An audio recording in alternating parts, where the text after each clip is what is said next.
No! No! No! The Titan launched himself after it. Not yours! Not yours! Mine! All mine! His words dissolved into meaningless sounds, raw and animal, as he charged across the plateau. Adom drew a breath, counted. 1. The golem dodged the Titan's grab, feet skidding on stone. Behind it, a massive fist cratered the ground. 2. Stop moving! Stop moving! The Titan's voice cracked like thunder. His next strike whistled through empty air as the golem vanished, reappearing 20 feet away. 3. Hold tight! Valiant barely had time to grip Adom's shoulder before they broke cover. The mouse's claws dug in through the fabric as they sprinted toward the gate. Human! The Titan's head snapped toward them, eyes blazing. Human here! Human here! Not allowed! Not! His fist came down like a meteor. The impact shattered rock where they'd been a heartbeat ago. Now they were where the golem had stood, still running. The ceramic warrior was already diving into a roll, having anticipated the swap. The Titan's head whipped back and forth between them and the golem, movements growing more erratic. No, no tricks. Tricks, always tricks. He slammed both fists down, splitting the ground. Can't trust. Can't trust. The voices lie. Another near miss. The golem dodged the next hit, body cracking but holding. They were halfway to the gate. Stop! Stop! Stop! The Titan clawed at his own face. Not real. Not real. Just the voices. Just the... His voice dropped to a whisper. They're not here. They're not... Then exploded. Human! Real human! Adom? Valiant's voice was tight. He's getting faster. The ground exploded where they'd been. Adom's legs burned as they ran. The gate was close now, 30 feet, 20. Pain. White-hot needles drove into his skull. Adom stumbled, vision blurring. A silhouette flickered behind his eyes, reaching. Adom! Valiant's voice seemed far away. Move! Shadow fell over them. The Titan's fist descended like judgment. Raw force erupted from Adom's palm. They shot sideways as the impact sent fragments of stone flying. His head felt like it was splitting open. That presence pushed against his thoughts, trying to get in. Get out! He didn't realize he'd screamed it aloud. The pain intensified. That silhouette grew clearer, familiar somehow. Found you! Found you! The Titan's voice cut through everything. No escape! No... Swap. They flickered to the golem's position. Adom stumbled, nearly fell. Blood trickled from his nose. Valiant's grip on his shoulder tightened. Kate's right there, the mouse pointed with his free paw. Whatever's happening, fight it! 10 feet to go. The presence in his mind pulled harder. That shape reached for him, its features almost clear now. The Titan's roar shook the plateau. Mine! Mine! Mine! Swap. The golem almost got hit this time. 5 feet. The pain peaked. Adom's vision went white. That presence pressed against his thoughts like a burning brand. You have successfully resisted potent mind control. Sweat dripped down Adom's face as he forced himself up, legs shaking. His mind felt raw, like someone had taken sandpaper to his thoughts. We need to go! Valiant's claws dug deeper into his shoulder. Now! The Titan was still focused on the golem, his massive hands trying to crush the ceramic warrior. "Break! Break! Break, you all! Break!" The spell launched them forward. The gate was right there, ancient stone humming with dormant power. Just a few more. Time slowed. Flow prediction kicked in, showing him what was coming. The sticky strands of web fluid would miss him by inches, if he moved now. Adam threw himself sideways, dragging Valiant with him. The webbing shot past where his head had been, so close he felt the air displacement. That sound. That familiar, horrible whisper of spider silk through air. "How many things are trying to kill us?" Valiant's voice cracked. Adam didn't answer. He hated that sound. Hated it more than ghouls, More than anything in this cursed dungeon. Because he knew what made it. His hands pressed against the gate's surface, pushing mana into the ancient stone. The runes flared to life, one by one. "Adam?" Valiant's tail wrapped around his arm. "The Titan—" "I know." He spun around. The golem was still dancing between the Titan's strikes, but it wouldn't last. Fine. Time to end this. Raw force yanked the golem toward them like a shot. The Titan's fist crushed empty air. "Escape! Escaping! No! No! No!" The gate hummed louder.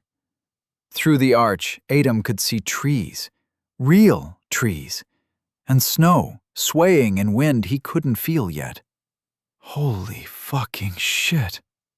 Valiant's whisper was barely audible, but it was enough to alarm Adam. So he turned. That's when he saw her. At the cliff's edge, far from the chaos, she stood. Naked, but not in any way that felt human. Milk-white skin that seemed to glow in the purple light, too smooth, too perfect. Her hair floated around her like living silk, moving to currents that weren't there. 2 pairs of arms hung at her sides, graceful, impossible things, too long and elegant to be real. Each finger ended in a crystalline claw. And her face. 8 ruby-red eyes arranged in an inhuman pattern, all fixed on him with an intelligence that made his heart hammer against his ribs. Her features were beautiful, in the way a perfectly preserved corpse might be beautiful. Flawless and wrong. Her face was a mask of alien stillness, lips white as moon-bleached bone or mother of pearl, set in an expression that held neither malice nor mercy. The spider. It had to be. She was evolved, changed, standing there like the incarnation of revenge. His mouth went dry. Had he ever seen the notification for her death? The carp's, yes, but hers. "Mine, mine, mine!" The Titan's voice shook rocks loose from the ceiling. No time. The golem slammed into Adam's chest as his brought it home. He absorbed it into his inventory in the same motion. The Titan's hand descended like the end of the world. "Jump!" Valiant screamed. They dove through the gate. The spider's gaze followed them, and in it Adam saw something worse than hatred. Something patient and hungry. A promise written in 8 blood-red eyes. The gate shattered behind them with a sound like breaking reality, and white light streamed past them, reality bending as they were transported through space.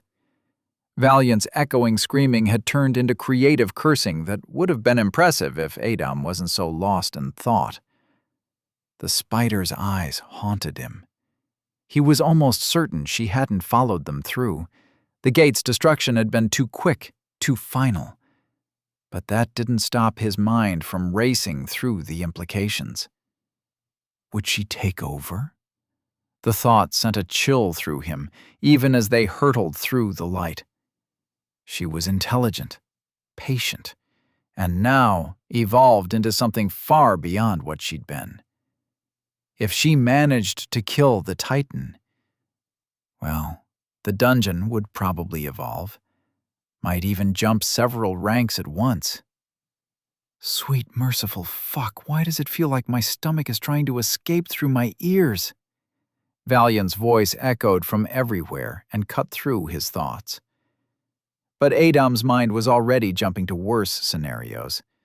Dungeon breaks were rare at this point in time, but they happened. Usually when a boss grew too powerful, too ambitious. And with her apparent intelligence, her obvious grudge, the mouse's complaints actually helped ground him. Right.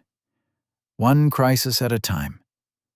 They had more immediate problems waiting for them in the real world. 2 months. He'd been gone almost 2 months.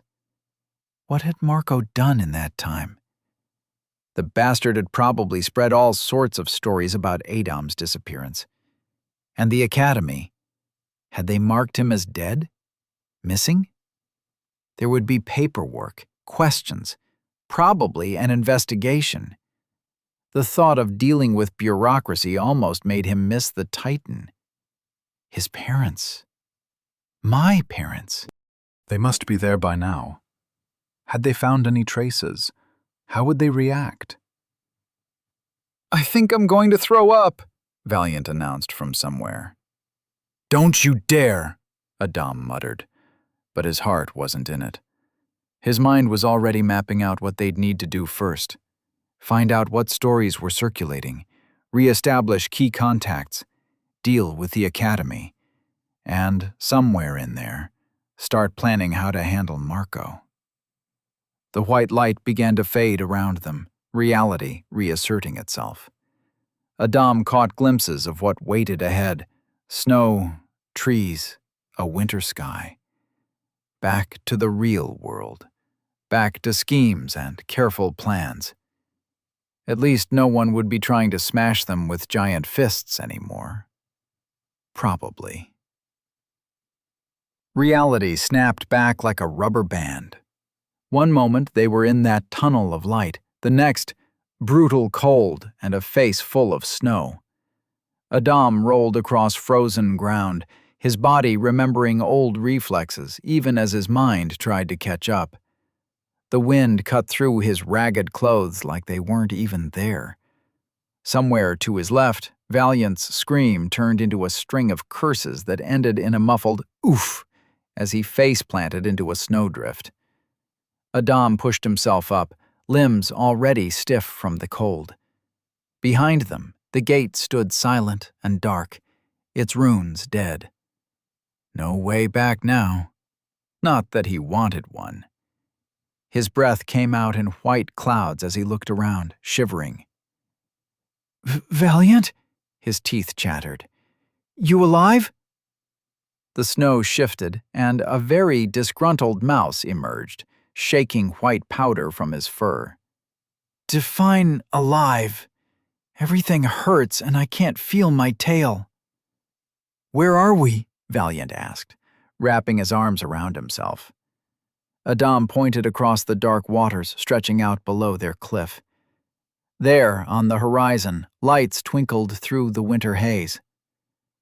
That's Arcos. We're maybe 3 hours out. Valiant stared at the distant city in silence. We did it. Yeah. Good. The mouse's expression hardened. Because now I'm going to make Mako wish he'd never, not so fast. Oh, come on! Valiant's tail lashed in frustration, sending up little puffs of snow.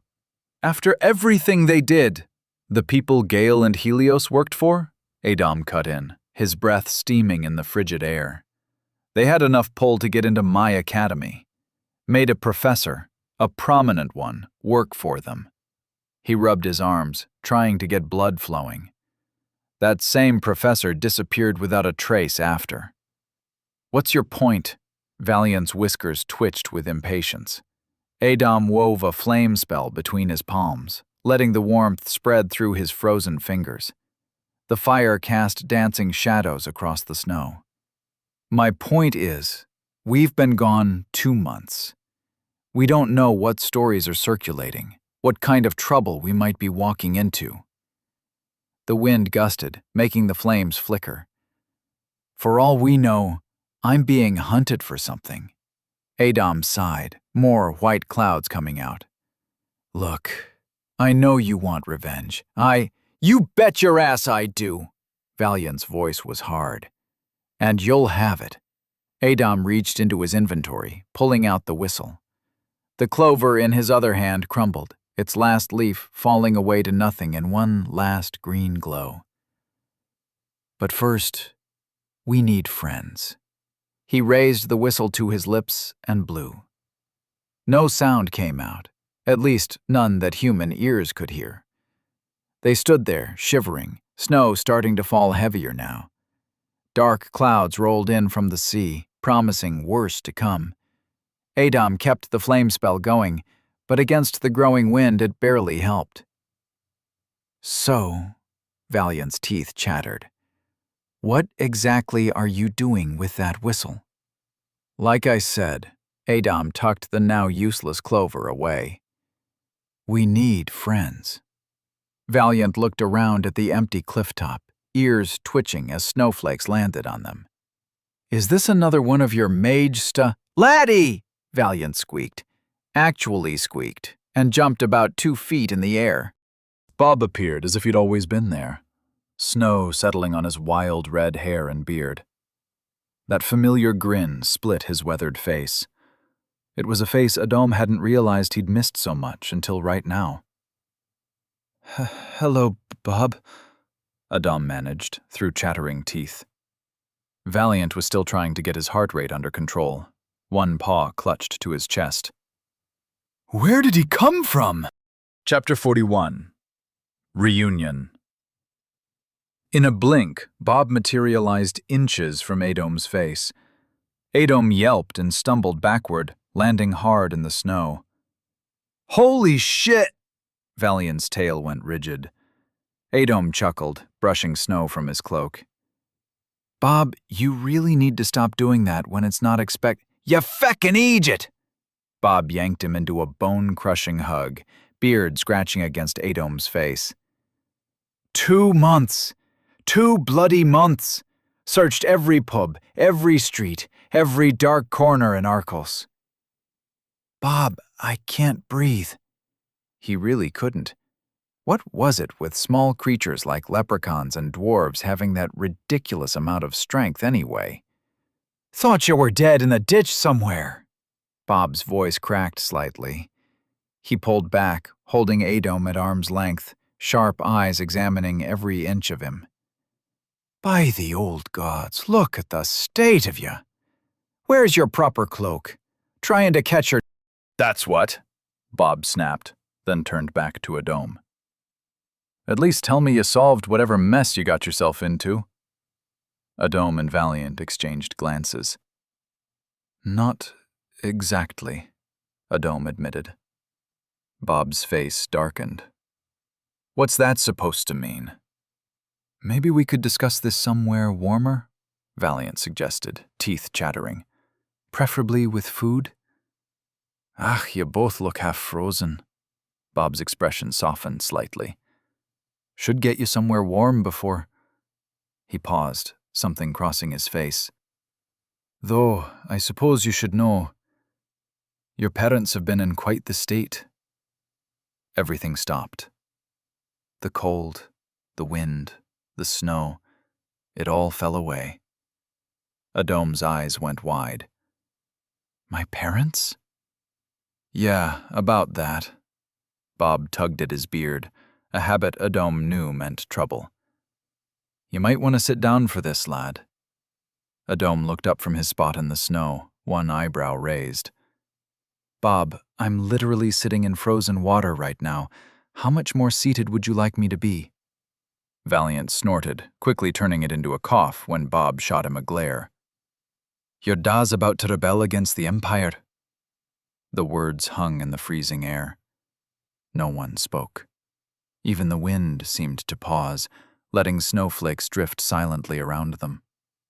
Somewhere in the distance, a branch cracked under the weight of ice. What? Adom's voice barely carried through the falling snow. Bob exhaled, his breath misting. You remember sending me to get your father, telling him you were in trouble? Well, by the time we arrived, you vanished. No trace. Nothing. He kicked at the snow.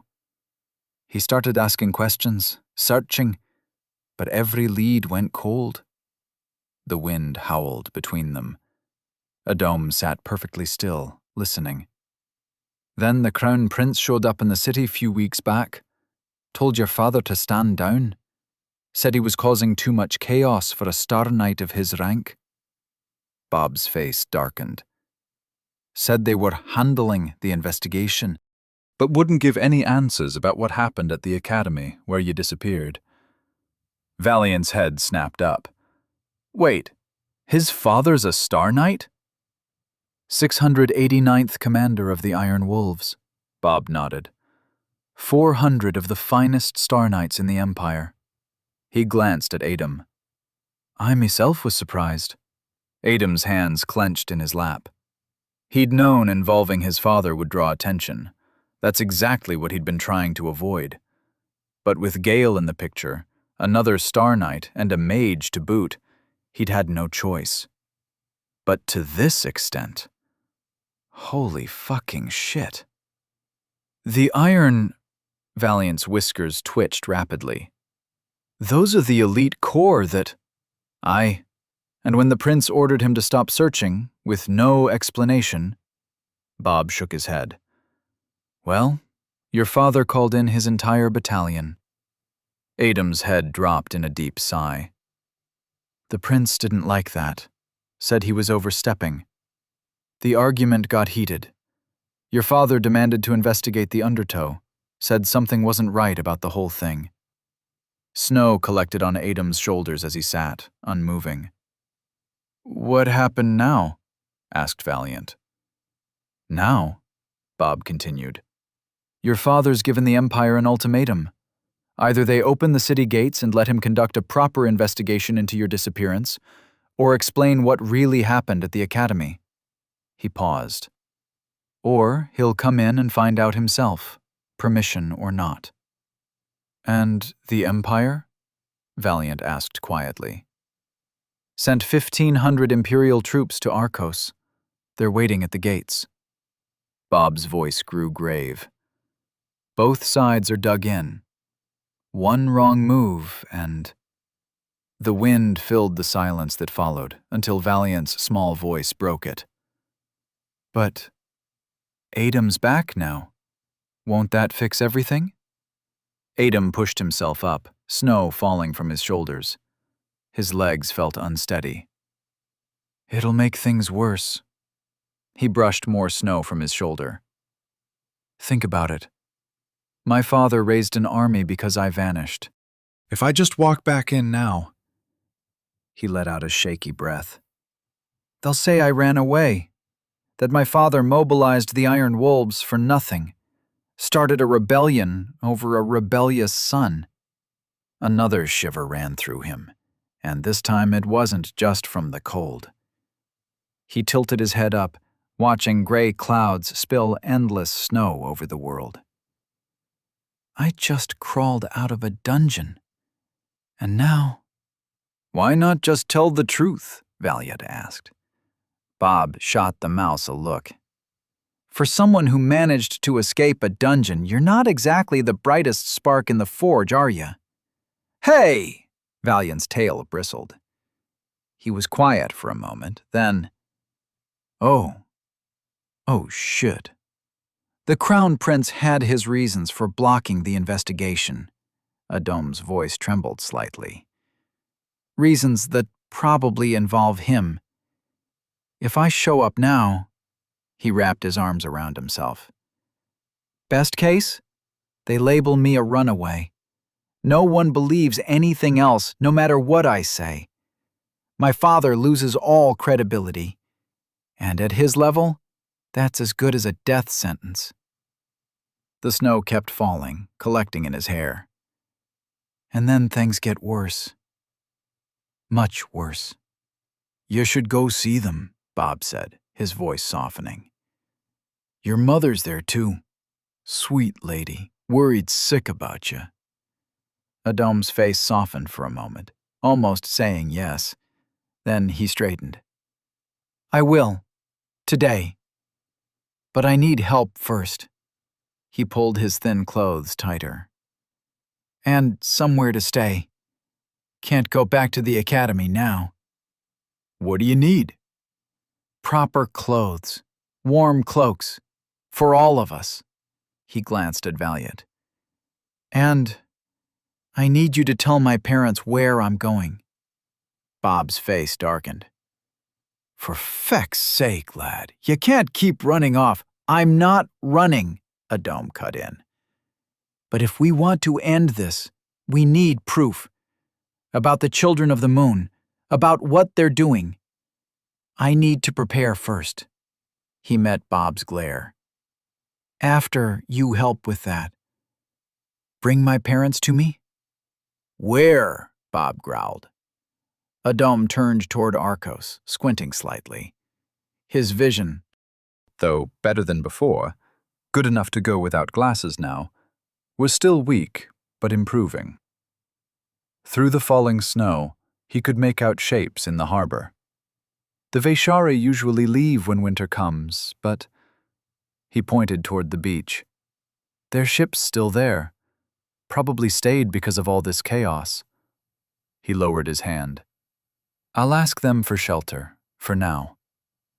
Bob stared at Adom for a long moment, then dragged a hand down his face. The Vaishari.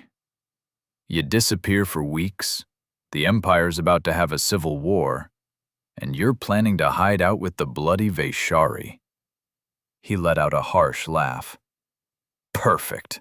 Just perfect. Why not throw in a few pirates and maybe a demon while we're at it?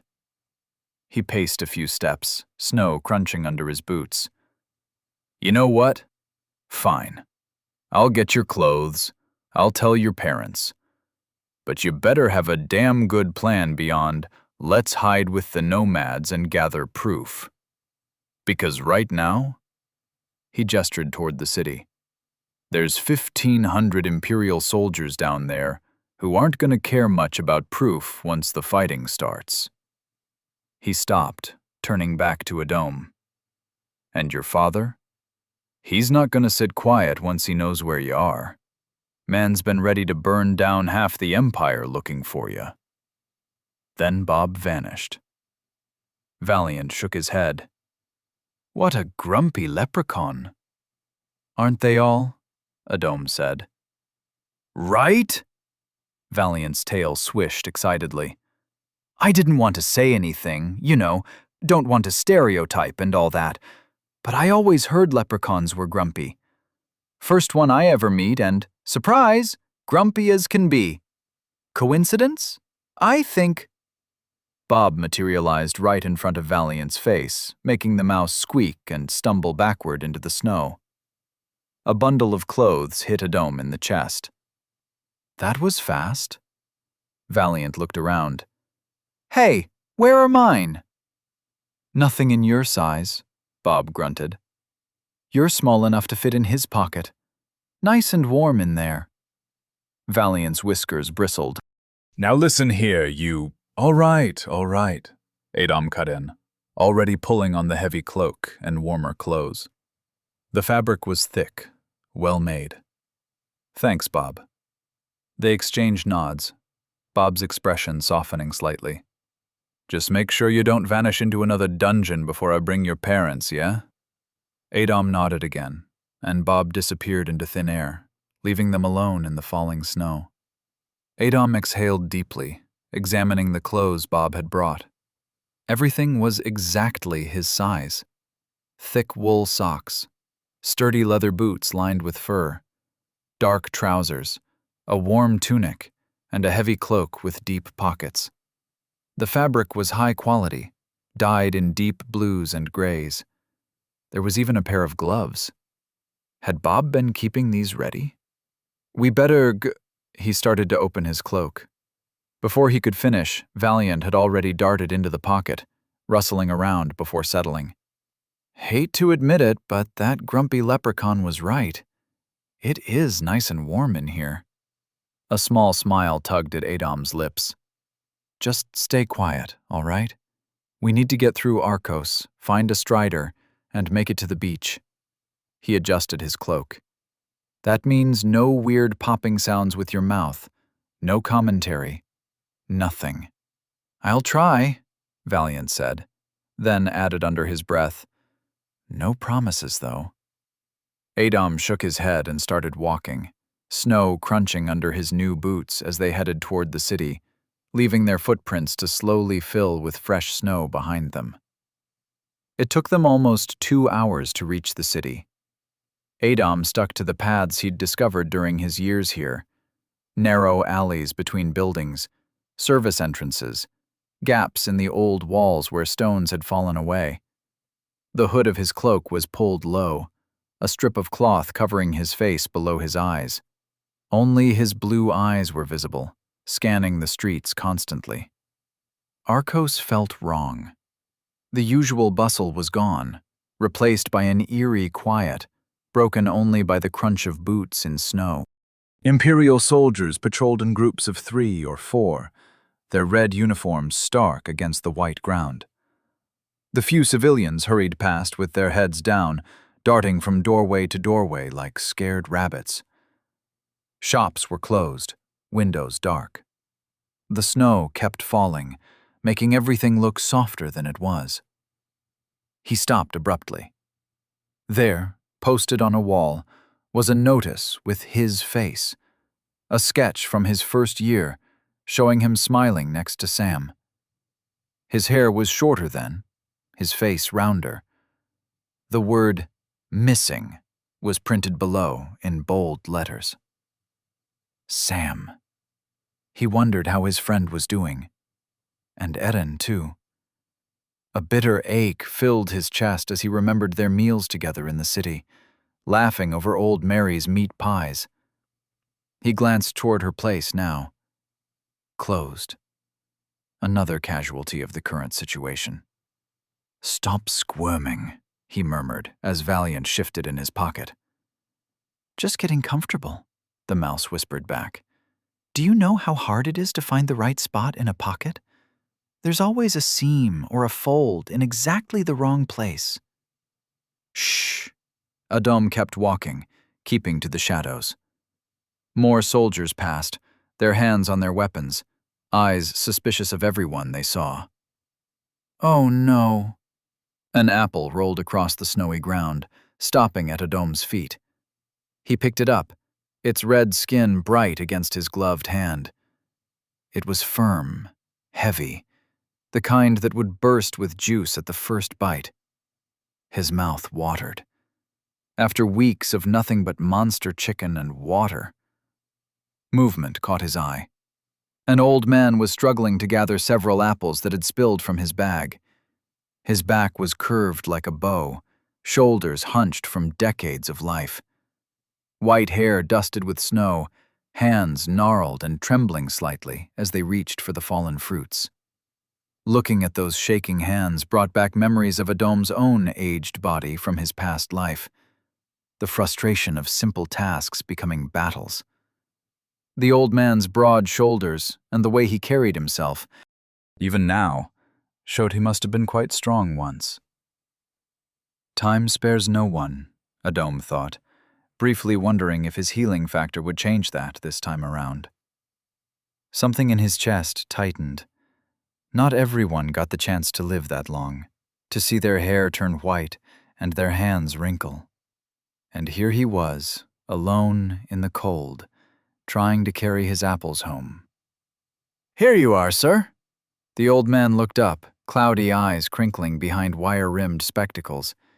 Deep lines carved paths around his mouth and eyes. Ah, thank you, young man. These old hands aren't what they used to be. His voice was soft, cultured, with the slight tremor age brings. Let me help you with those. Adom gathered the remaining apples, careful not to bruise them. Such a kind boy, the old man said warmly, his cloudy eyes crinkling. A patrol of soldiers marched past, and both of them paused, waiting in the uncomfortable silence until the sound of boots faded away. Not many take the time anymore. Everyone's too busy watching their backs these days, rushing about. As Adom helped steady the bag, the old man tilted his head, studying him with a gentle curiosity. You remind me of someone, you know. Something in the way you move, careful-like. And those eyes, he chuckled softly. My wife, God rest her soul, she had eyes just that blue. Like summer skies, she did. I'm sorry for your loss, Adom said quietly, meaning it. The old man's voice had softened at the mention of his wife. Oh, it's been years now, but kind of you to say. He tried to adjust his grip on the bag, hands trembling slightly. Used to be able to carry twice this much without thinking. Now look at me. Can barely manage a few apples. Time catches up with all of us, Adom said, the words carrying the weight of personal experience. That it does, boy. That it does. That's when Adom's stomach, that traitor, chose to growl loudly. Oh my, the old man paused, already reaching into his bag. You must take a few apples. No, I couldn't. I insist. They're from the farmer Mage's orchard, you know. That special apple tree of his. Adom blinked. That tree's bearing fruit. In winter. Started a few weeks ago. The Duke's been having them distributed at the farm. Anyone who comes gets a few. They're quite remarkable. He pressed 4 apples into Adom's hands, his papery skin cool to the touch. A growing boy needs to eat properly. Thank you. Adom carefully tucked the apples away. Take care of yourself, young man. The old man smiled warmly, revealing a few missing teeth. These are dark days, but kindness still matters. They exchanged goodbyes, and Adom watched the old man shuffle away through the snow, his slight frame seeming so fragile against the harsh winter day. Can I have one? Valiant whispered from the pocket. Shh. Come on, I can smell them. They smell amazing. Wait until we get to the cart. A soft but insistent tapping started against Adom's chest. He ignored it, keeping to the shadows as they passed the weird stuff store. Through the frosted window, he caught a glimpse of Emma arranging trinkets on the counter. Still no sign of Mr. Biggins. He pushed down his curiosity. Other mysteries would have to wait. The tapping continued. For the love of... Adom muttered, then caught himself as a patrol passed. Finding a strider wasn't hard. Several carts waited near the market square, their drivers huddled together for warmth. The creatures themselves stood patiently in the snow. Beach fare? Adom asked the nearest driver, a middle-aged man with a weather-beaten face. 2 silvers. Done. The tapping became more insistent as Adom climbed into the cart. With a resigned sigh, he pulled an apple from his cloak and dropped it into his pocket. The assault on his chest stopped immediately, replaced by happy munching sounds. Adom took a bite of his own apple. The juice burst across his tongue, sweet and crisp, with an odd warmth that spread through his chest. Then he felt it. A surge of energy, familiar yet strange. +4 mana. +1 mana. He nearly choked. Another bite. +3 mana. +2 mana. The farmer Mage's tree hadn't produced fruit since Law's death thousands of years ago. He'd read about its apples, of course, their properties, their power. But to actually taste one. A rough laugh came from the front of the cart. Good, ain't they? Adom quickly pulled the cloth back over his face as the driver half turned. Yes, very. Best I've ever had. Weird, though, that old tree suddenly bearing fruit after all this time. The driver clicked his tongue, urging the strider forward. My gran used to say there was a spirit in it, keeping the apples from growing. Said it was waiting for something. Waiting? Despite himself, Adom was curious. After everything he'd seen lately. Aye, story goes the tree was planted by Law himself. Used to feed whole villages with those apples during the old wars. The driver shrugged. My gran said it stopped bearing fruit when he died, like it was mourning him or something. Sounds like nonsense, but... He gestured at the snow-covered streets. Strange times we're living in. Maybe it just felt like giving fruit again. Adom took another bite, feeling the manna flow into him. A few weeks ago, he might have dismissed it all as superstition. Now, after everything he'd seen, he watched the snow fall, thinking of ancient magic and the ways it lingered in the world, working by its own rules that no one fully understood. Your gran might have been onto something, he said quietly. The driver just nodded, and they rode on in silence through the white streets, the strider's claws clicking against the cobblestones. 2 hours later, the cart rolled to a stop at the beach road. Adom pulled 5 silver pieces from his inventory and handed them to the driver. Sure you don't want me to wait? The man asked, pocketing the coins. Beach gets mighty cold at night. I'll be fine, thank you. The driver shrugged, clicked his tongue, and the strider turned around, its clawed feet leaving deep tracks in the snow. The beach stretched out before them, white and endless under the winter sky. Waves crashed against the shore, dark and foaming, throwing up occasional chunks of ice. The wind carried salt and snow, biting at exposed skin. Valiant poked his head out of the pocket. Got any more of those exquisite apples? Here. Adom dropped another apple into his pocket. Last 2. These are incredible, Valiant said between bites. Never tasted anything like it. Sweet, but there's something else too, like sunshine, if sunshine had a taste. Adom bit into his own apple. Magic apples. Who would have thought? They walked along the shoreline, their footprints, one set of boots and tiny mouse paws, quickly filling with fresh snow. The beach looked different in winter. During summer, it would be full of merchants, sailors, and children playing in the surf. Now it was empty, the dunes wearing caps of white like old men. You sure these Vaishari people will help? Valiant asked, wiping juice from his whiskers. They helped before. Yeah, but you said that was when you needed a curse broken. But hiding from the Empire? Valiant's tail swished nervously. That's different. The Vaishari don't care much for empires or kingdoms. They follow their own laws. If you say so. Valiant ducked back into the pocket as another gust of wind howled past. They walked in silence for a while, until Adom spotted an orange glow in the distance. As they got closer, he could make out the massive bonfire, its flames reaching higher than the surrounding tents.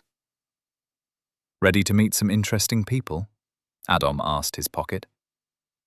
As long as they have food, came the muffled reply. I'm already missing those apples. Adom smiled and walked toward the firelight. A child's voice cut through the winter air. Deacon! Shoshoy Mursh! More small figures appeared on the dunes, pointing and waving. Their excited chatter carried across the beach as they bounced in place, their colorful winter clothes bright against the snow. Valiant gripped the edge of the pocket tighter.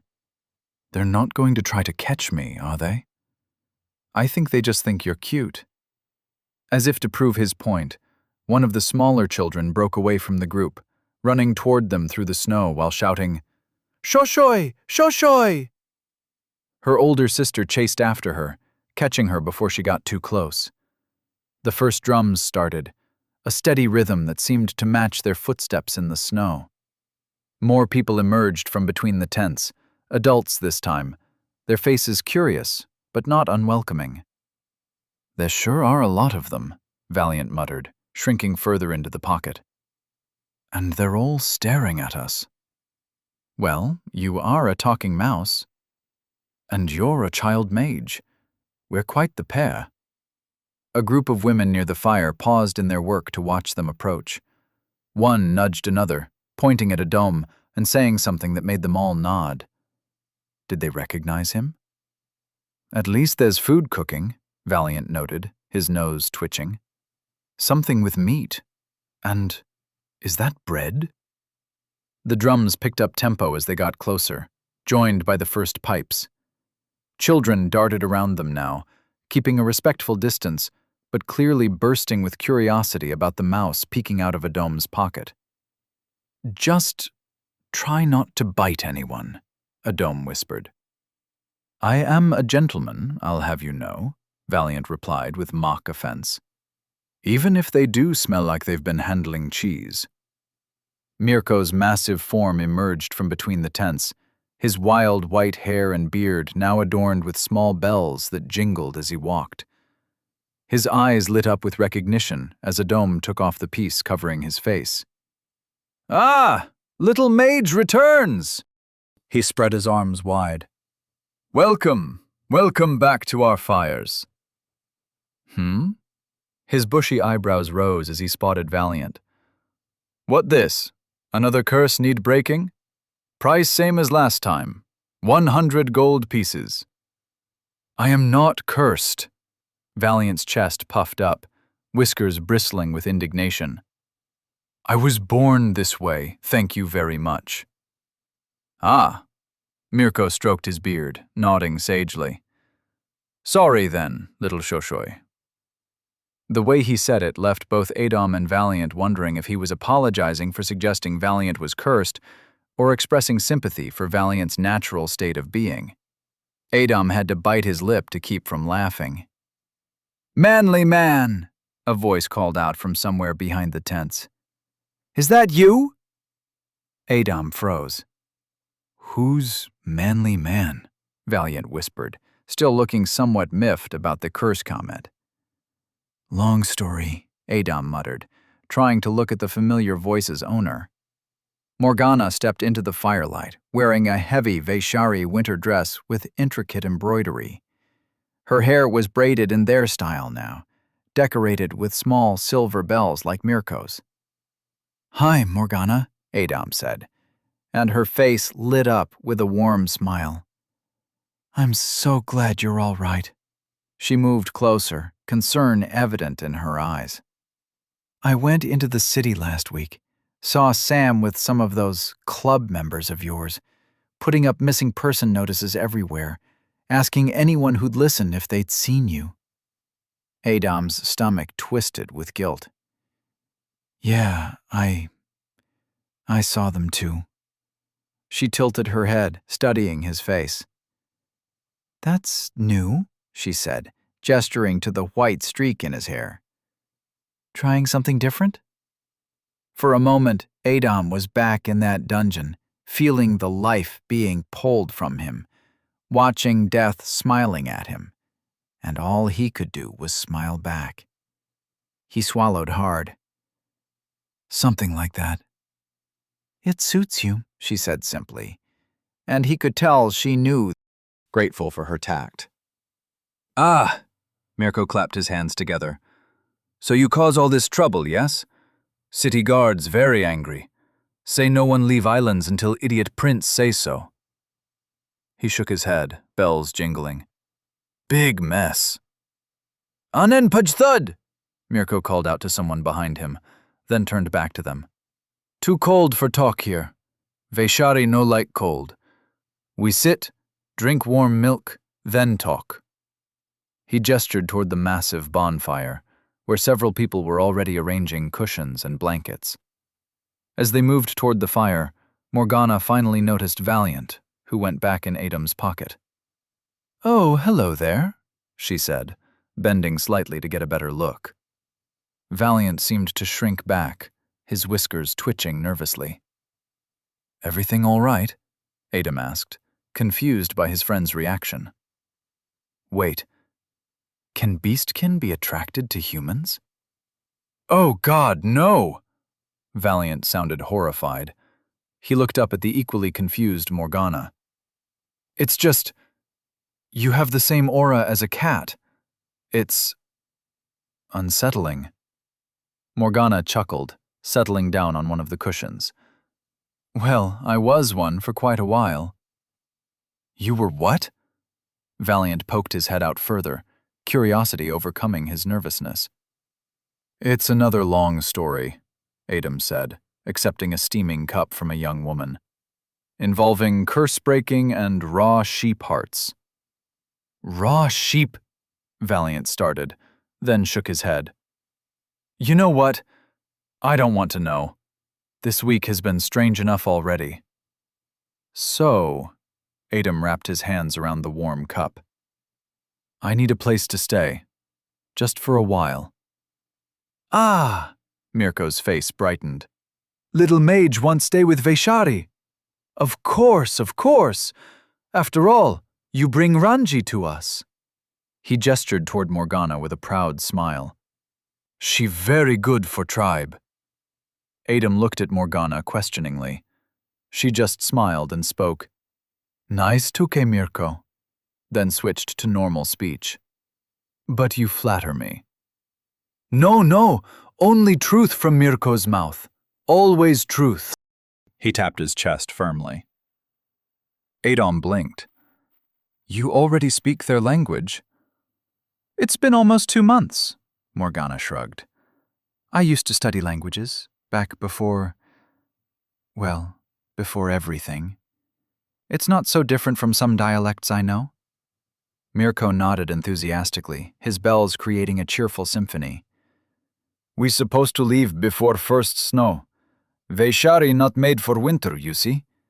But guards block roads, block ports. I'm so sorry, Adam started, but Mirko waved his apology away. Bah, not your fault. Prince idiots, guards idiots. Think they own everything, own everyone. He spat into the fire. But, his face lit up again, Ranji show us how make proper winter clothes. From our own sheep.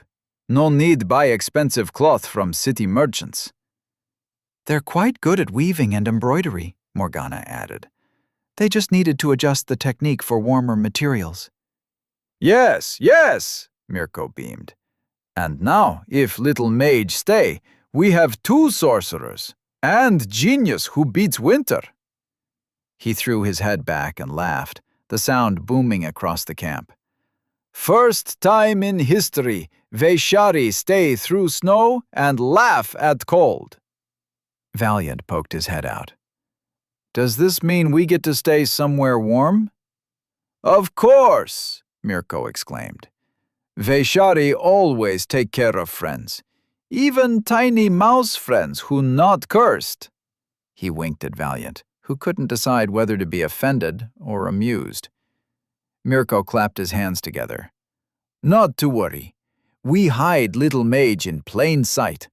All wear same clothes, same colors. Who tell one from other?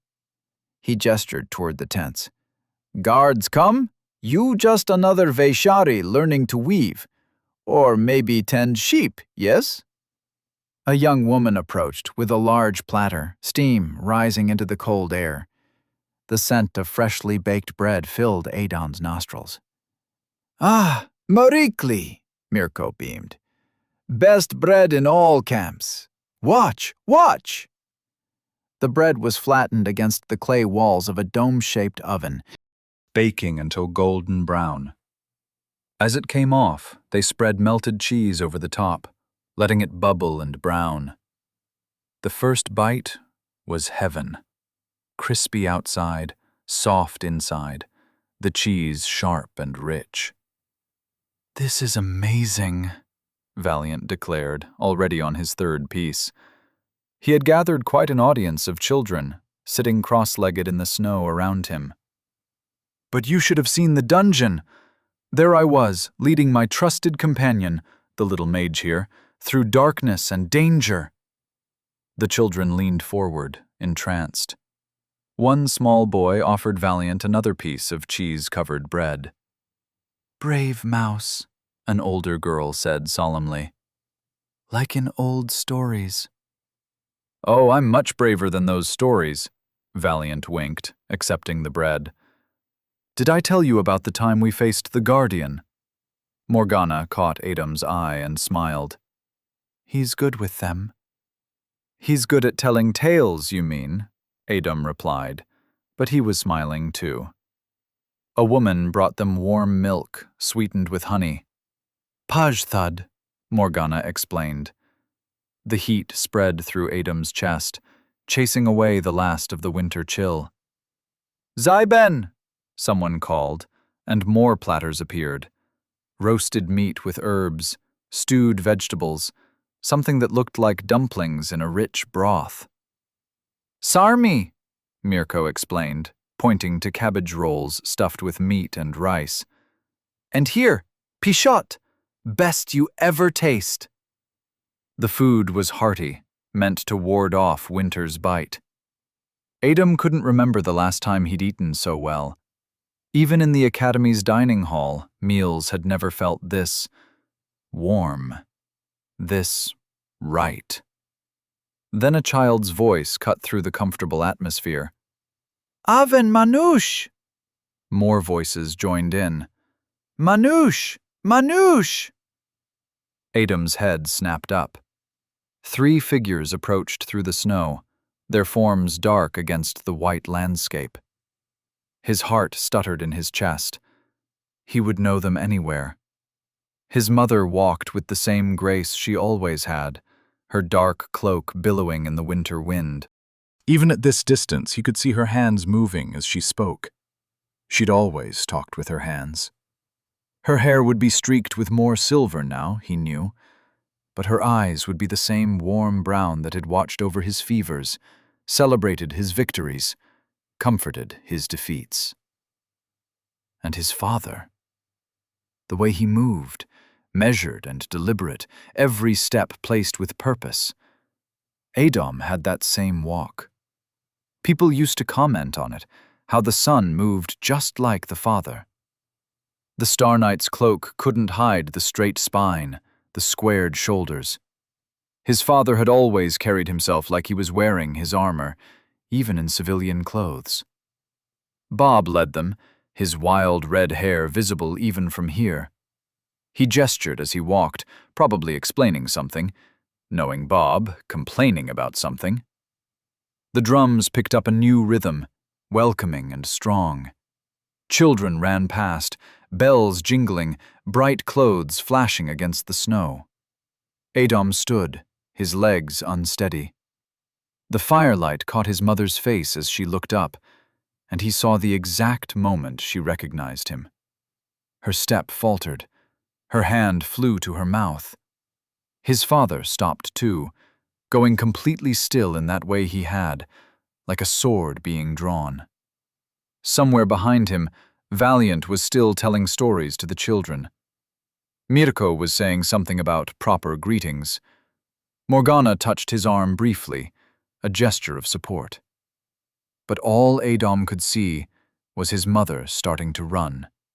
His father's long strides eating up the distance, and Bob, that old grump, wiping suspiciously at his eyes as he watched them close the gap between them. 42. Family time question. How do you face the people you loved and buried? Not in dreams, where everything feels half real and fades with the morning light, not in memories, growing fainter with each passing decade, but here, now, solid and warm and alive. Adom had imagined this moment countless times over 60 years. In quiet nights alone, in busy days when something would remind him of them. He'd imagined what he'd say, what they'd say. Sometimes he'd talk to them, feeling half mad but needing it all the same. "You should have seen this sunset, Mother." Or, "Remember that silly joke you used to tell, Father?" The reality was nothing like his imaginings. His mother reached him first. She didn't slow down, didn't hesitate, just crashed into him with enough force to make him stumble back. Her arms wrapped around him, and suddenly he was enveloped in that familiar scent, sweet apple and ink and home. She was crying, he realized dimly. Or maybe he was. Maybe both. "My boy," she whispered, her voice cracking. "My foolish boy." He wanted to say something, anything, but his throat had closed up entirely, and all he could do was hold on, press his face into her shoulder like he used to do when he was small. When he was actually small, not just wearing the shape of youth. His father's arms encircled them both. Adom felt the scratch of his beard, smelled the familiar mix of steel polish and pipe tobacco. How had he forgotten these details? How had 60 years dulled the memory of exactly how his father's embrace felt? They stood like that, the three of them, while the snow fell and the drums played and the world kept turning. And was that Bob crying over there? Huh, what an odd thing to see. That would make for excellent teasing material later. Anyway, don't you ever, his father's voice was rough, ever do that to us again. Adom tried to laugh, but it came out more like a sob. I won't. Promise me. I promise. His mother pulled back just enough to cup his face in her hands, studying him with tear-bright eyes. She traced the white streak in his hair, her expression flickering between relief and worry. You look thin, she said, and it was such a mom thing to say that Adom did laugh then, properly. I'm fine now, he said. I'm home. And he was. Not in the physical sense. They were standing on a beach in the snow, surrounded by nomads and their drums, with a talking mouse peering cautiously from behind. But home had never really been about places. His father's hand was steady on his shoulder, grounding him in the moment. His mother's fingers were warm against his face. They were here, alive, real. In his past life, he'd dug their graves himself. The soil had been hard, frozen. He'd refused help, needed to do it alone. Afterward, he'd sat between the mounds until his tears froze on his face. But that was then. That was there. This was now. And they were warm and solid and alive. You have so much explaining to do, his father said, but his voice was gentle. I know. Adom managed a wobbly smile. But can we just stay like this? Just for a minute? His mother pulled him close again, and his father's arm tightened around them both. As long as you need, his mother whispered. The drums played on, softer now. The snow kept falling, and if Bob was still crying somewhere behind them, well, nobody mentioned it. Some moments don't need words. Some moments just need to be lived. There was a lot to explain. Like, a lot. Evil plans involving mass murder weapons that would destroy the world? Check. Dungeons full of death and monsters? You bet. Political mess threatening to tear apart the empire? Oh yeah. But honestly, None of that mattered right then. When his parents approached, Morgana quietly pulled her shawl over her head in the Vaishari style, blending into the background with practiced ease. The tribe welcomed them with calls of, "Avon! Avon!" while Mirko directed everyone to make space around the fire. "Welcome, welcome," he boomed. "Parents of little Mage always welcome here. Sit, eat, be warm." Instead, they sat around the fire, and his mother fussed over how thin he was. He wasn't. And his father pretended not to be emotional. He was. And Bob definitely wasn't wiping his eyes every few minutes. He absolutely was. "And who's this?" his mother asked when Valiant finally gathered enough courage to emerge from hiding. "Valiant," the mouse said with a tiny bow. "Your son's savior and companion through dark dungeons and—" "Have some more bread," his mother interrupted smoothly. His father just nodded sagely, clearly deciding that some questions could wait for another day. Mirko kept bringing food, more of that amazing bread with melted cheese, rich stews, something sweet with honey that made Adom's teeth ache. His mother tried everything, asking about spices and recipes, while his father nodded along, clearly having no idea what they were talking about, but content just to be there. "Deacon!" a child called out, pointing at the fire.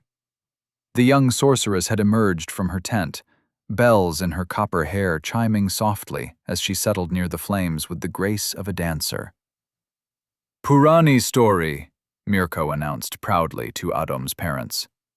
"My niece, sorceress. She knows old magic best." The sorceress began to speak, her voice carrying across the camp. As she spoke, she gestured at the fire, and shapes began to form in the flames. Giants walking across mountains, a small figure stealing their secrets. The flutes started playing, low and haunting, while someone tapped a steady rhythm on a drum. "The story of how we learned magic," Morgana translated quietly from her spot nearby. "How the first Vaishari tricked the giants and stole their runes." The children gathered closer, their eyes wide as figures danced in the flames. Even Valiant stopped mid-story to watch, cheese forgotten in his paws. As night deepened, more stories followed. The Vaishari started singing, their voices rising with the sparks from the fire. Adom's mother knew some of the words, of course she did, and joined in. His father hummed along, off-key, but trying. Even Bob gave it a shot, though his accent made several children giggle. "Shukar Gila!" someone called out, and more voices joined in. Adom didn't sing.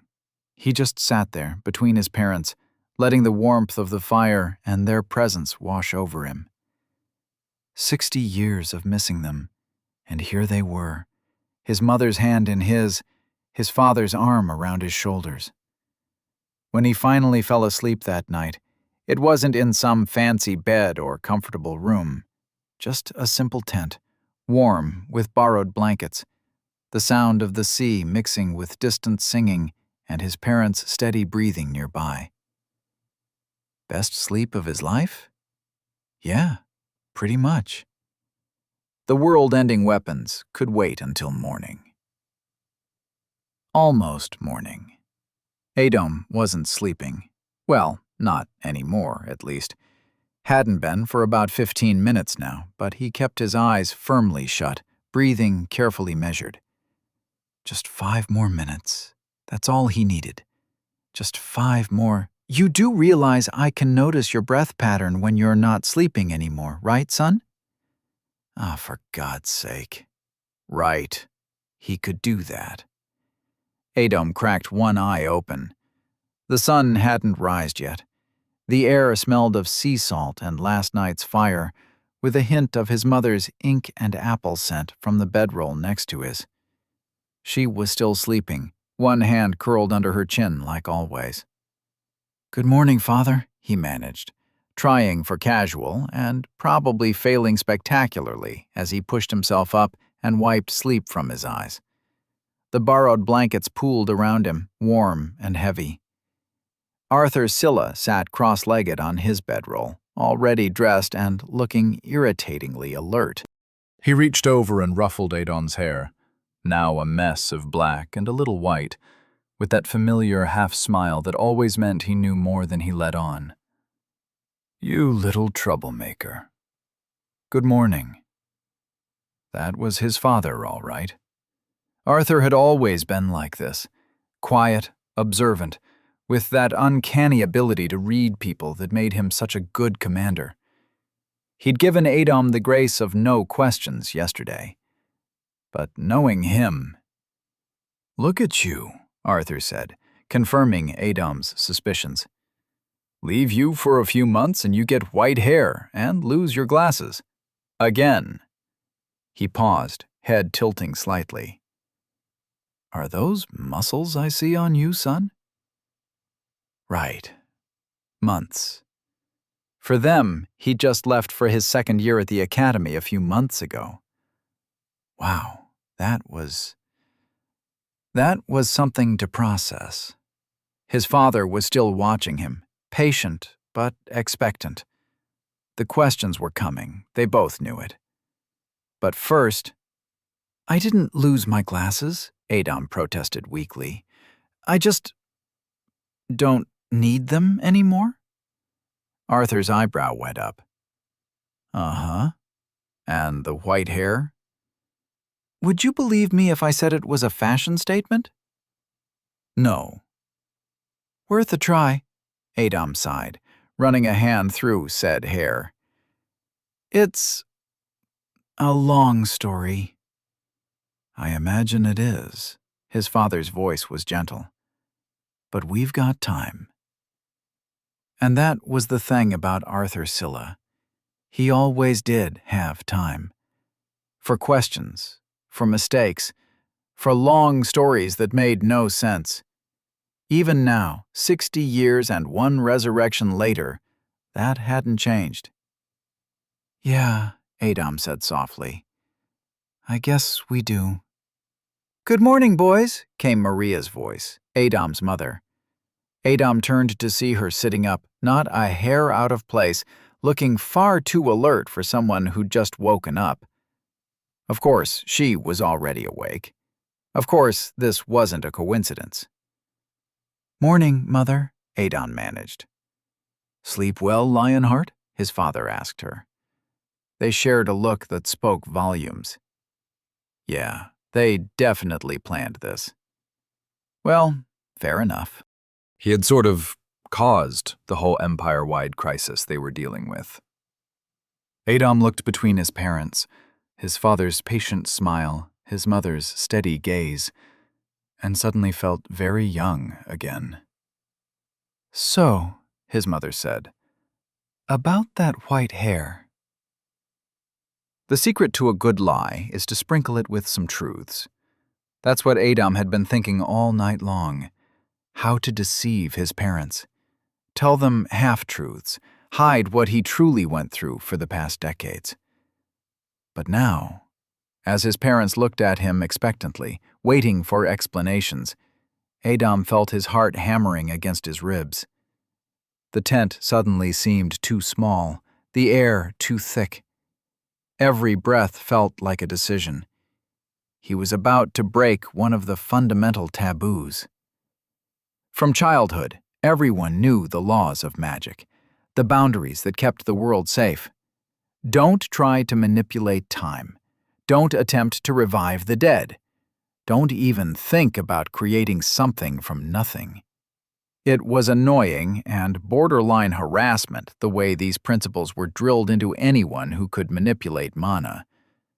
But again, these weren't just rules. They were survival instincts embedded in society. Breaking them wasn't just illegal, it was heretical, dangerous, the kind of thing that could get everyone around you killed. And here he was, living proof that those laws had been broken. He hadn't done it himself, technically. He'd just agreed to a deal with a rather suspicious entity, been revived, sent back to when he was young with 60 years of memories intact. Simple, really. Nothing worth getting executed over. Right? But these were his parents. His actual parents, alive and breathing and looking at him with concern. His father, who had built House Scylla from nothing, a commoner who had fought his way to knighthood through blood, sweat, and tears. His shoulders bore the weight of 400 Star Knights who had followed him into what might become rebellion. His mother, descended from the ancient Lionheart mages who predated even the time of law.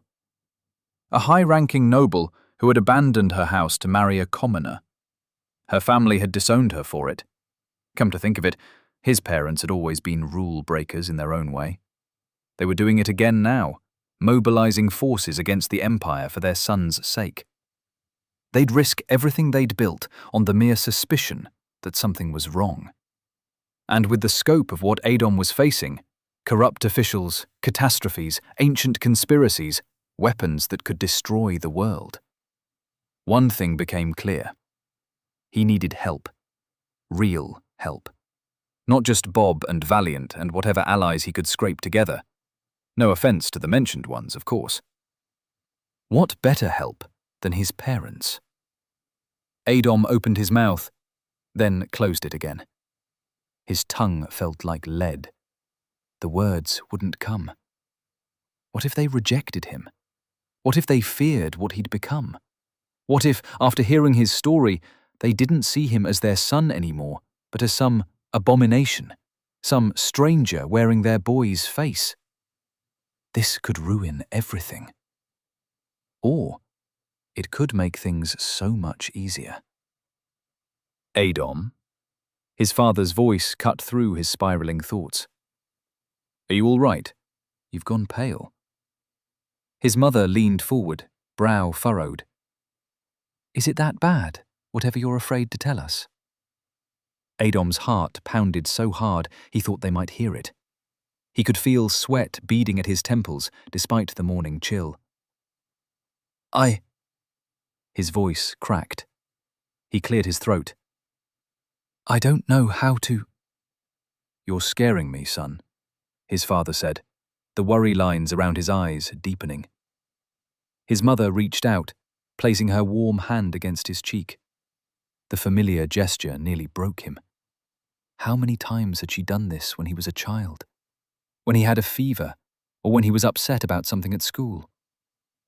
Listen to me, she said softly. Whatever it is, you can tell us. We're your parents. There is nothing you could say that would make us love you any less. Even if I've done something impossible, Adom whispered. His father's expression hardened slightly. Is that what you're worried about? Breaking some academy rule? Some law?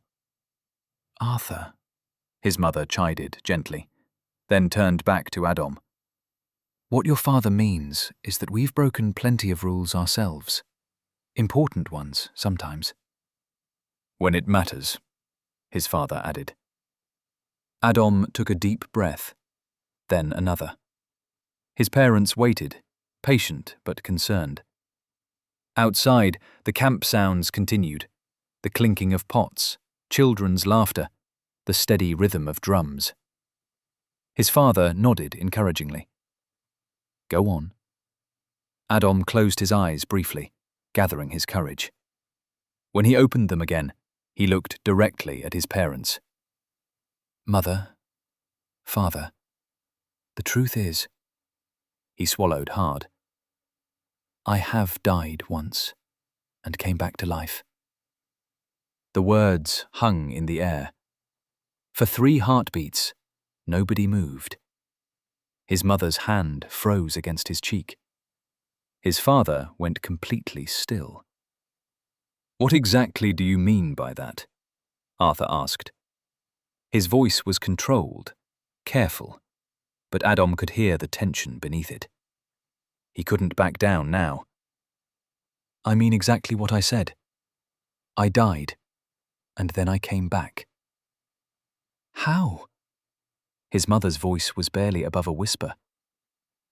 I agreed to a deal. A deal? She repeated, her hand dropping slowly from his face. Yes. His father leaned forward. With whom? Adam hesitated. This was it, the point of no return. He took a breath and met his father's eyes. Death. His parents looked at each other, not with horror, which he'd expected, but with something more complex. The look of two people having an entire conversation without words. Tell us everything, his father said finally. So Adam did. I lived to be 79, he said. I watched you both die. Everyone, really. The world. It fell apart. His mother's hands tightened into fists in her lap. How? Wars at first, then plagues. Things engineered by people who should have known better. Adam ran a hand through his hair. I was sick for most of my life. Weak. I tried to fight it, all of it, but in the end, he couldn't meet their eyes for this part. In the end, I killed myself. His mother made a small sound, like something breaking. His father reached across and gripped Adam's shoulder hard enough to hurt. You what? There was real anger in his voice now. I was dying anyway, Adam said. Slowly, painfully, and I couldn't do anything to help anyone else. So I chose to end it on my terms. His mother's eyes were bright with unshed tears. And then? And then I met her. Death. She proposed a deal. Come back, right the wrongs, save the world before it's too late. Adam looked between them. That's what I've been trying to do. His father's grip on his shoulder loosened, but he didn't let go. And you expect us to believe this? It wasn't a question. Adam could see his father's mind working, assessing. I can prove it. Before they could respond, Adam opened his inventory. The air seemed to ripple, and he pulled out two objects, the grimoire he'd received from Law, and the golem, which unfolded to its full height, nearly brushing the top of the tent. His parents even didn't flinch. They'd seen strange things before. But they did stare, his father's eyes narrowing, his mother's widening. Mother, Adam said, do you feel any mana from that dimensional space I just used? She concentrated for a moment. No, nothing.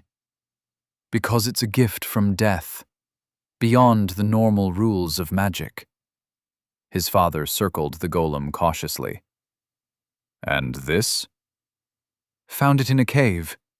It's more sophisticated than any other golem in this world. I'd bet my life on that. You have, apparently, his father muttered, examining the golem's joints.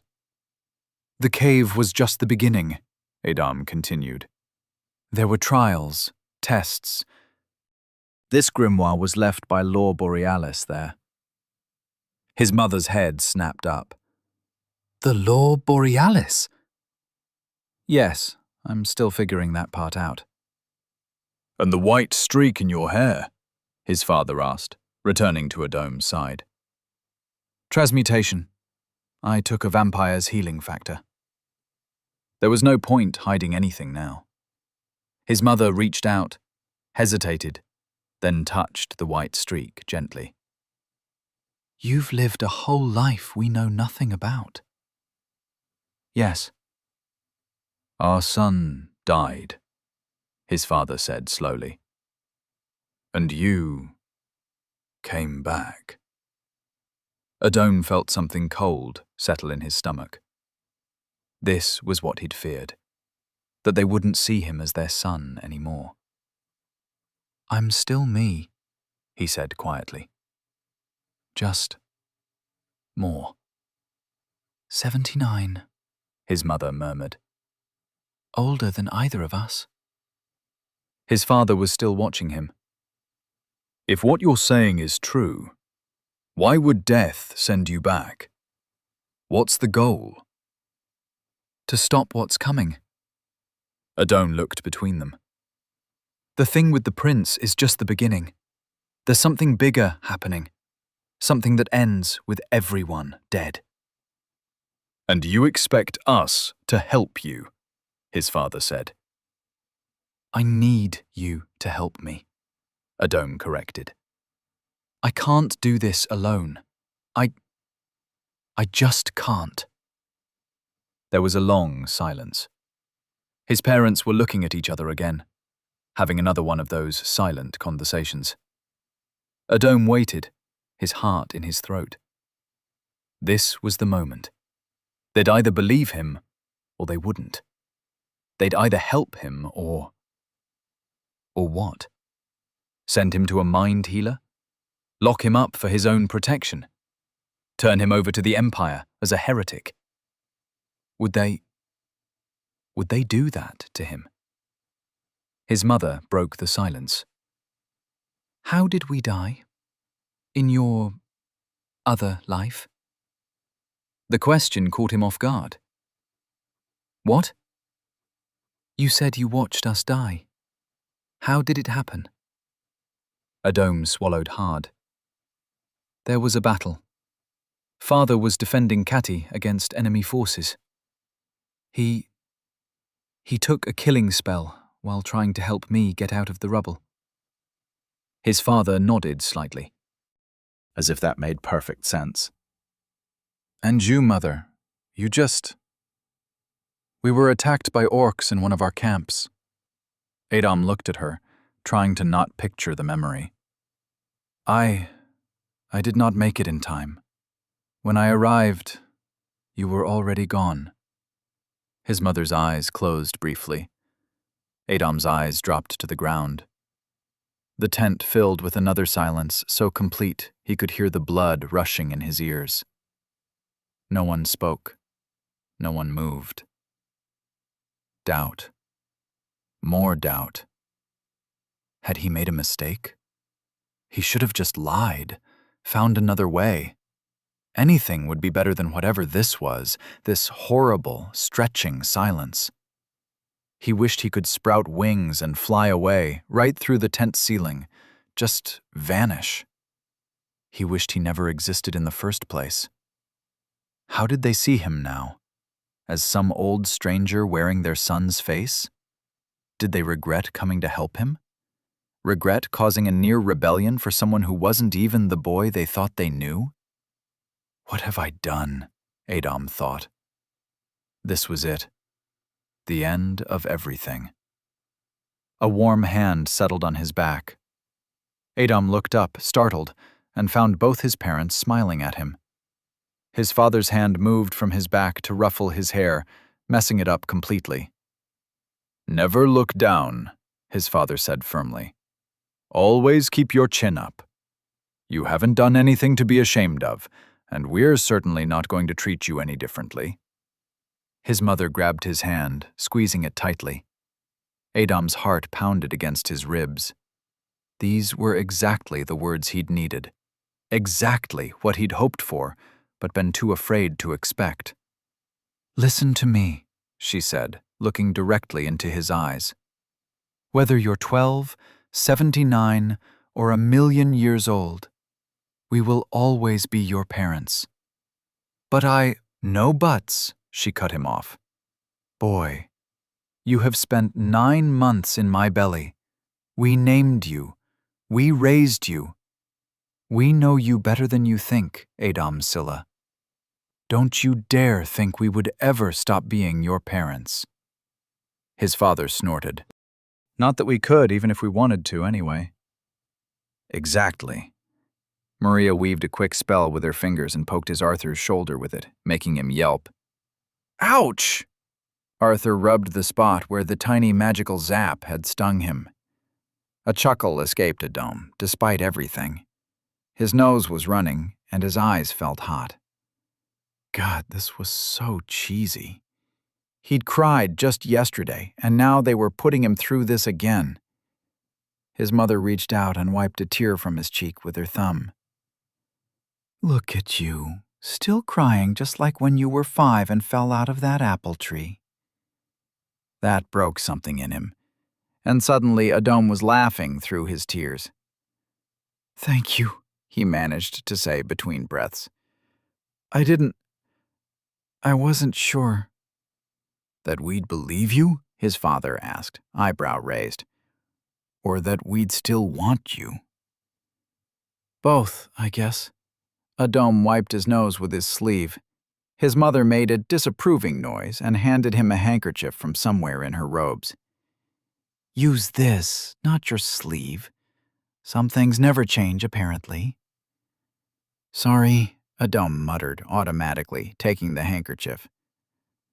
So, his father said, leaning back and crossing his arms. You're technically older than both of us now. I suppose so. His father pretended to think about this. Does this mean I can finally retire and make you handle all the paperwork? Arthur, his mother scolded, but she was fighting a smile. What? He's lived a whole lifetime. Surely he can manage the quarterly expense reports for the Iron Wolves. Adam found himself grinning. I'd rather face death again, thanks. His father sighed dramatically. Worth a try. His mother rolled her eyes at both of them, but her hand was still holding Adam's, warm and solid and real. Thank you, Adam said again, quieter this time. For believing me. For everything. We're your parents, his mother said simply. That's what we do. An awkward silence settled. His father suddenly sat up straighter, his expression shifting from warm to focused in an instant.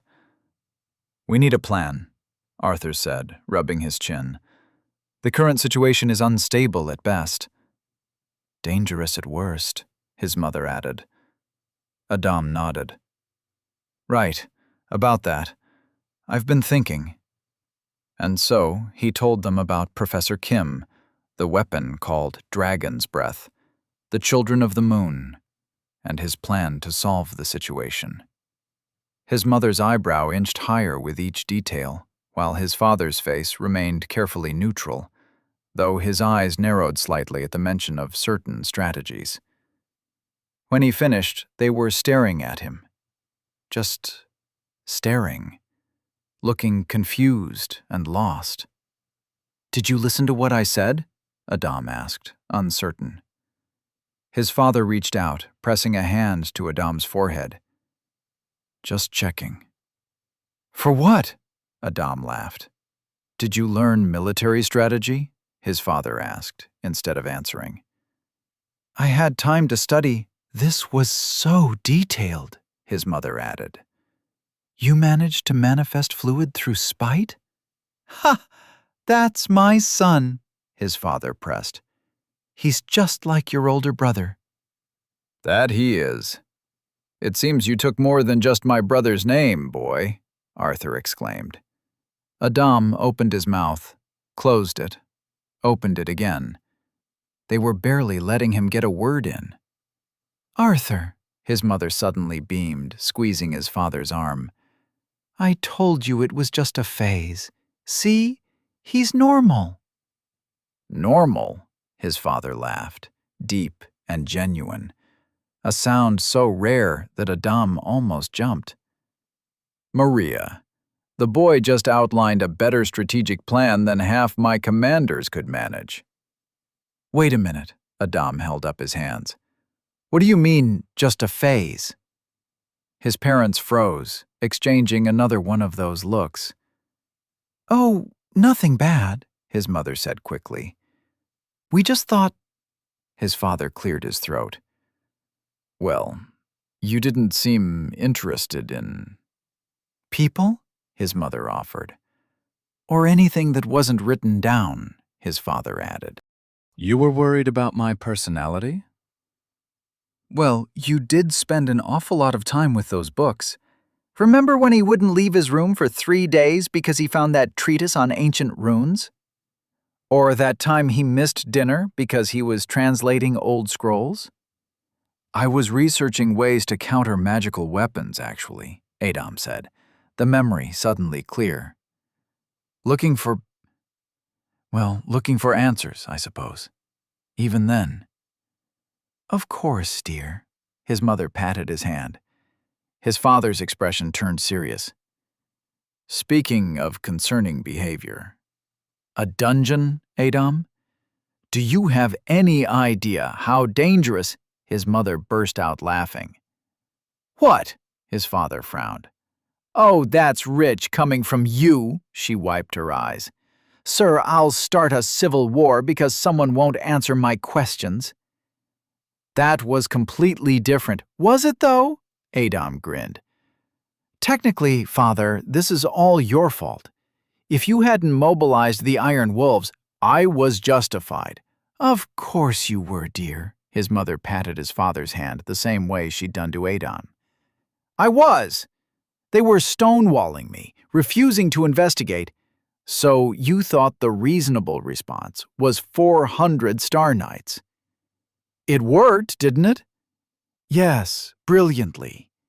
Adam rolled his eyes. That's why we're hiding in a Vaishari tent, avoiding a war. His father opened his mouth, closed it, then slumped. Your mother might have a point about the hot-headedness. Might? Both Adam and his mother said in unison. Like father, like son? His mother suggested innocently. I'm nothing like. Both Adam and his father started simultaneously, then stopped, looking at each other. His mother smiled triumphantly. Well, it took you 79 years, but it seems the phase finally passed. The snow crunched under their boots as they walked away from the camp. Dawn was breaking, and the clouds were purple and gold over the beach. His father would need to leave soon. Head back to his men, keep the crown prince busy with talks and negotiations. Buy time. They stopped at the edge of the beach, where sand met snow. Behind them, the camp was waking up, voices carrying on the wind, along with the smell of breakfast fires. His mother stood beside them, adjusting her shawl against the morning chill. Did you grow up a bit? His father asked suddenly, looking at him sideways. Adam chuckled. I might have. Arthur Scylla had never been one for long, emotional moments.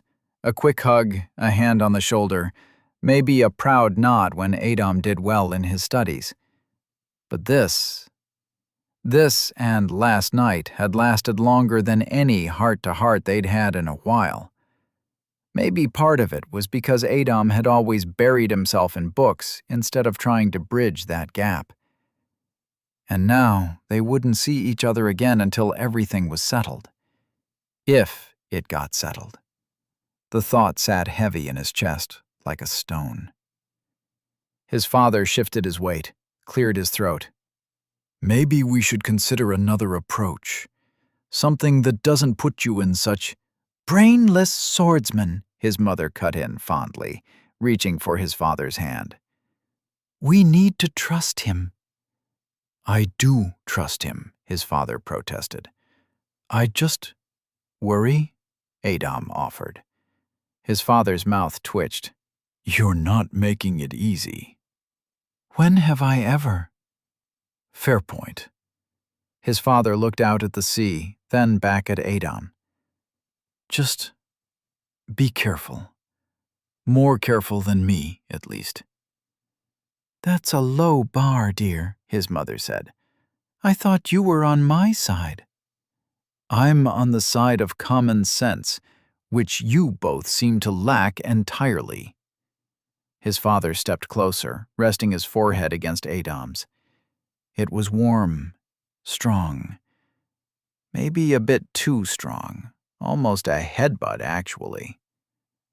When this is all over, his father said quietly, We'll catch up properly. But until then, he pulled back, his hands heavy on Adam's shoulders. Don't take unnecessary risks. Keep your head down. Let Bob guide you. He's smarter than he looks. Adam chuckled. Bob will love hearing that. I'm serious. No heroics, no fighting if you can avoid it. And for heaven's sake, stay away from Arthur. His mother interrupted gently, touching his arm. The sun's getting high. You need to go. His father nodded, pulling her into a tight embrace before stepping back. He looked at them both for a long moment, then pulled his cloak tight and turned away. Adam watched until his father's figure disappeared into the snowy distance, just another shadow in the dawn light. I'm a bit surprised, Adam said finally. You're usually the more protective one. His mother smiled, linking her arm through his as they walked back to camp. Your father's hiding it well, but he's in a difficult position right now. He's always been like this, ever since we were young, if you can believe it. A brainless swordsman with no name or money to his name, rushing headfirst into trouble. Father? Really? Oh, yes. He pretends to be all calculated now, but he's always been the impulsive one. You know, he always managed to get out of trouble somehow, no matter how deep he was in it. She squeezed his arm. So don't worry too much, and don't feel burdened. None of this is your fault. I can do this, Adam said. I know I'm young, but... She laughed. Young? Your father was 12 when we got stuck in our first dungeon. Adam stopped walking. Wait, what? Oh, yes. We couldn't stand each other back then. Made a bet that led us straight into trouble. Your typical rank F dungeon, nothing too dangerous, but still. She grinned at his shocked expression. What? Did you think we were always the responsible adults, you know? You and father hated each other? Hate is a strong word. Let's say we had a fierce rivalry that involved a lot of shouting matches and one very unfortunate incident with a magical sheep. How have I never heard this story? Well, you never asked. She tugged him along. Come on, I'll tell you all about how your father tried to impress me by challenging a mimic to a duel. And it didn't go well. Morning came with fresh snow and goodbyes. The Vaishari packed their breakfast away while children ran around, picking up forgotten items. Morgana was nowhere to be seen.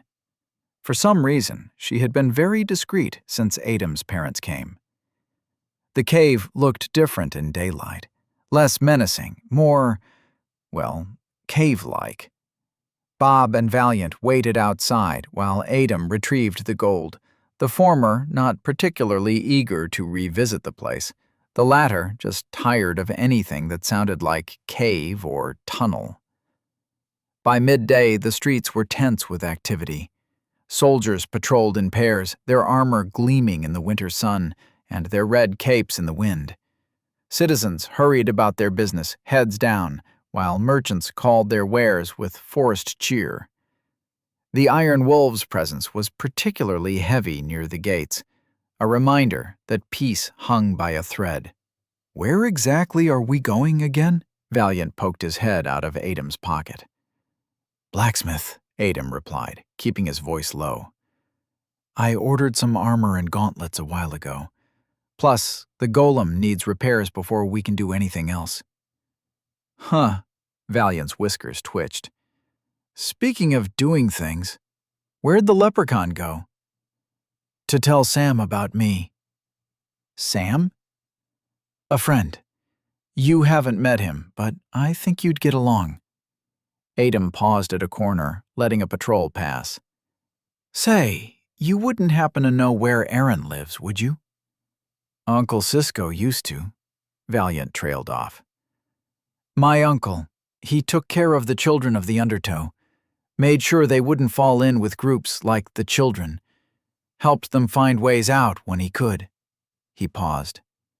He always kept their information secret, wouldn't even write it down. Said it was safer that way, in case someone came looking. I'm sorry, Adam said quietly, understanding the past tense. Yeah, Valiant's whiskers drooped slightly. But we could ask around, carefully. Some of the old families might know something. That would help, yes. The smithy appeared ahead, steam rising from its doors in defiance of the cold. The rhythmic sound of hammer striking metal rang out. Someone was hard at work. The warmth hitting their faces as they approached was a welcome change from the biting winter air. The door creaked open, letting in a blast of cold air. Inside, the forge's heat hit like a wall, making Adam's frozen face tingle. Through the steam and smoke, he spotted a familiar figure, short, with that unmistakable wavy red hair. Feely was hammering away at something on his anvil, completely absorbed in his work. "Excuse me," Adam called out. Nothing, just the steady bam, bam, bam of metal on metal. "Excuse me!" Still nothing. Feely didn't even twitch, focused entirely on whatever he was crafting. How does he still have ears? Valiant emerged from Adam's pocket, paws pressed against his own. Hey! Hey, you! Feely turned around, hammer still raised, and froze. His eyes went wide as dinner plates at the sight of the talking mouse. Ah! Ah! Valiant dove back into Adam's pocket so fast he nearly tore the fabric. What? How? It talked, but... Feely stammered, backing into his anvil and nearly dropping his hammer. Feely, wait! Adam pulled down his hood and unwrapped the cloth from his face. It's me. The hammer clattered to the floor. Feely stared at him, mouth slightly open, face going through several expressions in rapid succession. It is you, he whispered. And then his face twisted into something Adam had never seen before. Not unfriendly, cheerful Feely. His eyes narrowed, his jaw clenched, and suddenly the small blacksmith looked about ready to throw someone through a wall. You! Chapter 43. Wham and Bam. As it turns out, an angry stoneblood charging at you is a pretty terrifying sight. They're built like small mountains, and Feely, despite being one of the shorter ones, still had arms thick as tree trunks from all the smithing. Arms currently trying very hard to reach Adam's face. Wait, what? Why? Adam backpedaled, fingers sketching a quick pattern in the air. The levitation spell caught Feely mid-lunge, leaving him floating a few feet off the ground, still swinging. Put me down! Feely's face was almost as red as his hair. Do you have any idea what happened after you disappeared? I can explain. Explain? Explain? Feely's boots kicked uselessly at the air. The guards came. They took Master Kern. They questioned us, threatened to shut down the forge. From Adam's pocket came Valiant's muffled voice. Why is everyone trying to kill us lately? What did you do to this one?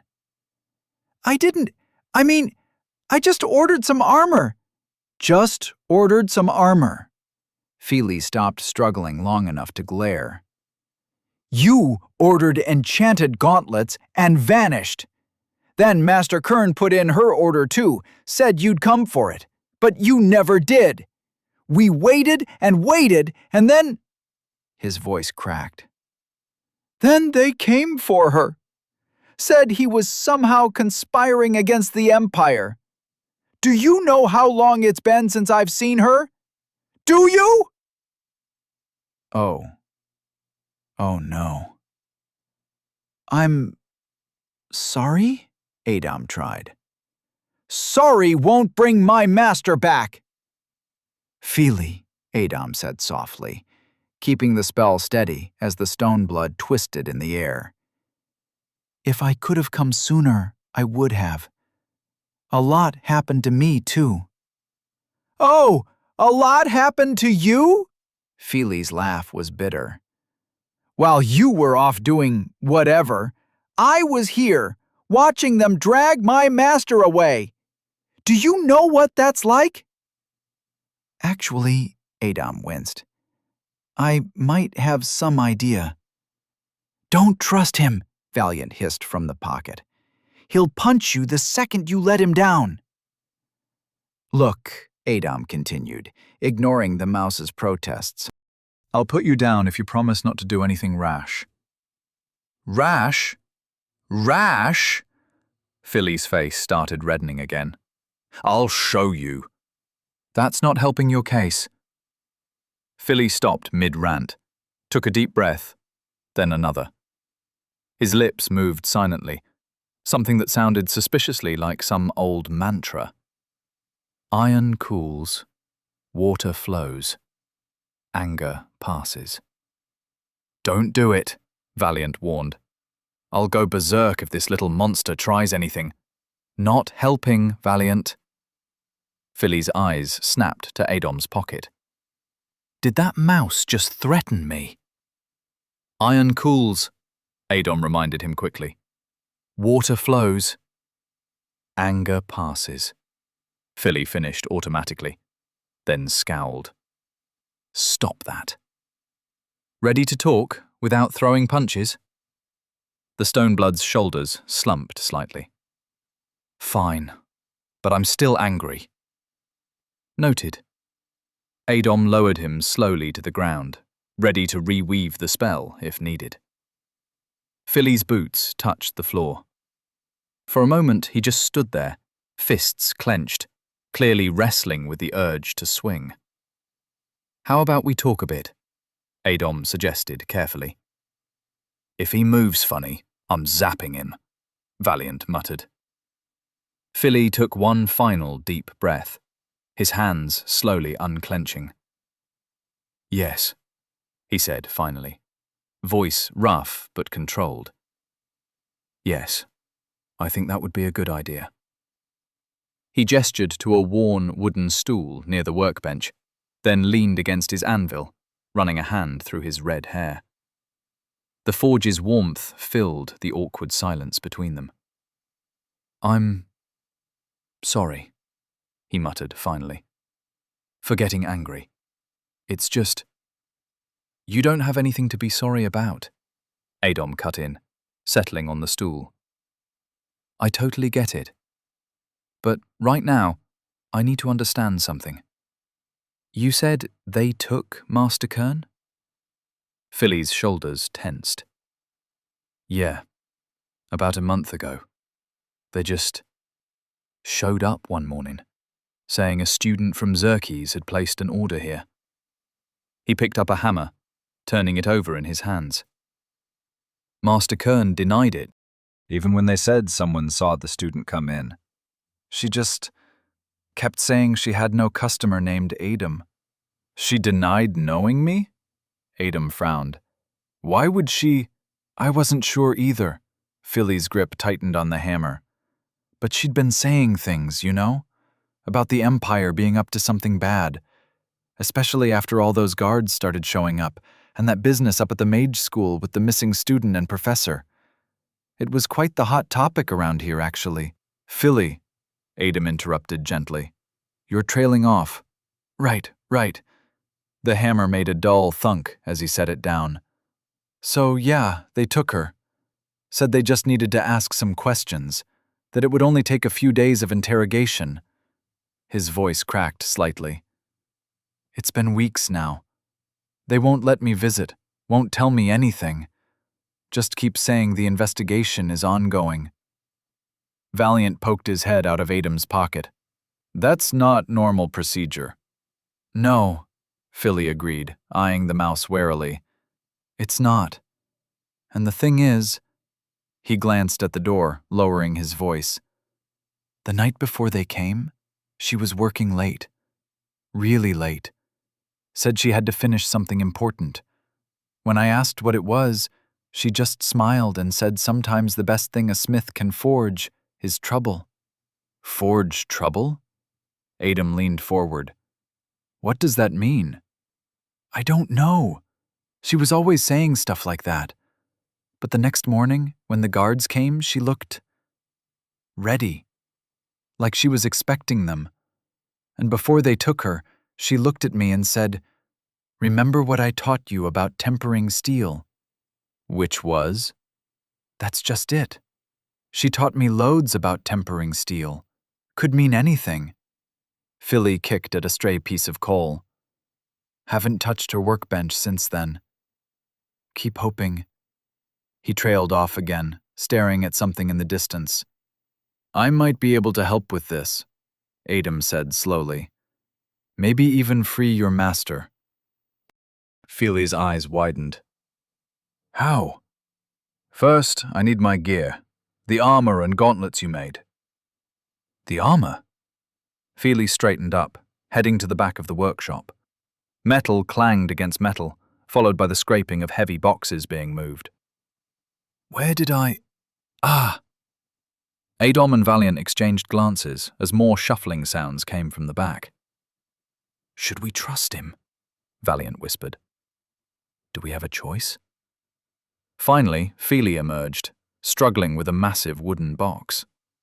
He set it down with a thud that made the tools on the nearby bench rattle.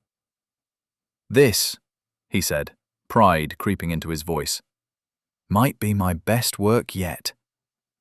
He unlatched the box, lifting the lid to reveal gleaming pieces of armor. Runes traced elegant patterns along the metal, flowing like water frozen in silver. The craftsmanship was extraordinary. Each piece fitted perfectly with the next, creating a complete set that seemed to catch and hold the forge's light. Wow, Adam breathed, lifting out the breastplate. The metal felt almost warm under his fingers. Reinforced steel core with an outer layer of enchanted alloy, Feely explained, practically bouncing on his feet. The runes are Master Kern's design. They'll help channel magical energy while dispersing harmful effects. The joints are double-layered for flexibility, and I added extra reinforcement around the vital areas. The pauldrons can... This is incredible, Adam interrupted. But before we can use it, we need to fix what's going to wear it. What do you mean?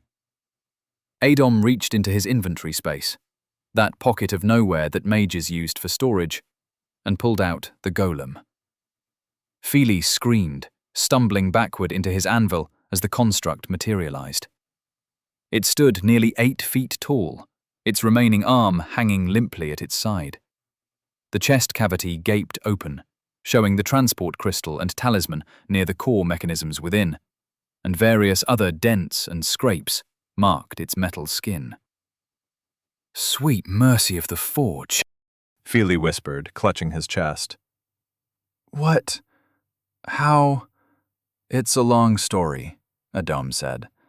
But right now what I need to know is, can you fix it? The golem's head turned slightly, its dim eyes focusing on the stone blood. Feely swallowed hard, but Adam could already see the craftsman's curiosity overtaking his fear as he studied the damaged construct. I've never worked on anything like this before, he admitted. But... He stepped closer, examining the torn metal around the missing arm. These connection points, the metal composition. A small smile crept across his face. Yeah, I think I can work with this. How long would it take? Adam asked, watching Feely examine the golem. 2 days, Feely said, already measuring the chest cavity with his fingers. 1 full day to understand how it works, another to repair it. Won't need sleep or food or... Wow, Feely, Adam raised his hands. Don't hurt yourself. We need you in one piece. At least he's passionate, Valiant muttered from the pocket. Feely barely seemed to hear them, running his hands over the damaged metal. If we're going to break into the prisons to free Master Kern, I'll need to make sure the joints are perfect. Maybe reinforce the, we're not breaking into any prison. Feely's hands stopped moving. Oh, he looked up, confused. But you said we'd free her? There's a better way to do it. Adom glanced around the workshop. Also, I need those gauntlets. Oh! Feely's eyes lit up. He headed back to the storage area, voice carrying over the sound of moving boxes. Master Kern spent more time on them than expected. Said something wasn't quite right with the enchantment matrix we bought from the Mage Association. She was still working on them when the soldiers... He emerged with a smaller box, ornately carved with runic patterns. She couldn't finish them properly, but... He set the box down carefully and opened it. Adom's eyes widened. Inside lay a pair of gauntlets that seemed to drink in the forge's light. They were sleek, almost artistic in their design, with plates that overlapped like scales. Crystalline lines traced their way from fingertips to wrists, pulsing faintly with stored magical energy. They weren't as bulky as traditional armored gauntlets. Instead, they looked more like extensions of the wearer's own hands, deadly and beautiful at once. What's wrong with them? They look amazing, Valiant squeaked, peering at the gauntlets. Try them on! Adom lifted them carefully from the box. The moment his hands slid inside, text flickered in his vision. Rank S. They fit perfectly, like a second skin. The metal was cool against his hands, but quickly warmed to his touch. In each palm sat a mana crystal, different from his original design, but somehow better. The crystalline lines pulsed in sync with his heartbeat. Adom closed his eyes, breathing in deeply. The familiar blue fire of his fluid energy spread across his body, but when it reached the gauntlets, something changed. The crystals brightened, the lines glowing intense azure.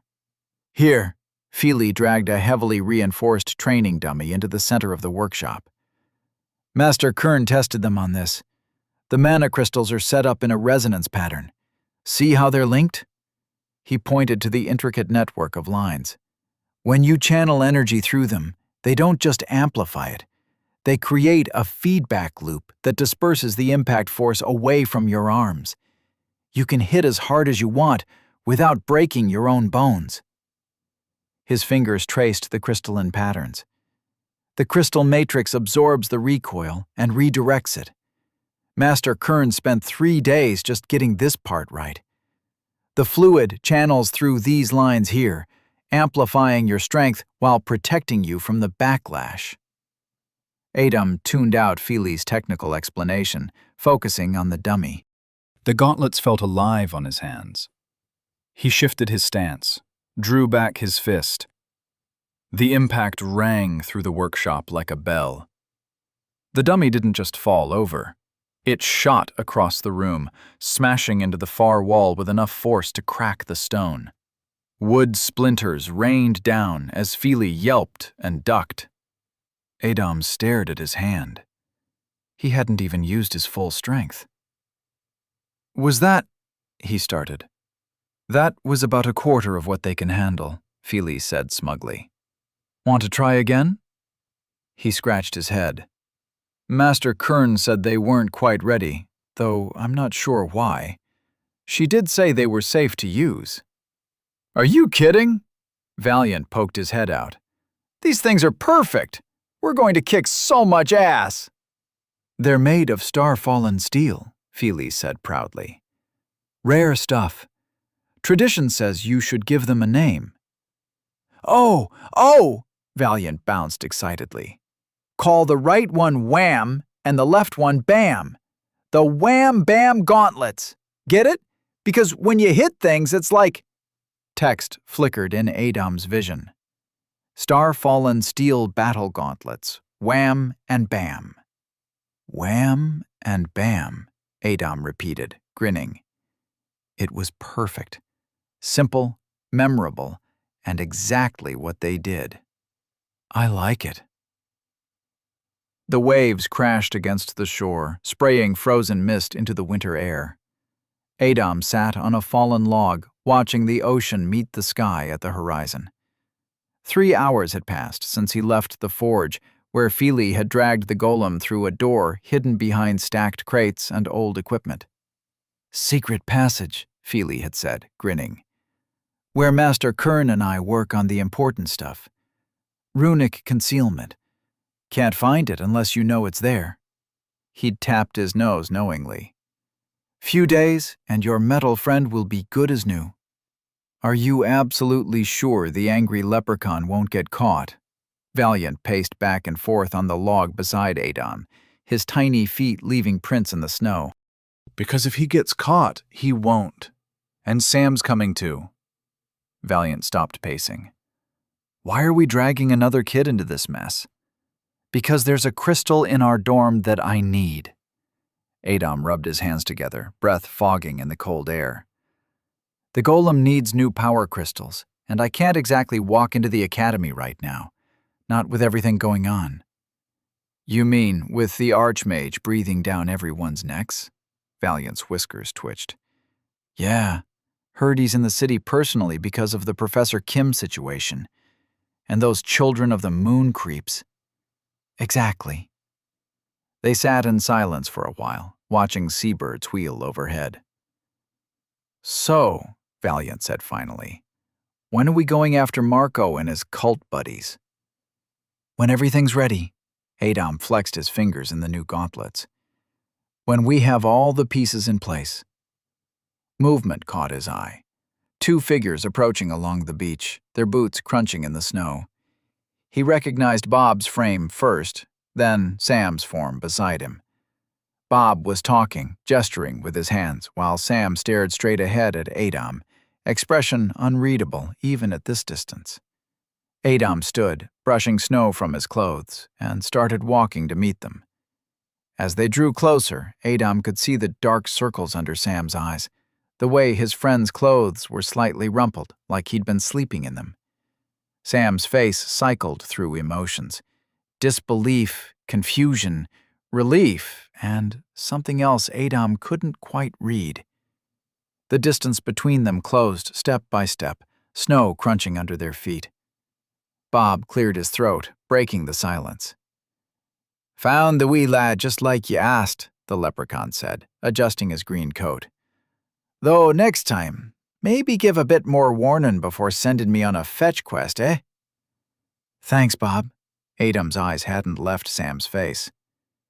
"You missed my birthday." Sam's voice was quiet. "Oh," Adam blinked.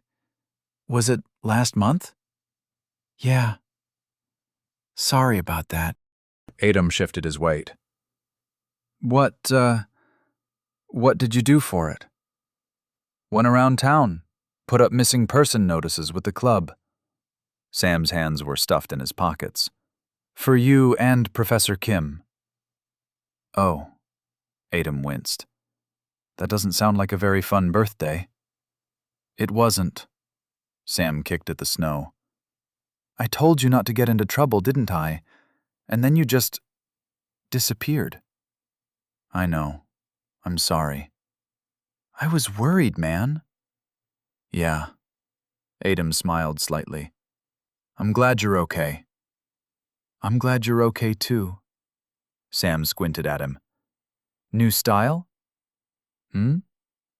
"Your hair." Adam's hand went to the white streak. "Oh, right. Long story." "Right then," Bob cut in, rubbing his hands together. "As touchin' as this reunion is, perhaps we could continue it somewhere less—" A gust of icy wind blew in from the ocean. "Less bloody freezin'? The camp's not too far." The walk back to camp would take nearly an hour. Bob led the way, grumbling about the cold, while Adam told Sam everything. Well, almost everything. He explained about the golem, about Master Kern's arrest, about Marco and the Children of the Moon. He left out the time travel and his real reasons for needing certain ingredients, but everything else came pouring out. Maybe it was because he was tired of keeping secrets, or maybe because if anyone deserved to know the truth, it was Sam. Adam kept waiting for the freakout, for Sam to tell him he was crazy or that they needed to go to the authorities. He'd already prepared a whole speech about understanding if Sam wanted nothing to do with this mess. "Well," Sam said when Adam finally finished talking, "that actually makes a lot more sense now." Adam nearly tripped over his own feet. "What?" "I mean, the missing professor, the weird stuff at school, those creepy people hanging around town." Sam counted off on his fingers. "Plus that thing in the market district where we almost got killed. I knew you had something going on. I just felt like you'd tell me on your own when you felt like it." "And you're okay with all this?" "Okay with it? No! We're literally going against the Crown Prince here." Sam shook his head. "But you're my best friend, and you're clearly in trouble, and I believe you when you say you have a way to get out of it. So what do you need me to do?" Adam stared at him for a moment, then smiled. He was actually sorry, really. As he'd severely underestimated Sam, it seemed. Maybe all those early morning workouts had done more than just build muscle. "Remember those transportation crystals we were working on?" "Yeah," Sam patted the dimensional bag at his hip. "Brought the big one too, like you asked." "Finally!" Valiant poked his head out of Adam's pocket. "Someone competent around here." "Who's this?" "Oh, right. Sam, Valiant. Valiant, Sam," Adam said, watching as his friend and the mouse beastkin sized each other up. "Nice to meet you," Sam said with a small wave. "I read about mouse beastkin in class. You can sense magical disturbances and energy fluctuations, right? That must be really useful with all the, well, everything that's been happening." "I like this kid," Valiant declared, whiskers twitching with approval. "At least someone's been paying attention in class." "Sam," Adam's voice grew serious, "I'm going to need your help with those crystals again. And there are some things we need to handle with the academy, with Headmaster Maris." "What about the headmaster?" Chapter 44. Dominoes Waiting to Fall. The Vaishari camp was alive with color and sound and constant motion, despite the winter chill. Steam rose from the massive bonfire at the center, its warmth a stark contrast to the cold sea breeze coming off the shore. The massive bonfire roared at its heart, sparks dancing up into the darkening sky, and the sea crashed against the shore nearby as its rhythm mixed with the sounds of music and laughter. Adam watched as a group of children sprinted past through the packed snow, their faces curious and bright as they spotted him, and their breaths forming little clouds in the air. "Chovihano Tikno! Chovihano Tikno!" they called out, pointing at him. Though he didn't understand their words, their excitement was clear enough. One small boy, wrapped in a thick woolen coat, brandished a wooden sword, demonstrating with enthusiastic swings while chattering rapidly in their musical language. Adam smiled and waved, glancing at Sam, who stayed close to his side, clearly overwhelmed by all the activity. Near the cooking fires that dotted the snowy camp, women in colorful skirts and heavy shawls danced to the music, their curious glances following the newcomers. "Saminel!" Maria, Adam's mother, shouted Sam's name through the bustle. She stood up from her workbench near one of the larger tents, setting aside what looked like half-finished potions. Her hair was tied back loosely, herbs and reagents scattered across her workspace, protected from the snow by the tent's awning. "Hello, Mrs. Scylla," Sam called back, with a small bow of his head, the gesture making Adam roll his eyes. Same old Sam, proper as always. Those friends who acted so perfectly behaved around parents were usually the masterminds behind the worst idea. But not Sam. He meant every courteous word, every proper gesture. Had to drag him kicking and screaming into anything remotely questionable. And now, here he was, plotting against the Crown Prince himself. Come to think of it, Adam realized with a sudden pang of guilt. He might have been the bad influence all along. "Oh, how many times do I have to tell you to call me Auntie?" his mother laughed, making her way over. She pulled Sam into a quick hug, then held him at arm's length, her eyes scanning him in that way that always made Adom feel like she could see right through him. "Look at you," Maria said warmly to Sam, studying his face. "Those morning training sessions Adom told me about are showing. How's your family? How's your sister, little Elena, doing with her reading? She's, what, 9 now?" "Oh, she's good," Sam replied, relaxing slightly. "Finally got through that book of fairy tales you recommended. She won't stop talking about the dragon stories. And yes, she's 9 now." "And your father? Still running the Merchant Guild ragged?" "Someone has to keep them organized," Sam smiled. "Though he's been worried about everything that's happening." Maria's expression softened. "And your mother?" "Ah, the same." Sam's voice quieted. "The healers say there's been no change." Maria pulled him closer for another brief hug. "We'll find something that helps. I've been looking into some old remedies. There are always new paths to try." "Oh, thank you, Auntie Maria. I'll tell Mother." Sam stumbled over his words. "Sam," she reached out, squeezing his shoulder gently. "You're taking a huge risk helping Adom with all this." "Mother," Adom started, but she held up a hand. "No, this needs to be said." She looked Sam in the eyes. "Thank you for being there for my son, for believing in him. Not many would take such risks for a friend." Sam shifted uncomfortably under the praise. "He'd do the same for me." "Yes," she smiled. "He would." More children had gathered around them, some tugging at Sam's clothes curiously, others pestering Adom with rapid questions in their language. She glanced between them. "Now, I hear you two have something to take care of."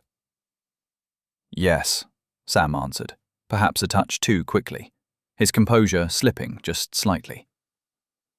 "We should probably—" "Go on then," she said. "I'll be here, working on these healing potions. Stars know we might need them, the way things are going."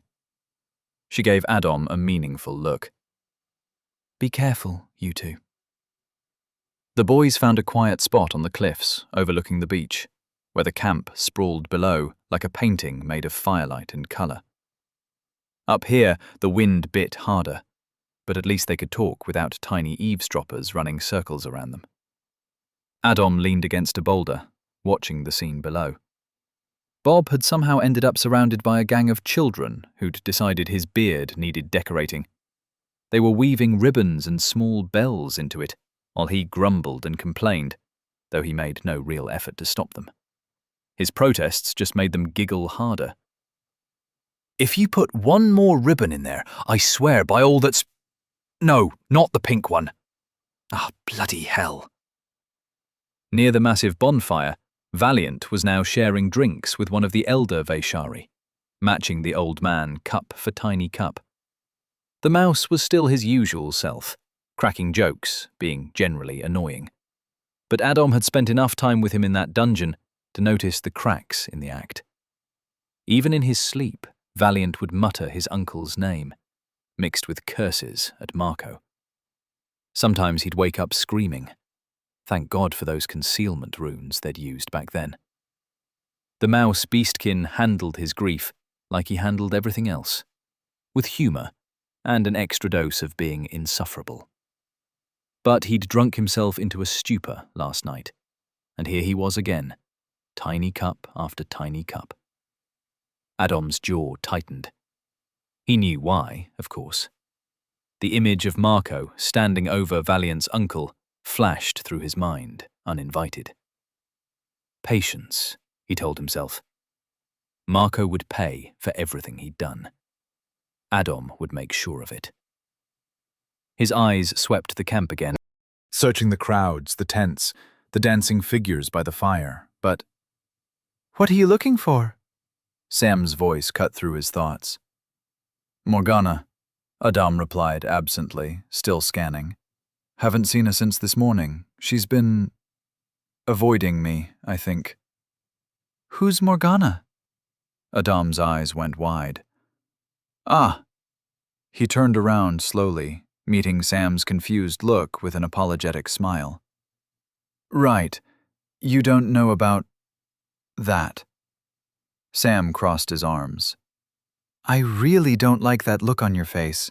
That's your, I did something complicated and probably stupid look. I have a look for that? You have several. Sam sat down on a nearby rock, pulling his coat tighter against the wind. So, Morgana? It's complicated. Everything's complicated with you lately.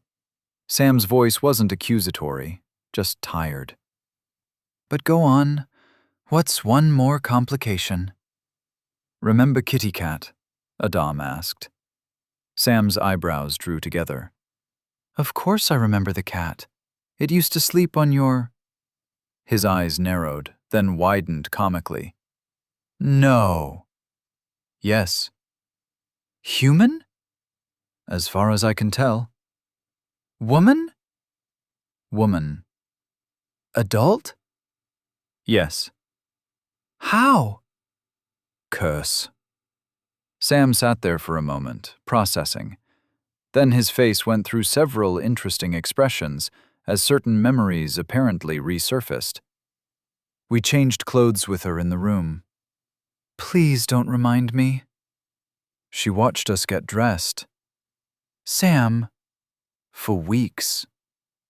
I know. She slept on your bed. To be fair, she was actually a cat then. Sam buried his face in his hands. Then Sam started laughing. Not his usual polite chuckle, but a full, slightly hysterical laugh that echoed off the cliffs. You know what? He wheezed, wiping his eyes. I'm just going to stop being surprised. Every time you open your mouth lately, something impossible comes out. I'm just going to focus on whatever crisis we're dealing with right now and pretend everything else is normal. He glanced toward the camp, then shuddered. Though I really hope I don't run into her here.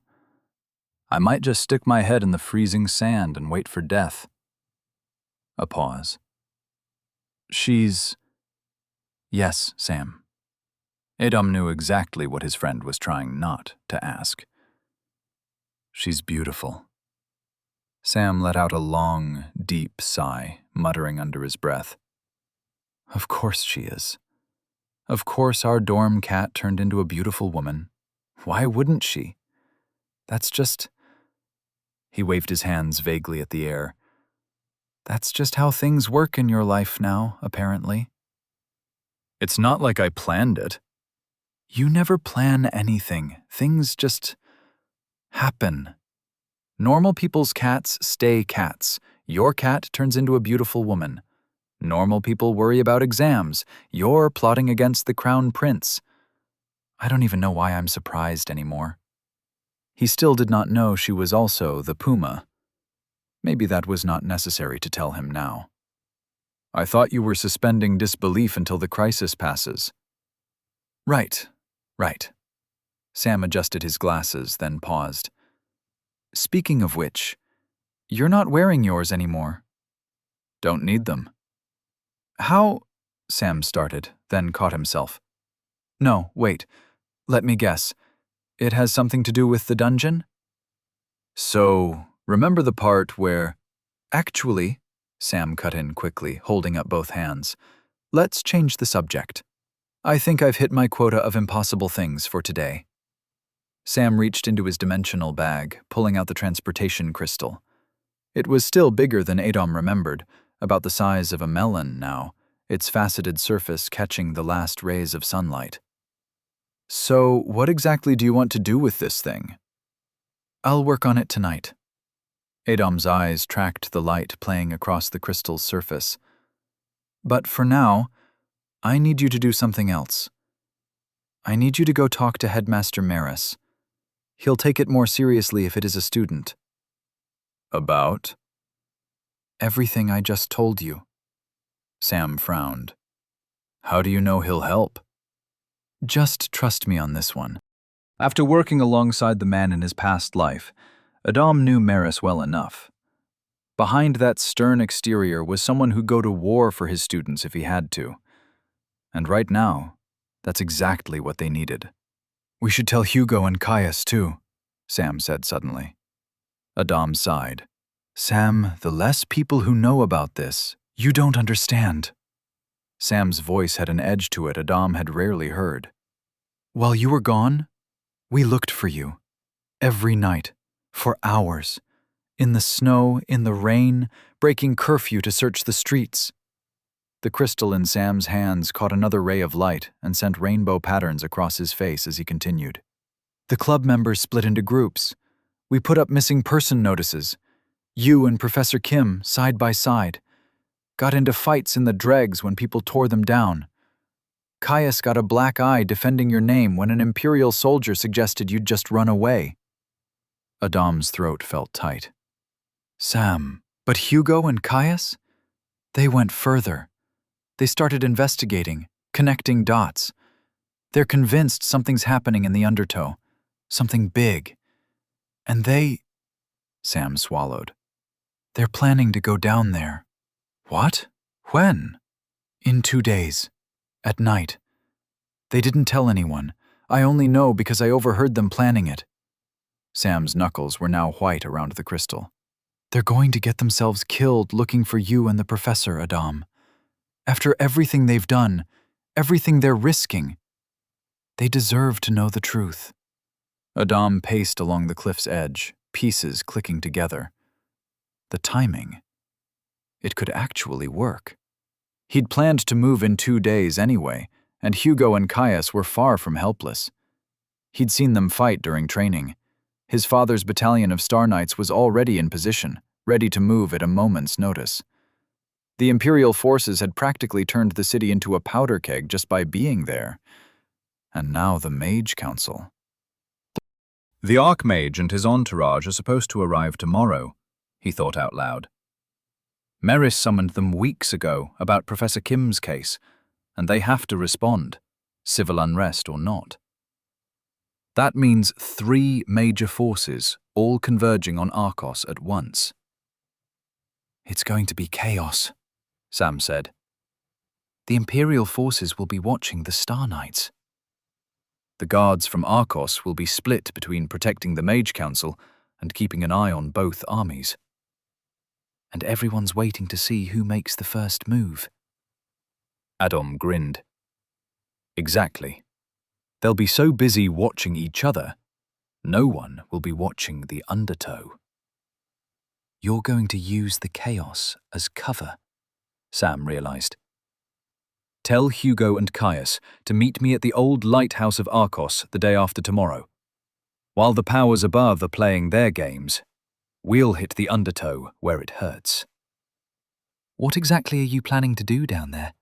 Sam asked. Marco, Gale, that one bastard who calls himself Mr. Fox. I'm going to drag them all into the light. Adam's voice hardened. Everything they've been doing in the undertow, all the proof of their operations, I'll make sure it ends up right in front of everyone's faces. No more shadows, no more secrets. While the whole city's distracted by armies and mages, we'll rip the rot out by its roots. Adam pushed himself up from the cold rock, joints cracking as he stretched his arms overhead. His boots crunched through fresh snow as he walked to the cliff's edge, the wind whipping his coat around his legs. The sun was setting now. He squinted against the glare, raising a hand to shield his eyes. The clouds were the same color as that day, when he'd lain there dying, on a beach much like this one. When that woman had offered him a second chance. When he'd reached out and grabbed her hand. Adam breathed in deep through his nose, letting the cold air fill his lungs, then exhaled, Smoke curled from his mouth into the wind. 2 days.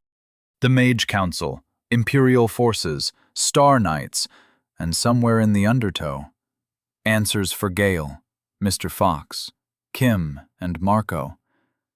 Everything lined up like dominoes, waiting to fall. "We're really doing this, aren't we?" Sam asked behind him. Adom's lips curved into a smile. The same sun was setting over Arcos, over the prince, over Marco, over everyone who thought their secrets were safe in the dark. Yep. The promised day was coming. The same day, at night. The Iron Wolves' war galley cut through the dark waters, its black sails barely visible against the night sky. In his cabin, Commander Arthur Silla stood before the tactical map spread across his table, the lantern light casting long shadows across his face. "Do you understand what I said, Nos?" The massive man leaning against the cabin wall let out a rumbling laugh. Even hunched over to avoid hitting his head on the low ceiling, Nos towered in the confined space. His beard, streaked with gray, did little to hide the scars that marked his face. Don't worry, Commander. The little firebird's in good hands." Arthur's expression hardened. "This isn't a joke. My son specifically warned me about this man, Gale. He fights at Star Knight level and wields magic on top of that. He's not to be underestimated." "Come now, Silla. When have I ever let you down?" "I'm serious, Nos." Arthur's hand clenched on the hilt of his sword. "You're one of my best. That's why I'm trusting you with this. We need Gale alive, preferably. He could be key in proving the Crown Prince's treachery." Nos straightened up, his head brushing the ceiling. For a moment, the jovial mask slipped, revealing the veteran warrior beneath. "I understand, Commander. Capture, not kill. I'll drag that fucking Gale fella to you in chains if I have to." "That was all I needed to hear, old friend." "Though I have to say," his grin returned, "I'm looking forward to seeing little Adam again. Last time I saw that boy, he was barely up to my knee, trying to lift my warhammer." "That was 6 years ago." "Has it been that long?" Nos stroked his beard. "Well, must be quite the warrior now, coming up with a plan like this," he chuckled.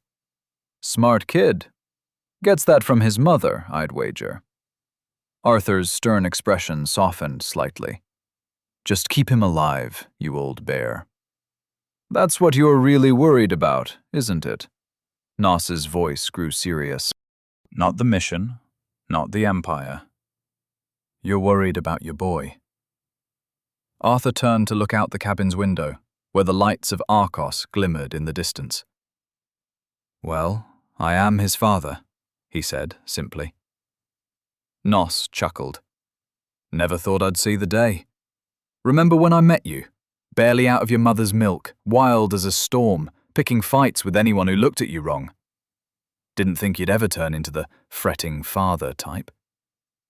Have one yourself, you'll understand." "Bah!" Nos waved his massive hand. "I'm too old for that shit now. Besides, being an uncle's better. All the fun, none of the headaches." Arthur's laugh was dry. "That's true enough. You'd have quite the headache indeed."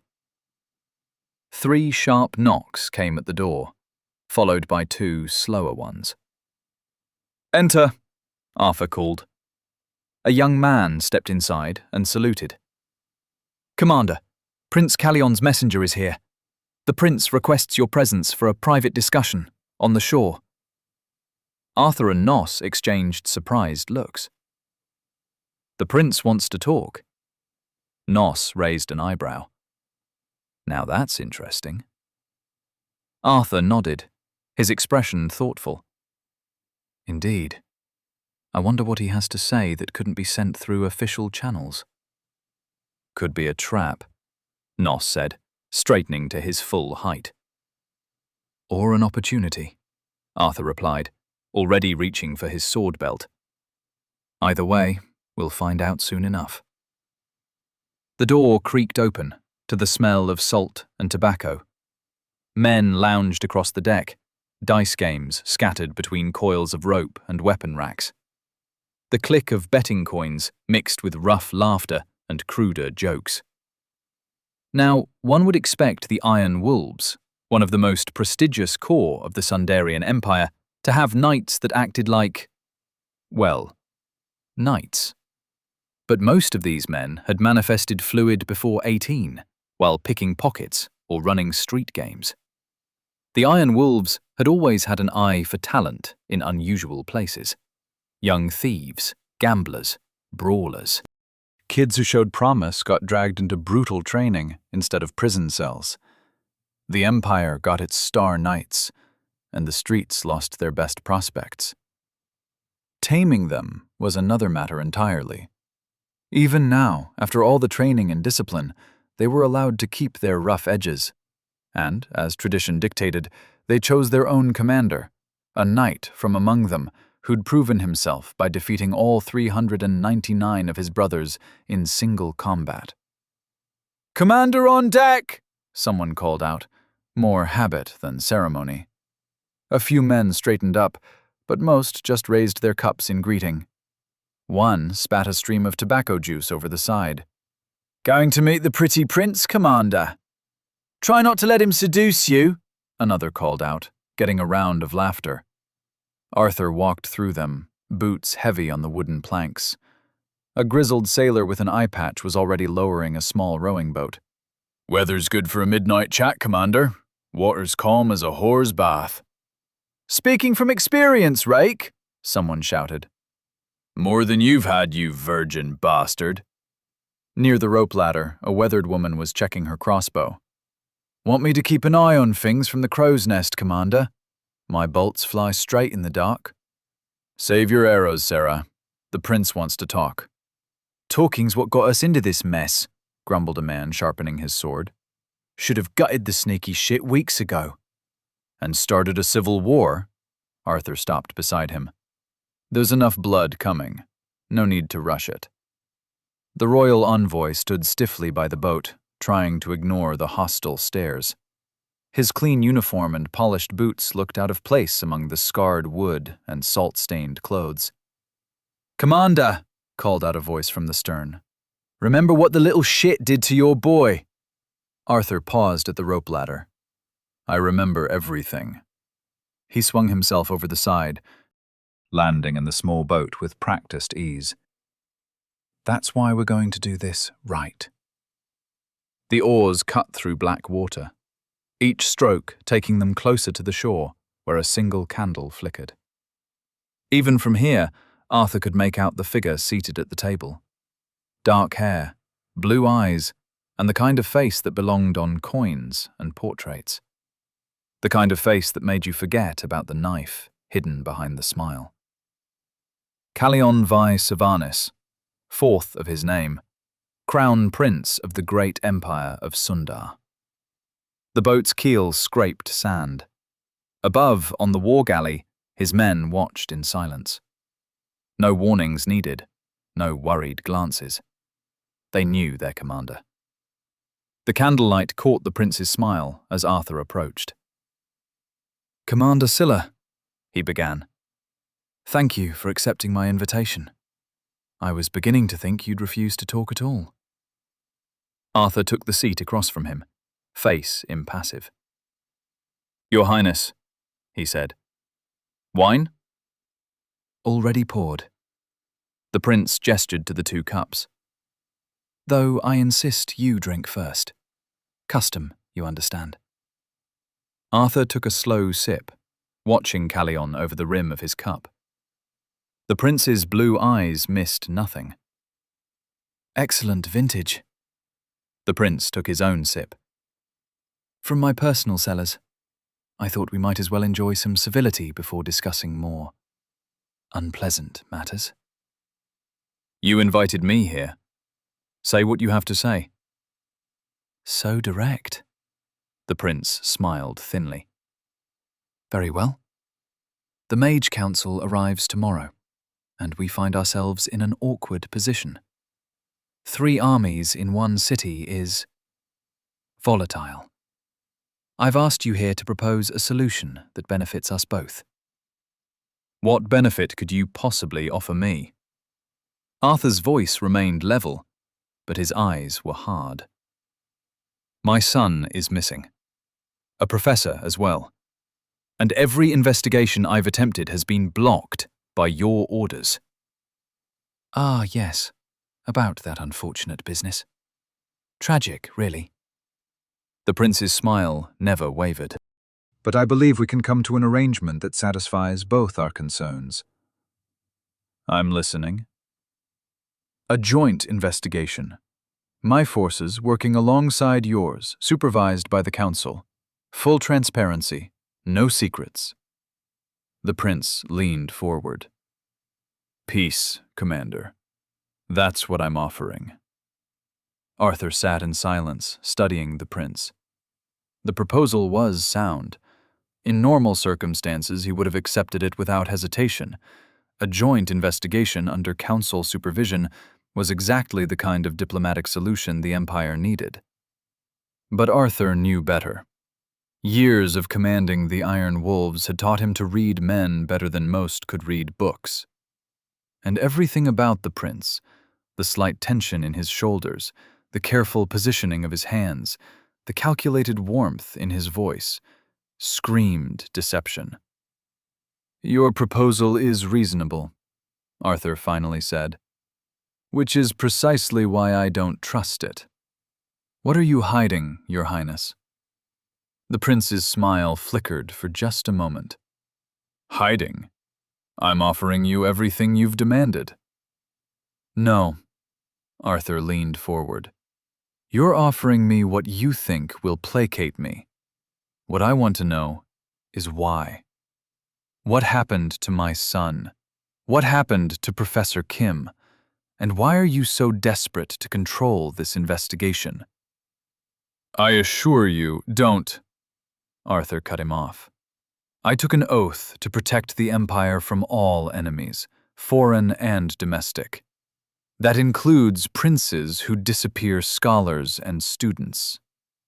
The prince's eyes hardened. Careful, Commander. That's dangerously close to treason. And what you've done is dangerously close to tyranny. Arthur stood. Your offer is noted, Your Highness. But until I know what you're hiding, there will be no arrangement. You're making a mistake. For the first time, urgency crept into the prince's voice. My father entrusted me with resolving this situation.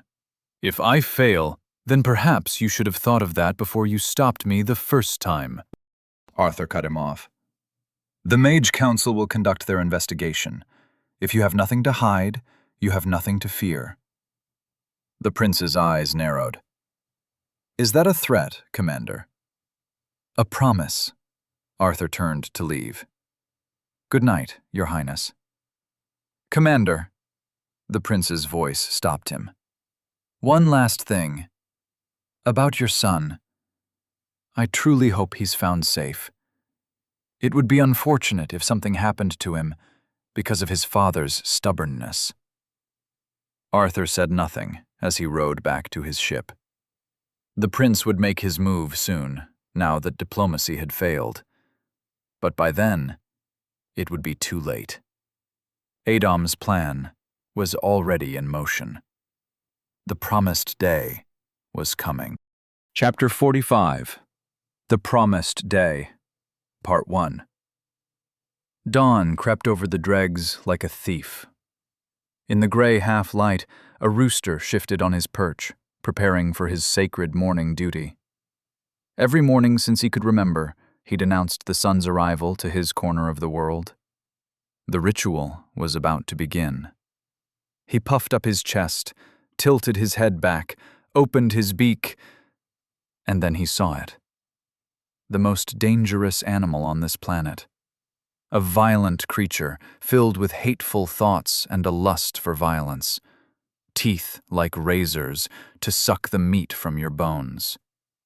The dog came barreling around the corner, tongue lolling, eyes fixed on feathers. The rooster's war cry turned into a squawk of terror. He abandoned his post with desperate dignity, flapping through the falling snow as a boy's voice rang out behind him. "Rex!" Such was the vile beast's name. "Rex, get back here!" The rooster fled past Miss Mabel's bread stall, sending her fresh loaves tumbling. Past old Tom the cobbler, who raised his cane in solidarity. He too knew the terror of those teeth. Through puddles of melting snow, sending icy droplets flying, while that monster bounded after him with unholy glee. "Sorry, Miss Mabel! Sorry, Mr. Tom!" the boy called out, chasing after them. The rooster's wings carried him over barrels and under washing lines, his dignity forgotten with each desperate flap. He'd seen what happened to Clarence last spring. Poor Clarence, who'd been too slow, too proud to run. Now nothing remained of him but a cautionary tail and a few scattered feathers. Not today. Not this rooster. Snow fell softly on the dregs as the boy chased his little dog through narrow streets, past boarded windows and walls plastered with wanted posters. Steam rose from his breath as he called out, "Rex, come on! Leave the chicken alone!" The dog, a scraggly mutt with mismatched ears, darted between carts and around corners, kicking up fresh powder, the terrified rooster just barely keeping ahead. Market stalls were just starting to open, vendors diving out of the way as chicken and dog barreled past. Imperial soldiers watched with hands on their weapons, scowling at the commotion. "No running!" one of the soldiers barked as the boy rushed past, nearly slipping in the snow. The boy slowed, but neither dog nor chicken paid any heed to Imperial authority. The rooster, seeing salvation, banked hard toward the northern quarter where blue and silver banners of the Mage Council hung from lamp posts. Surely these mighty wizards would protect one of their feathered brethren. More soldiers stood guard there, hands on sword hilts, watching the growing chaos with hard eyes. Rex bounded after his prey, either oblivious to the danger or not caring. Just before he could dart between the soldier's legs after the frantically flapping rooster, a hand caught his collar. "Whoa there, buddy." An older boy, the boy's savior, who'd grabbed Rex, crouched down, scratching behind those mismatched ears. "Let's not cause trouble today." The dog immediately flopped onto its back in the snow, tail wagging as it begged for belly rubs. "Rex!" The younger boy caught up, panting. "I'm so sorry, he just—" "No harm done." The older boy, Adam, gave the dog one last pat before standing. Snow clung to his dark coat. "Though you might want to keep him closer. Things are a bit tense right now." The boy scuffed his worn boot in the snow. "I know. I just got bored sitting inside all day. Ma won't let me go anywhere anymore, and most stores are closed now, especially the candy ones." He glanced around at the empty stalls and quiet streets. "The city's not even fun now." "Yeah, I know how that feels." Adam reached into his pocket and pulled out something wrapped in wax paper. "Here."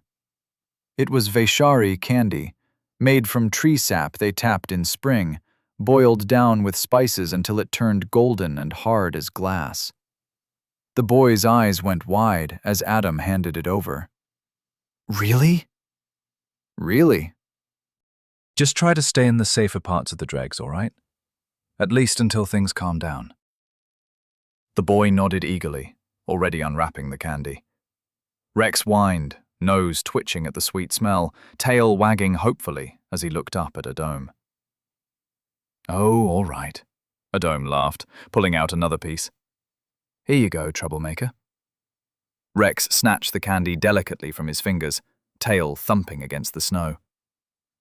"Thanks, big bro." The boy tugged gently on Rex's collar. "Come on, boy. Let's go home." Adome watched them disappear around a corner. the boys' excited chatter fading into the morning sounds of the dregs. Cartwheels creaking through snow, vendors calling their wares, the clank of Imperial armor on patrol. "A dome?" Valiant's whisper came from the small hole in his pocket. "Look up there, on the roof of that little house." The rooster stood on the snow-dusted shingles, watching them. As a dome met its gaze, it tilted its head, nodded once, and strutted away. "Did it just nod at you?" "Yeah," a dome said softly. "I think it did." "Because you saved it from the dog?" Valiant paused. "Were chickens ever that smart?" A dome adjusted his face mask, his hooded face tilted down against the snow as they continued walking. "No idea. But hey, maybe they see more than we think." The snow crunched under a dome's boots as they made their way through the quieter streets of the dregs. Imperial patrols were thinner here, where the buildings leaned together like old drunks sharing secrets. "You sure about this Thormund guy?" A dome kept his voice low, barely above a whisper. "Last time I saw him, he was trying to punch your uncle's teeth out." "Because," Valiant cut in from the pocket, "that's just how he is. And he's also the guy who lost an arm getting that wyvern heart you ordered." "Wait." A dome's steps faltered as the memory surfaced. "Right. Cisco mentioned that. Said one of his men lost an arm getting it. I just..." With everything that happened after. "Forgot about it?" Valiant's voice held no judgment. "Yeah, well, that's Thormund for you. Might try to punch you one day, but he'll die keeping his word." A pause. "Look, I know he's rough. Used to drive my uncle crazy with his freeman ways. Always drinking, telling inappropriate jokes, starting bar fights. But he was loyal. That's why Uncle Cisco kept him close, even when they fought." They passed a boarded-up tavern, its windows dark. More wanted posters plastered its walls. One caught his eye, a crude sketch of a massive man with one arm, labeled "Dangerous. Approach with caution." "Found his name in those documents, too," Valiant continued. "The ones from the Undertow? He's on Marco's hit list, right up there with us. Bastard's trying to clean house, kill anyone who might still be loyal to my uncle." "And you think Thormund can help us get to the others? The ones still loyal to Cisco?" "He's our best shot." Something hard entered Valiant's voice. These people trusted my uncle, fought for him. Then Marco betrayed him, killed him, and now he's hunting them down one by one. They'll want revenge just as much as I do. Adam nodded slowly. "And Thormund can lead us to them?" "If anyone can, it's him. Man's got connections all through the Freeman clans. Plus," Valiant added with a hint of pride, "he once broke a man's jaw for suggesting my uncle wasn't treating his people right. Knocked out 3 teeth with his remaining arm." "Charming." "Hey, Freeman culture's different. That kind of thing means something to them." Valiant shifted again. "Point is, he's exactly what we need right now. Someone who can rally the old crew. Someone they'll listen to." "Someone who hates Marco as much as you do?" "Exactly." Valiant's whiskers twitched. "Now shut up. We're getting close to the meeting spot." Valiant was, well, valiant. All sass and terrible puns wrapped in fur. But being Cisco's nephew, it seemed, had left its mark in more interesting ways than Adam initially thought. The networks, the whispered words in dark corners, the way information flowed through the city's underbelly, he'd absorbed it all while perched on his uncle's shoulder. So when they needed to find Thormund and the others who'd kept faith with Cisco instead of bowing to Marco's betrayal, it took him exactly 1 day to arrange this meeting. They came to a stop before a crumbling townhouse wedged between a bakery and what used to be an imperial tax office. Like most buildings in this part of the dregs, its windows were boarded up, snow gathering on the sills. All right, Valiant whispered from the pocket. Pigeon Network says we need to go through the cellar. There's a loose board in the floor, third from the left wall, about halfway down. Pull it up, you'll find a brass key. The cellar doors were chained shut, rust coating the links. Adom found the padlock wasn't even locked, just made to look that way. Inside, the cellar smelled of damp earth and old wine. Adom counted floorboards, found the loose one. The key was exactly where Valiant said it would be. Back outside, Valiant directed. See that window on the second floor? The one with the blue curtain? Count 3 bricks down from it, then 4 to the right. Push in. The brick slid back with a soft click. A keyhole appeared. Your uncle had this place the whole time? One of many. Safe houses scattered all through the city. Marco found most of them, but this one... Valiant's whiskers twitched. This one was special. Uncle never even told Marco about it. The key turned smoothly. A section of wall swung inward, revealing a narrow corridor. As soon as Adom stepped inside, he felt the familiar tingle of enchantment wash over him. Protection wards, Valiant explained. Anyone trying to break in gets redirected. Ends up 3 streets over, wondering why they're suddenly craving pickled herring. Specific. Uncle Cisco had a weird sense of humor. They moved deeper into the corridor. Adom's boots made no sound on the floor. More enchantments. Somewhere ahead, something creaked. Flared to life in Adom's mind. Without thinking, he wove a shield of force. Steel rang against magic as a sword swept through where his neck had been a heartbeat before. Adom's hands were already moving through the gestures for a binding spell when a voice boomed, "Stop!" Heavy footsteps.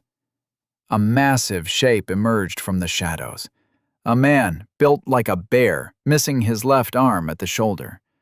The same man Adom remembered trying to knock Cisco's teeth out that one day. Thormund. The big man cuffed Adom's would-be attacker upside the head with his remaining hand. "Idiot! These are the ones we're waiting for!" "Ow! How was I supposed to know?" "Because I told you they were coming. Were you drunk again during the briefing?" "Maybe." Thormund turned to Adom, shaking his head. "Sorry about that. Can't be too careful these days. But Dern here," another cuff to the attacker's head, "needs to learn to listen better." The half-formed binding spell faded from Adom's fingers as he lowered his hands. "It's fine. Better careful than dead these days." He pulled down his face mask and pushed back his hood, snow melting in his dark hair. Thormund's eyes narrowed. "You're the mage from last time." "Yeah. Sorry about..." Adom gestured vaguely at his face, remembering how Thormund had ended up unconscious after trying to hit Cisco. "Ha! Good block that day. Caught me by surprise." Thormund stepped forward, extending his remaining hand. "Thormund, son of Bjornir, of the northern clans. Had the honor of fighting a wyvern thanks to your order." He rolled his shoulder where the left arm should have been. "Got a nice souvenir, too." "I'm so sorry about..." "Not at all." Thormund's laugh filled the corridor. "You should see how the wyvern looked after. Besides, We freemen wear our battle scars like medals. Shows we lived through something worth fighting. Adom let out a flat laugh. Right. Lost an arm fighting a wyvern for a heart that ended up nowhere, thanks to Marco. Perhaps it was not the best idea to tell him that. Thormund peered around him at the empty corridor, brow furrowing. Though, word was the boss's nephew would be here too. Little fellow. Bit of an attitude on him from what I hear. "Aw, Thormund," a familiar voice chirped from Adam's pocket. "You're making me blush." Valiant poked his head out, whiskers twitching. "Valiant Mouse, at your service. Uncle Cisco's favorite nephew." "You were his only nephew," one of the men in the shadows called out. "Details, details." Laughter echoed through the corridor, not just from Thormund, but from at least a dozen others emerging from the shadows. Some wore freeman furs and leathers, others the plain clothes of city folk. Adam recognized dock workers, craftsmen, all sorts of random. "Little boss," Thormund grinned. "Should have known you'd end up a rat, always sneaking around, getting into trouble." "Excuse you, I'm a mouse." "Same difference." "Is not?" More laughter. Adam watched, surprised, as these hardened men grinned and joked with the tiny beastkin. Valiant hopped down from Adam's pocket, landing on a nearby crate with practiced ease. "Careful, kid," a gruff voice called out. "Don't knock over the—" "Sorry, sorry." A shuffling sound, followed by muttered curses. Adam leaned forward, trying to see past the gathered men. A familiar figure emerged from behind a stack of crates, rubbing his shin. "Adam? Aaron?" The boy stared at him for a moment before his face split into a grin. "You're alive!" He crashed into Adam with a hug that nearly knocked them both over. "When they said a mage was coming, I hoped, but... Wait." He pulled back, squinting at Adam's head. "Since when do you have white in your hair?" Adam touched the streak of white running through his black hair. "It's a long story."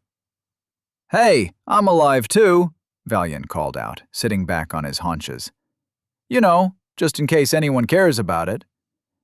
Aaron laughed, releasing a dome. "Hello, Mr. Valiant. Good to see you're okay too." "Still with the mister, huh?" Valiant's whiskers twitched with amusement. "After all this time?" Adom's head was spinning. "Aaron, what are you doing here? This isn't exactly a safe place for what? A kid?" Aaron straightened up, trying to look taller. "I owed Mr. Cisco. He got my mother that job at the tavern when no one else would hire her. Paid me good coin for running messages, kept me away from the really bad crews that were trying to recruit kids." "Damn right," someone called from the back. "Old man looked out for all of us." "Remember when he caught those slavers trying to set up in the dregs? Or that time he paid for Doc Marie to treat all those kids with the fever?" The voices overlapped, men calling out memories, each one carrying the weight of a debt that couldn't be repaid now. "Thank you, Aaron," Valiant said quietly, and somehow his voice carried over the others. Uncle would have been glad to know you're here." The boy nodded. Valiant cleared his throat, shifting awkwardly on the crate.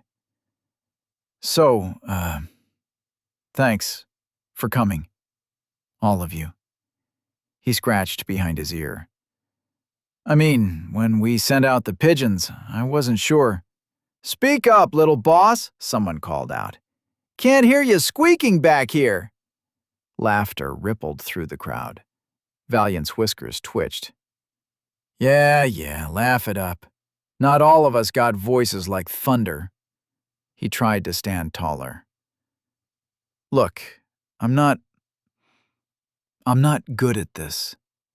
Uncle was the one who knew how to talk to people. Me? I'm better at stealing cheese and making bad jokes." "That's for damn sure," Thormund grinned. "But," Valiant's voice caught. "But I have to say something, don't I? Because—" His paws clenched.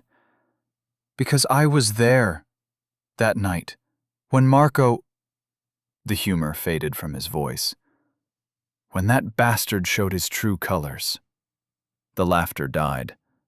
Men leaned forward, listening. "You know what Uncle was doing earlier that day?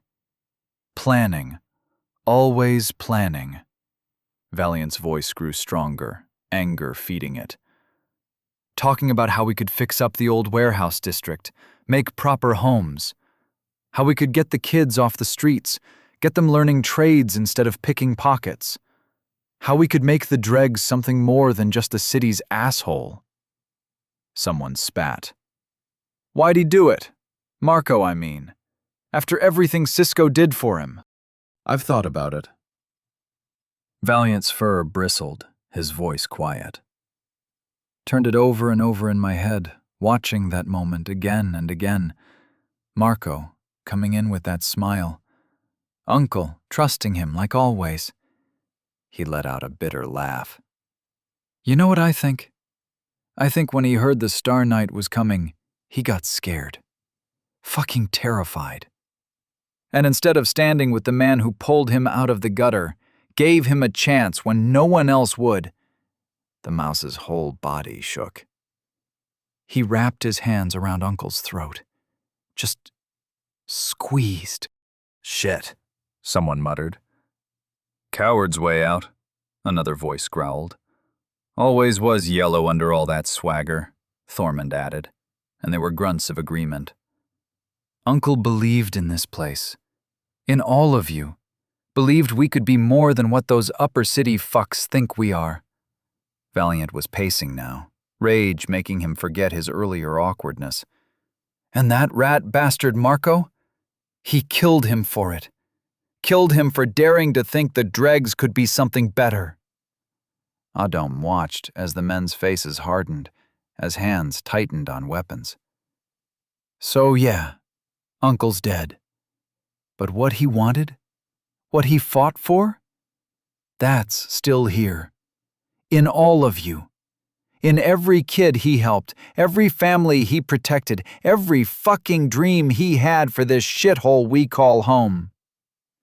Valiant turned, facing them all. I'm not asking you to follow me. I'm a mouse who can't even give a proper speech without fumbling it. I'm asking you to fight for what Uncle believed in. To show Marco that the dregs aren't for fucking sale. And how are we supposed to do that? Someone asked. But there was no mockery in it now. Just hard practicality. With this mage, Valiant gestured to Adam. With each other. With everything Uncle taught us about loyalty and trust and fighting smart instead of just throwing bodies at problems. His voice dropped, but somehow it carried clearer than ever. So what do you say? Ready to remind that backstabbing cunt why you don't fuck with the dregs? The response wasn't cheers. It was darker. Weapons being drawn, curses being spat.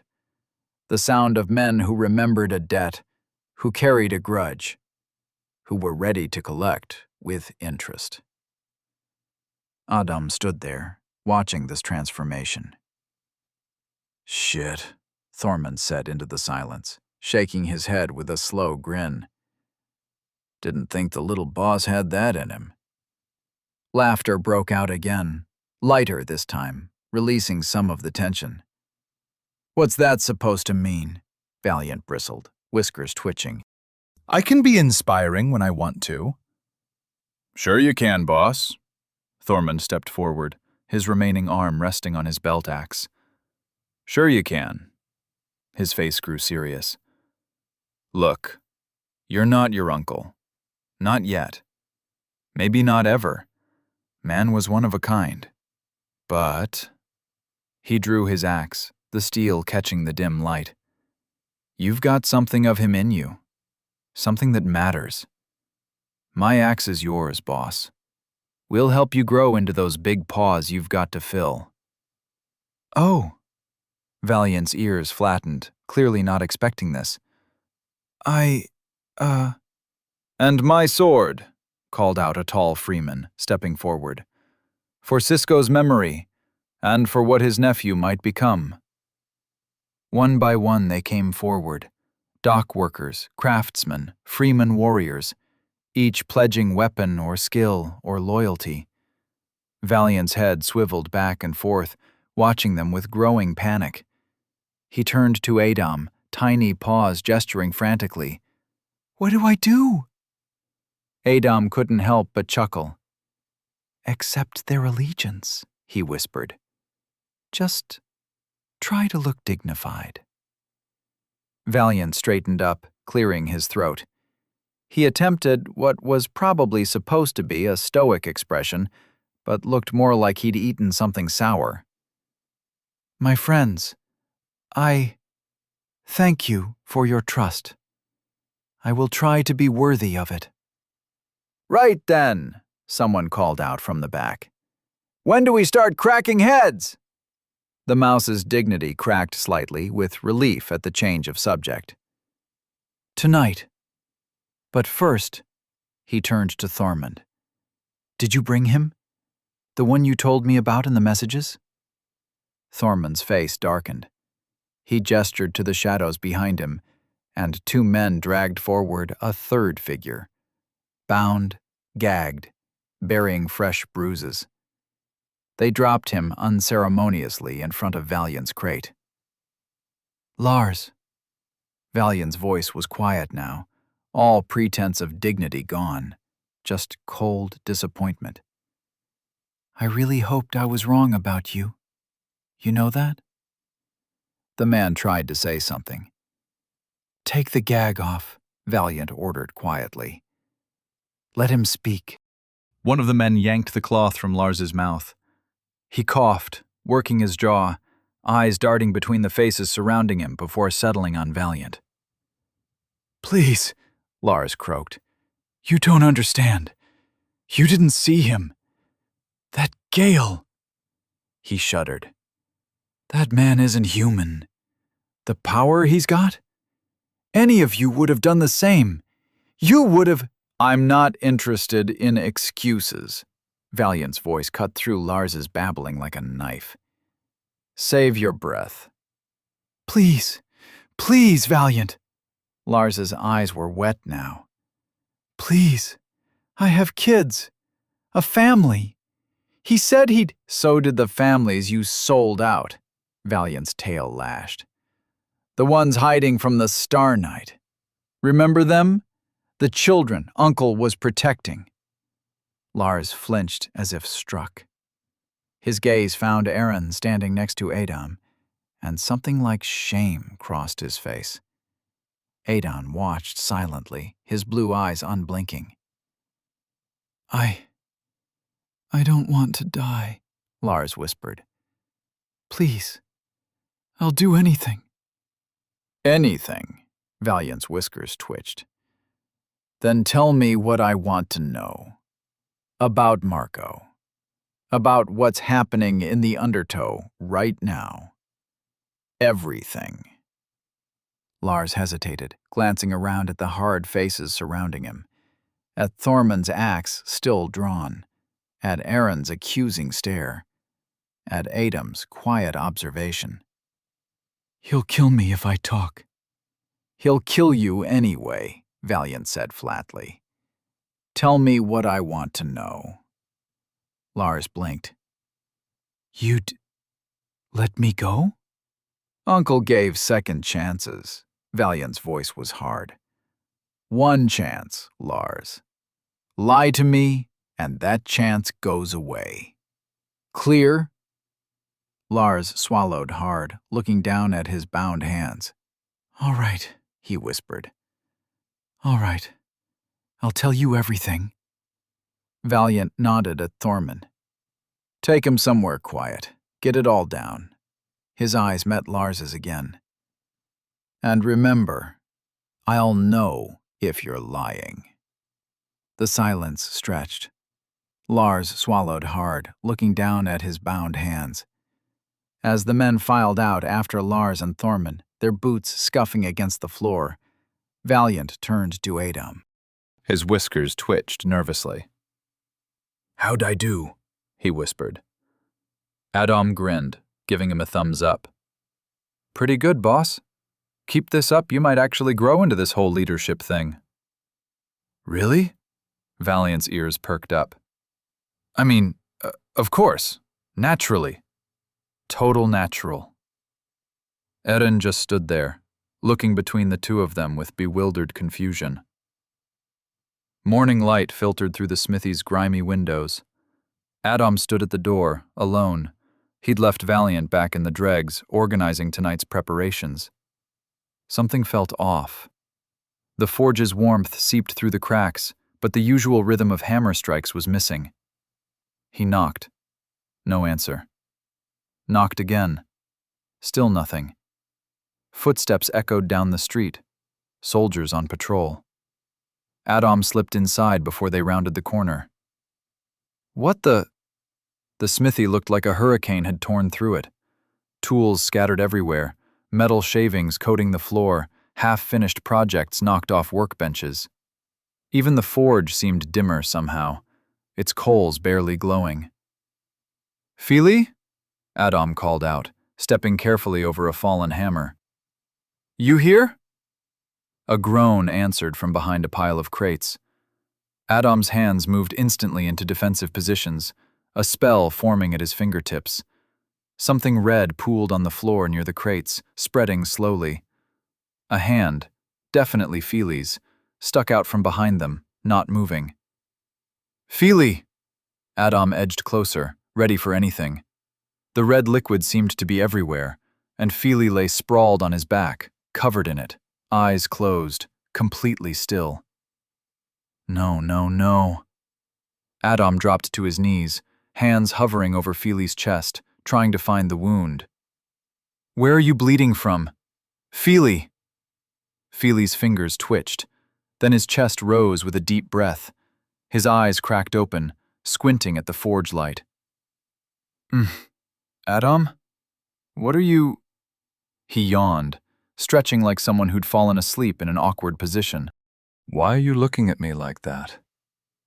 Adam's hands, still poised to weave healing magic, slowly lowered. Something wasn't adding up. No wounds. No pain in Feely's voice. Just sleepiness? "You're not dying?"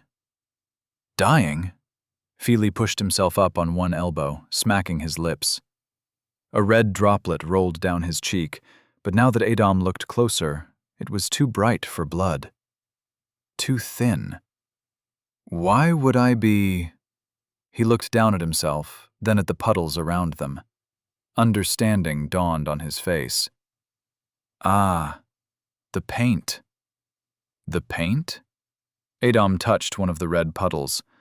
The liquid was almost watery, and oddly didn't have any smell at all. He rubbed it between his fingers. Definitely not blood. "It's lodestone paint," Feely explained, groaning as he got to his feet. His joints popped from sleeping on the hard floor. "We use it on enchanted metals. The lodestone powder helps the runes stick better, makes the enchantments last longer." He tried wiping some off his sleeve, only managing to smear it worse. "Normally you mix it thicker, but I was trying something new. Thought maybe if I made it thinner, it'd seep deeper into the metal." He stumbled over to a workbench, still looking half asleep. Didn't work, though. Just made a mess. Think I dozed off around the 5th batch. Adam stood up with a sigh, looking at Feely properly now. Dark circles under his eyes, hair a mess, clothes stained with gods knew how many different substances. No point scolding him. The guy looked like he hadn't seen a bed in days. Knowing Feely, that was probably exactly the case. "But hey," Feely brightened suddenly, like a kid remembering it was his birthday. "I finished it. The armor's done, and the golem too. Got all the enchantments laid in just right." His excitement seemed to be fighting a losing battle with his exhaustion, but he grinned anyway. "Can't test them myself, though. No fluid, you know." He gestured at himself with a paint-stained hand. "Master Kern used to handle that part. Before." He trailed off, then shook his head. "But you could try them out. See if I got the runes right. Want to?" Adam nodded, and Feely's face lit up. He disappeared into the back room, metal clanking and things being moved around. Just a second. His voice came muffled through the wall. Got it in this special box we have. He emerged carrying a wooden box about the size of a small chest. Runes covered every surface, glowing faintly in the forge light. Philly set it down carefully, then couldn't help launching into an explanation. The golem's fascinating, really. Never seen anything like it. The core, especially. It's not like the usual constructs. Spent hours just studying how it works. He ran a hand through his paint-crusted hair. Once I figure out how to use fluid myself, I want to try building something similar. See what makes it tick, you know? But for now, he gestured at the box. Adom looked at the box and simply said, "Rise." The lid sprung open. At first there was just darkness. Then metal caught the morning light as the golem emerged. Up and up it rose, smooth and deliberate, until Adom had to tilt his head back to follow its ascent. 2 meters of armored construct loomed over them, and for a moment the workshop felt smaller. The armor took his breath away. Not gaudy or overdone, but purposeful. Each plate of dark metal flowed into the next like water frozen in motion. The edges caught the light just so, creating patterns of shadow and gleam that made the whole thing seem alive even when still.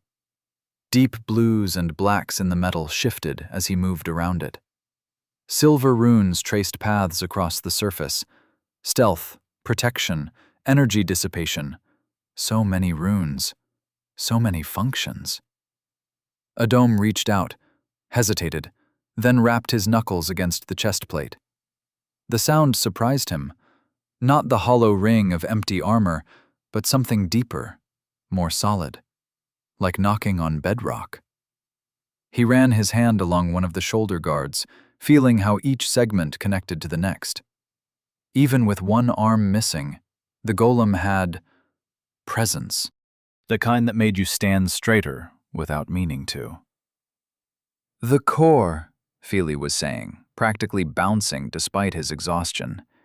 It's got these channels I've never seen before. The way it handles fluid is completely different from normal constructs. The circulation system alone is... The golem's runes flared to life as Adom activated its fluid. Blue energy coursed through the channels between its plates. Feely squeaked, jumping back, then immediately leaned in closer, eyes wide. The circulation, Adom noted, watching the fluid flow. You've optimized it. These paths are more efficient than before. You can tell? Feely beamed with pride. I adjusted the rune patterns to reduce resistance. Wasn't sure it would work, but... He circled the golem, examining every glowing line. Look how smooth the flow is. And the armor.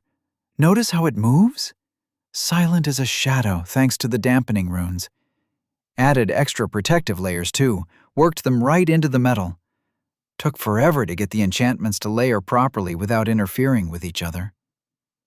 Something caught Adom's eye on the armor's shoulder plate. Not quite a rune, more like a personal mark. What's that?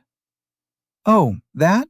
Feely scratched his neck, suddenly finding the floor very interesting. Well, since this is my first real work and all, thought I should add my blacksmith signature. You know, tradition and all that. Adom traced the mark with his finger, then froze. His eyes widened as he turned to stare at Feely. This is yours? Your signature? Yeah? Feely shifted his weight. Picked it when I was a kid, actually. I've been dreaming about using it since I first decided to become a blacksmith.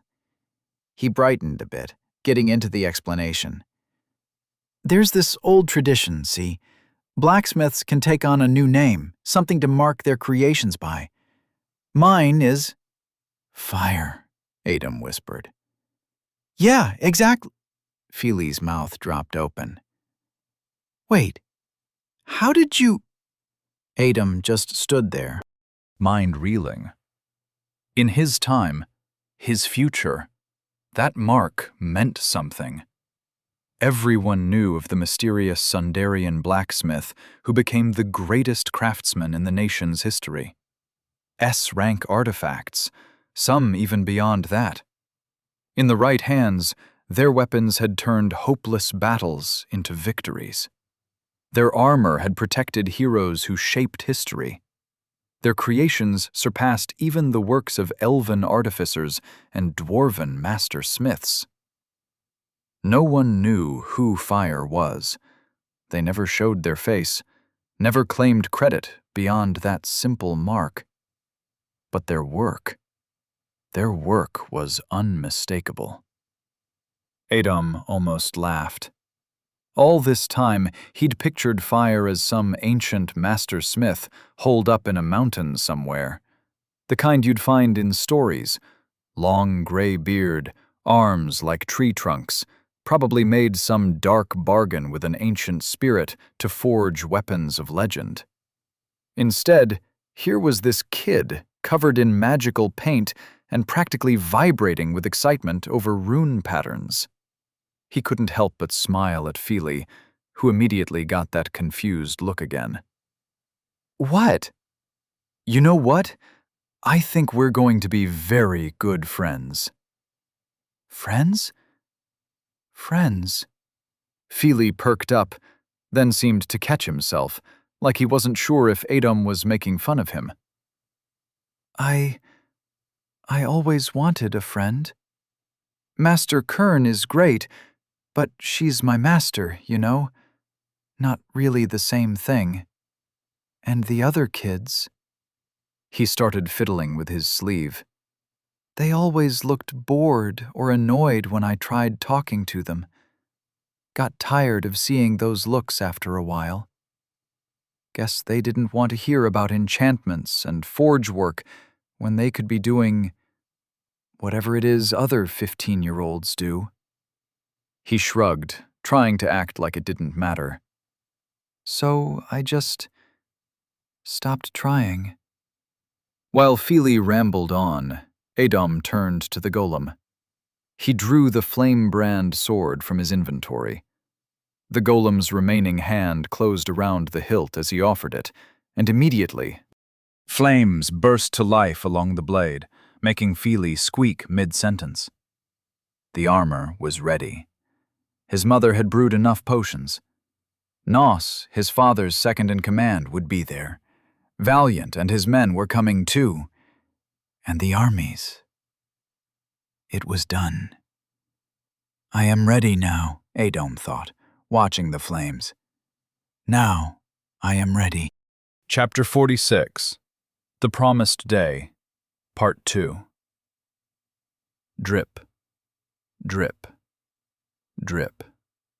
Valiant Mouse perched on Thormund's massive shoulder, whiskers twitching in the damp air of the empty undertow. The corridor stretched before them like the gullet of some ancient beast, all crumbling stone, flickering torchlight, and the constant drip, drip, drip of water from above. Smelled like piss and mold and fear, which was pretty much the undertow's signature scent. Not that Valiant minded. When you're 4 inches tall, everything smells too strong. "Ready, little boss?" Thormund's voice rumbled through his chest, vibrating under Valiant's paws. "Born ready," Valiant replied, though his heart hammered against his tiny ribcage. 27 men followed behind them. 27 who'd stayed loyal to Uncle Cisco. 27 who hadn't turned their backs when Marco wrapped his fingers around his uncle's throat and... "No, don't think about that now. Focus." Valiant's mind skipped to the crude map Lars had drawn. "Take the south tunnel, 3rd right, then 2nd left. Marco's headquarters would be at the end of that corridor. Straight shot. Easy. Unless Lars lied, in which case we're walking into a trap, and I've led 27 people to their deaths. No, no, no. Don't think about that either." "Hey," Thormund whispered, his breath smelling of the cheap rum he'd downed before they set out. "What's going on in that little head of yours?" "Calculating odds," Valiant lied. Well, partial lie. He had been calculating odds earlier. They weren't great. Thinking about the quickest way to gut Marco if I get the chance. Thormund chuckled. That's the spirit. They turned right at the fork. The torches grew fewer here, shadows stretching longer, darker. Perfect ambush territory. Valiant's tail curled tight around Thormund's neck for balance. If I die tonight, Valiant said, the words tumbling out before he could stop them. Make sure the mage gets my cheese collection. Kid appreciates quality things. And tell that rat girl at the bakery I was the one who left those flowers. She'll know what it means. Thormund didn't miss a step. Save your farewells for when I'm old and even more stubborn than I am now. Tonight, you're not dying. Sure, but if I do, you won't.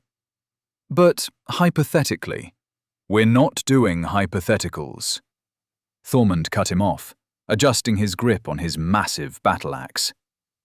You've got plans. Revenge for your uncle, making him proud. And wasn't there something about electrical powers? Valiant's ears perked up despite himself. Yeah, the mage said he might be able to use alchemy to give me electrical abilities. Like, I could zap people who try to grab me. Or maybe even kill if I really tried. Think how useful I'd be. More useful than you are now, chatterbox, one of the men said from behind. I'm multitasking, Valiant protested, eyes darting to a side passage they passed. Empty. Good. Planning revenge, navigating, and thinking about potential elemental affinities. The men laughed. His paws instinctively reached for the tiny sword strapped to his back, a needle-like blade, carefully forged to his size by Feely, perfect for puncturing eyes or slicing throats of those who got too close. Useful when you weighed less than a loaf of bread, but had a list of enemies longer than your tail. The corridor widened as they approached an intersection. Their path continued straight ahead, but tension vibrated through Valiant's body. They were close now. Too close for comfort. His thoughts raced, jumping like fleas between concerns. Had Adam reached the professor yet? What if Marco wasn't even here? What if the whole night was a waste, and they'd die for nothing, and— Stop it. Uncle Sisko always said a racing mind was useful, until it wasn't. Valiant forced himself to breathe slow, counting each inhale. 1, 2, 3. When he opened his eyes again, they'd reached the final turn. Just around this corner, Lars had said, would be Marco's main chamber, where he planned, where he plotted, where he betrayed everyone who'd ever trusted him. Wait, Valiant hissed, and Thormund froze mid-step. The smell hit him first. Tobacco, leather, sweat. Too many humans in one place. The soft murmur of voices floated from around the corner. Not guard chatter. Something more organized. A meeting? Valiant's ears strained forward. They're waiting for us. Thormund's muscles tensed beneath him. Trap? Maybe. Valiant gripped the hilt of his tiny sword. But they don't know we know. That gives us an edge. Not much of one, Thormund muttered, but he signaled the men behind them to prepare. They rounded the corner. The chamber opened before them, wider than Valiant had expected. Marco stood in the center, surrounded by at least 30 men, all armed, all watching the entrance. Behind them, tables with maps and papers. Planning something big, then. What caught Valiant's attention, though, was Marco himself. He'd changed since that night. Cut his hair short, military style. New scars on his face. Harder eyes. New cut?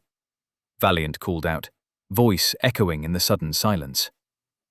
Marco's gaze found him on Thorman's shoulder. "Yes," Marco replied, his hand resting casually on his sword hilt. Seemed appropriate for a change in management. The two groups stood facing each other, weapons ready but not yet raised. The air between them felt charged, like the moment before lightning strikes. "You know," Marco continued, his voice deceptively conversational, "I didn't want it to go this way, Valiant. Your uncle gave me no choice." "Really?" Valiant's tail lashed behind him. "Because from where I was sitting, watching you choke the life out of him, it looked like you had all the choices in the world." Marco's jaw tightened. "You didn't hear our discussion before you arrived. About the Mage, the Star Knight.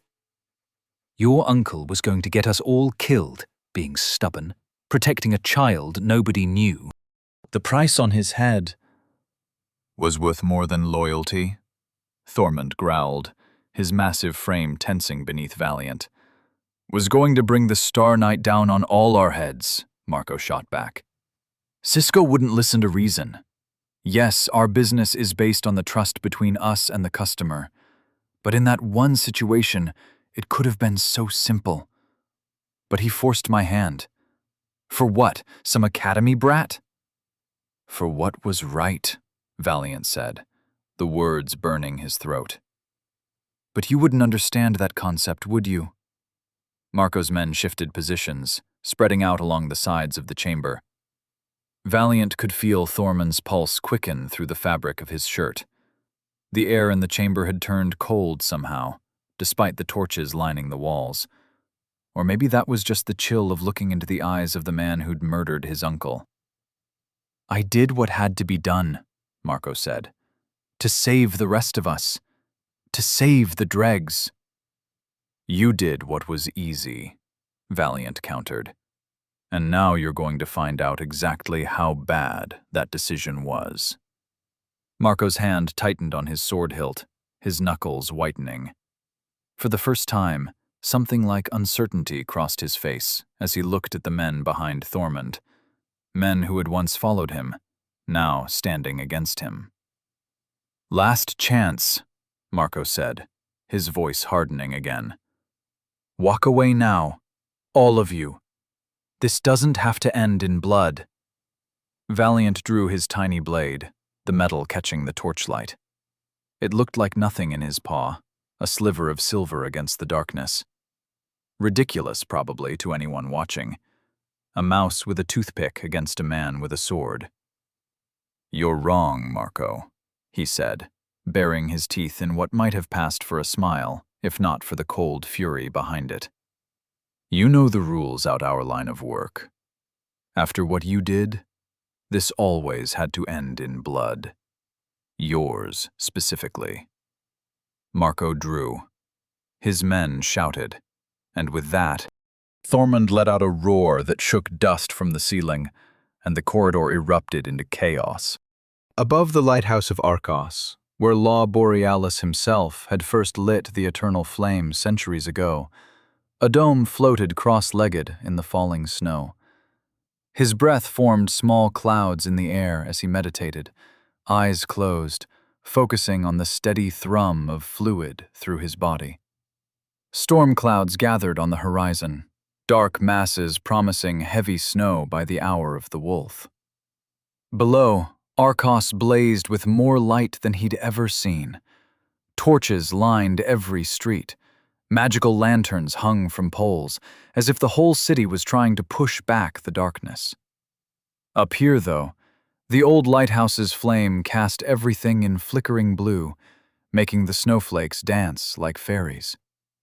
From his vantage point, he could see it all. The streets were empty of civilian life. No children playing, no couples walking, no old men at their usual spots, not even stray cats or dogs. Just uniforms and weapons and tension. Imperial soldiers patrolling in tight formations, guards and warrior mages from the council moving in pairs through the streets. And there, beyond the harbor where ice crept along the shoreline, his father's fleet waited like sleeping giants on the black water. The Iron Wolves' war galleys, their dark sails furled, ready. The silence spoke louder than words. No one had said it outright, no official declaration had been made, but everyone in Arcos knew. Something was going to happen tonight. You could taste it in the air, see it in how soldiers gripped their weapons just a little tighter, how the warrior mages kept their hands ready for weaving, how even the eternal flame above seemed to flicker with anticipation. It was the kind of tension that made you count the hours until dawn, wondering if you'd see the sunrise. Adom wanted to see that sunrise, not just for himself, but for all of them. The soldiers below who were just following orders, the city guards caught in the middle of something bigger than themselves, even those imperial troops who probably had families waiting for them somewhere. All he had to do was succeed. Succeed, and the blood that would be spilled tonight, because there would be blood no matter what, will be minimal. Adom breathed in, letting his mind drift over everything that had led him here. The Mage Council was in session now, the Archmage himself present. Sir Gaius, living legend, had come to investigate the case of a single professor. Sam had done his part well. Maris knew everything now. Would he come? His mother's face flashed through his mind. She wanted to go to the council, tell them what was going on, and ask for their support. He hadn't argued. Somewhere in the city, Valiant was gathering his people. Nos would be here soon, and so would Hugo and Caius. It felt strange, preparing for real battle. In his previous life, he'd been a researcher, buried in books and experiments. The few times he'd fought had been desperate situations, survival rather than strategy. And now... Footsteps crunched in the snow behind him, accompanied by whispers carried on the wind. Up there, I think. Is that him? Can't tell from here. Adom turned, still floating, and couldn't help but smile as two familiar figures emerged from the lighthouse stairwell. Adom? Hugo's voice was hesitant, like he wasn't quite sure what he was seeing. Adom let himself drift down to the snow-covered platform. Hey, guys. They stared at him for a moment. Hugo with his massive frame wrapped in a heavy coat, Caius lean and alert as always, before both moved at once. Why, you little... Caius got to him first, pulling him into a bear hug that nearly crushed his ribs. Hugo joined in, his strength making both of them stumble. Where the hell were you? Hugo's voice was rough with emotion. We looked everywhere. Every street, every alley. Even went down to the dregs, Caius added, finally releasing him but keeping one hand on his shoulder, like he might disappear again. Got into 3 fights just asking questions. Yeah, I heard about that. Adom looked between them, taking in the changes. A fresh scar on Caius's chin, dark circles under Hugo's eyes. Sam told me you were planning to hit the undertow. Damn right we were, Hugo growled.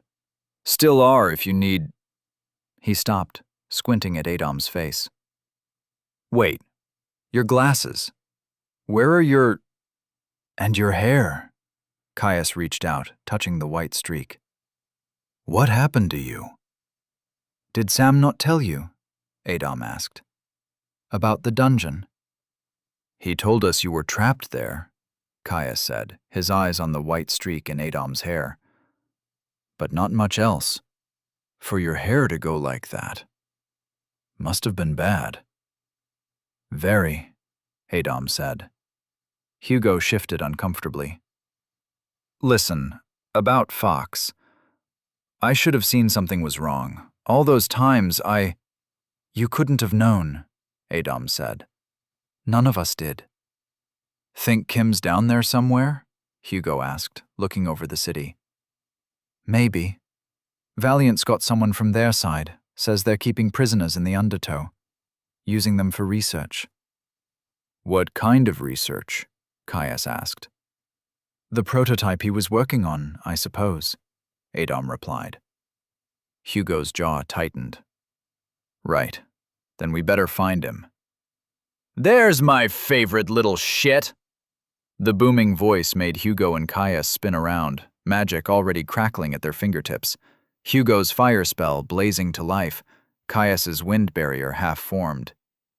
They'd heard nothing, not a single footstep on the stairs, and now this giant was just there. Wait! Adam caught their wrists before they could launch their spells. He's friendly. Nasa's massive frame blocked the stairwell entrance, his beard crusted with fresh snow. He looked exactly like Adam remembered, like a bear someone had stuffed into human clothes. But he wasn't alone. 4 other figures emerged behind him, each wearing the distinctive dark armor of the Iron Wolves. Uncle Nos! Adam started, but didn't get to finish. The big man crossed the platform in 2 strides and scooped him up like he weighed nothing. Look at you! Nos laughed, spinning him around once before dropping him back in the snow. Last time I saw you, you were this high. He held his hand at waist level. Now you're all grown up and starting wars. I'm not starting a war. Sure. Nos ruffled his hair, then squinted at the white streak. Huh, that's new. Trying to copy your old uncle's style? He stroked his own gray-streaked beard. One of the knights behind him, a broad-shouldered woman with a scar running along her jawline, stepped forward. So this is the commander's kid. Thought he'd be taller. That's Vex, Nos said, gesturing to the woman. Best tracker in the Iron Wolves. Can find a needle in a haystack, then use that needle to kill 3 men. Vex rolled her eyes. It was 5 men, and you know it. Another knight, older, with salt and pepper hair cropped close to his scalp, nodded at Adam. Dirk, I served with your father when he was still climbing the ranks. Beat his ass in knife-throwing competitions twice a month. And lost the other 2 weeks, a third knight chimed in. Massive, like Nos, but completely bald, with intricate tattoos visible on his neck above his armor. I'm Bram. Your father saved my life at the Battle of Ravenspire.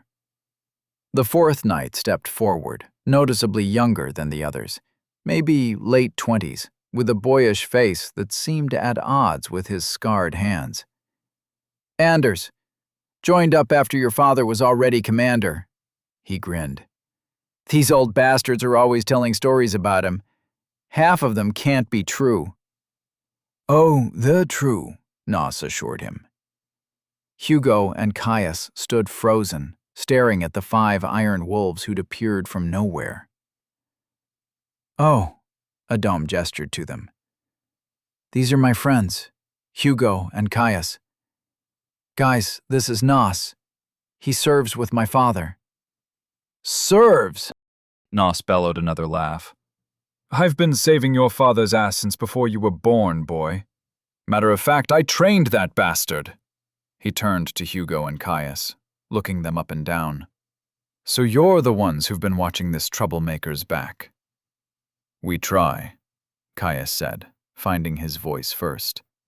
Though he doesn't make it easy. Ha! Sounds about right. This one's been giving people gray hairs since he could walk. Remember that time with the warhammer? I do. I was what, 6? Nearly crushed your own foot. Your mother didn't speak to me for a week. Vex moved closer, studying Adam's face. Definitely got more of a lane in you than your father. Same eyes. She reached out and flicked the white streak in his hair. This is new, though. What happened? Long story, Adam said. Involving a dungeon, if rumors are true, Dirk added, arms crossed. Heard you were missing for days. Hugo stepped forward, somehow finding his confidence. He was. We searched everywhere. Even fought our way into the dregs looking for him, Caius added, clearly not wanting to be outdone in front of these warriors. Anders whistled. Academy kids with some spine. Didn't think they made those anymore. They do when they're friends with a dom, apparently, Caius said. Sounds like his father, Bram rumbled, sharing a knowing look with Nos. Remember that time in Kurask? Nos grinned. When he decided the best way to infiltrate the rebel camp was to disguise himself as a wine merchant, Dirk finished. Only to discover the rebels were all following some religious law about not drinking. So he convinced them he was selling holy water from some made-up shrine, Vex continued. And by the time we arrived with reinforcements, he had half the camp passed out drunk on blessed wine that would reveal divine visions, Bram concluded. Clever bastard. So the troublemaking is hereditary, Hugo said, elbowing Adam. That explains a lot. Adam laughed heartily. At least I come by it honestly. And now look at you, Nos continued, clearly enjoying himself. All grown up and planning rebellion. Brings a tear to my eye. It's not a rebellion, Adam muttered. Just a minor uprising, at most. Speaking of plans, Dirk said, his tone growing more serious. Your father briefed us on the basics, but we need the details for tonight. Vex cracked her knuckles. And we're here to provide the muscle. Damn right, Bram agreed. So fill us in on the specifics, kid. How exactly are we handling this Gale character and extracting your professor? Hugo and Caius both looked at Adam expectantly. He took a deep breath. All right, here's what we're going to do. After Adam finished explaining the plan, Hugo whistled low. That could work. Risky as hell, but brilliant. The timing has to be perfect, though, Caius added, pacing the snowy platform. If we're off by even a minute. That's why you have me, Nos said, clapping a massive hand on Caius's shoulder, nearly making his knees buckle. Been coordinating attacks since before any of you were born. And the rest of us aren't exactly new to this either, Vex added dryly. I still think the direct approach would work better, Anders said, fingering the hilt of his sword. Hit hard, hit fast. The professor's safety comes first, Adam insisted. We don't know what kind of failsafe Gale might have set up. If he feels cornered... Dirk nodded. Kid's right. Clean extraction is the priority. Without killing Gale, Adam emphasized. We need what's in his head. Hugo frowned, looking at their group. So how are we splitting up? Adam pulled out a rough map of the Undertow. 3 teams. I'll take Vex and Anders to find the professor. Your tracking skills will help us move fast, he nodded to Vex. And we'll need someone who can react quickly if we run into trouble, he added to Anders. Makes sense, Vex said with a nod. Hugo, Caius, you'll go with Nos, Adam continued. Your magic complements his fighting style, and you'll be handling the eastern approach. Nos grinned. I've always wanted to see Academy magic up close. What about Dirk and Bram? Caius asked. Adam smiled. They'll be Team 3, with our 9th member. 9th member? Hugo looked around. Did I miss something? Adam raised his hand, and the golem emerged onto the platform, its massive armoured form silhouetted against the night sky. Sweet, merciful gods, Anders breathed, eyes wide. Is that what I think it is? Vex stepped forward, circling the construct with professional appreciation. Bram let out a low whistle. A golem. Never seen one of that sophisticated before. And it can use fluid, Adam said with pride. It's faster, stronger, and the enchantments are layered for maximum efficiency. It will also be able to teleport with you to me if you touch it. So, in case I find Gale and we need backup. Noss's beard twitched, and then he let out a deep, rumbling laugh that seemed to shake the snow from the railings. Oh, you crafty little bastard. They won't know what hit them until we're showing them exactly what the gates of hell look like. Your father didn't mention this part, Vex said, running a hand along the golem's armored forearm. This keeps getting better and better, Bram rumbled. So it's settled, Adam said. Team 1, me, Vex and Anders. We find Professor Kim. Team 2, Noss, Hugo and Caius.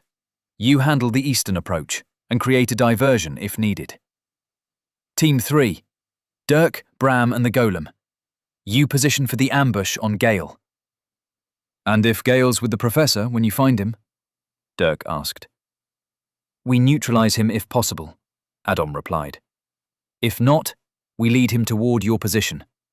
Either way, we don't engage him directly unless absolutely necessary. Just promise me one thing, Noss said, suddenly serious as he put a heavy hand on Adam's shoulder. If it goes wrong, if Gale's too much, you run. You hear me? You get your professor and you run. I promise, Adam said, meeting his gaze directly. Good. Noss straightened up, his usual boisterous manner returning. Now, let's go raise some hell.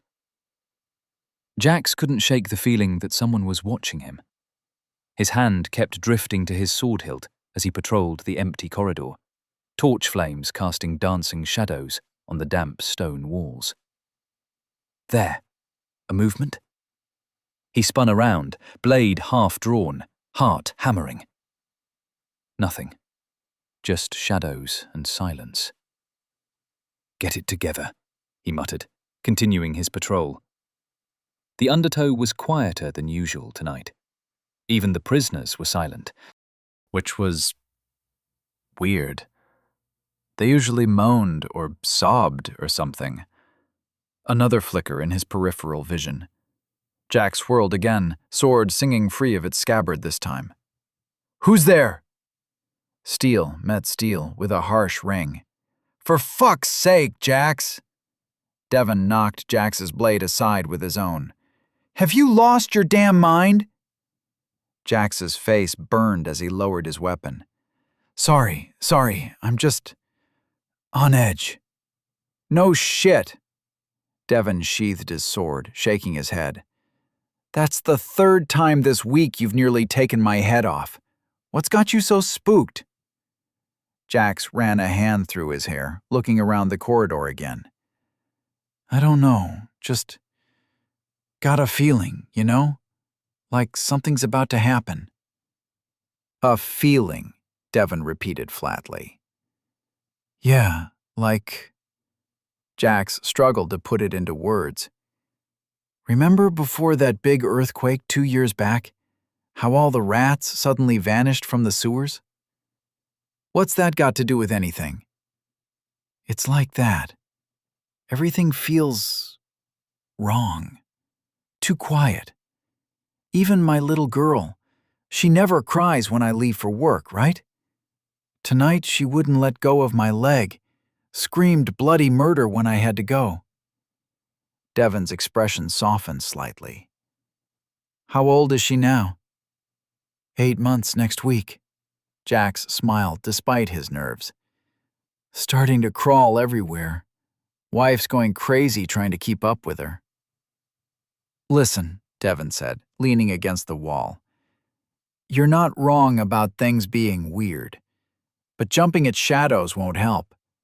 If something does happen, what exactly do you think you'll be able to do about it?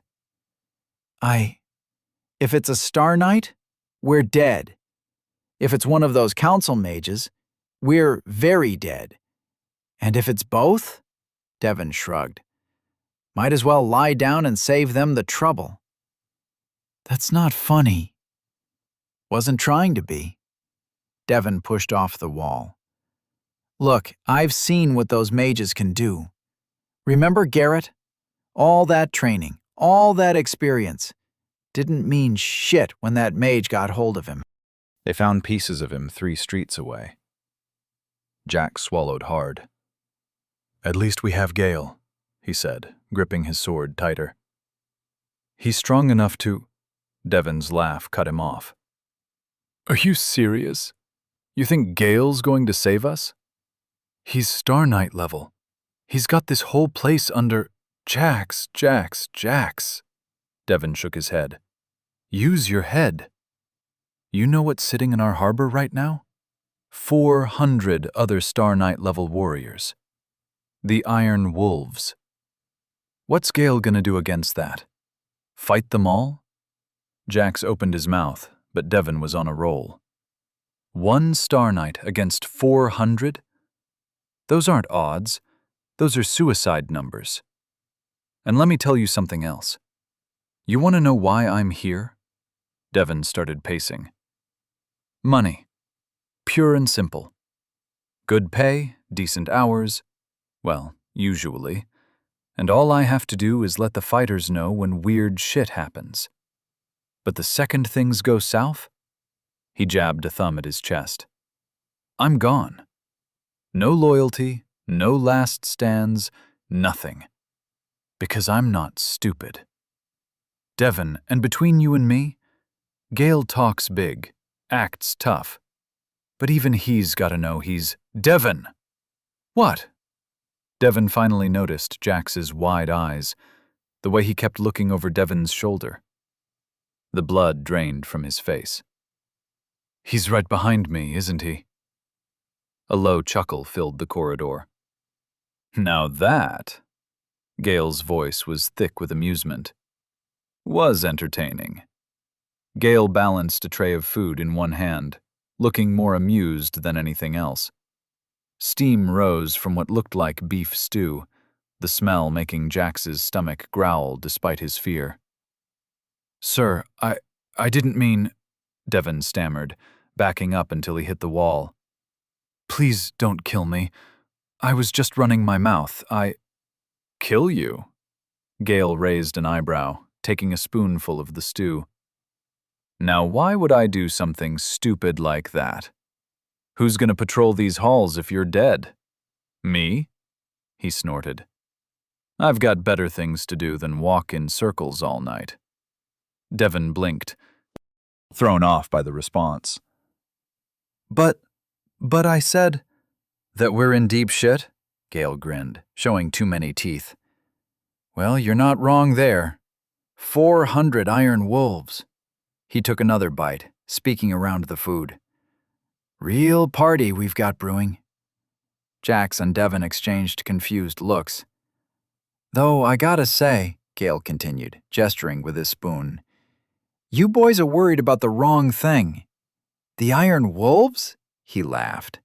They're just the obvious threat. The ones you can see coming. His grin turned sharp. It's the ones you don't see that'll really ruin your day. Sir? Jax ventured. Go take a look outside. Beautiful night. Stars are out. Might be the last quiet one we get for a while. Gale walked past them, heading toward the cells. Now, if you'll excuse me, got to have a chat with one of our guests. Been meaning to catch up. They watched him disappear down the corridor, whistling what sounded like a drinking song. Did he just... Devon started. Yeah. And we're... not dead, somehow. They stood in silence for a moment. Should we... look outside? Jax finished. Yeah, I think we should. Gale walked down the corridor, enjoying his stew. He stopped at a heavy wooden door, different from the others. Nicer, almost like a real bedroom door, not a cell. He balanced the tray in one hand and knocked. "Professor?" Silence. He knocked again. "Come on, I know you can hear me in there. Your breathing changed when I walked up." "Go away." The voice was muffled, tired. Gale sighed. "I'm coming in. Hope you're decent. Actually, you know what? Even if you're not, I'm still coming in. Fair warning." He shifted the tray, unlocked the door, and pushed it open with his hip. Professor Kim lay sprawled on his bed, an actual bed, not a prison cot, staring at the ceiling like it held the secrets of the universe. He didn't even blink when Gale entered. "Brought you dinner," Gale said, setting the tray on the small table. "Cook's beef stew. It's actually pretty good." He took another spoonful from his own bowl. "Even better with bread, which, look at that." He tapped the small loaf on the tray. "I happened to bring some. Could get you something to drink, too, if you want. Wine, beer, whatever works for you." Kim kept staring at the ceiling. "You know," Gale continued, pulling up a chair, "most prisoners would kill for this kind of treatment. Nice room, good food, actual furniture." He gestured at the bookshelves lining the walls. "Hell, we even let you keep your books." The professor's only response was a slow blink. Gale sighed, stirring his stew. "Giving me the silence treatment, huh?" Cold. He kept eating, the metal spoon scraping against the bowl. "Look, sooner or later, the Iron Wolves are going to leave. And when they do," he pointed the spoon at Kim, "we're taking you with us. Off the Isles. And you'll have to finish your work anyway." Another spoonful. "Or you could just give us the final pieces of your theories.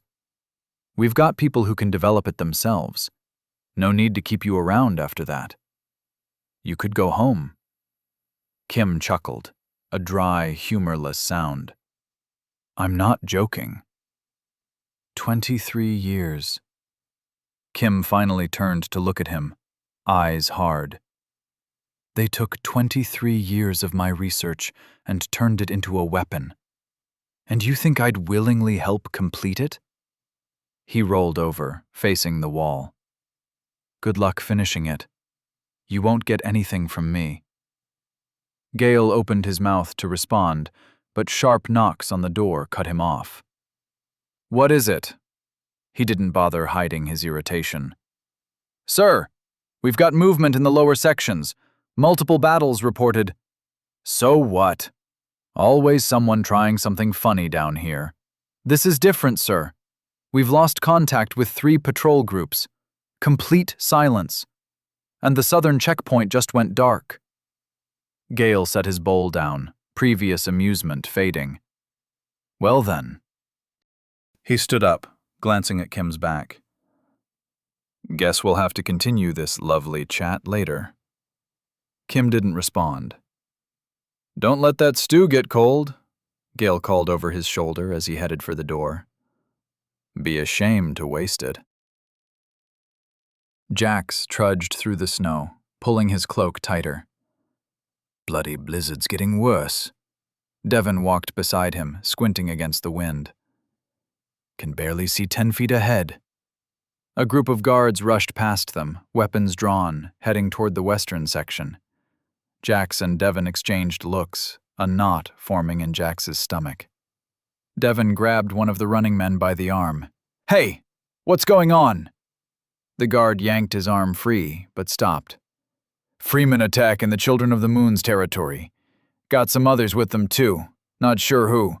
Took out 2 patrols already." "Shit," Jax swore as the guard ran off. "That's it, I'm done. Tomorrow I'm applying for a merchant's assistant position. Something safe, you know? Inside, with walls."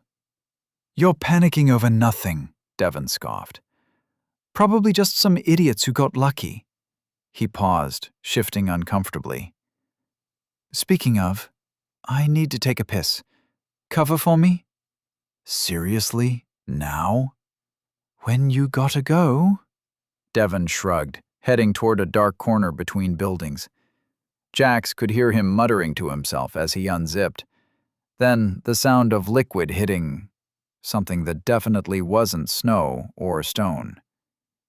What the? Devon started.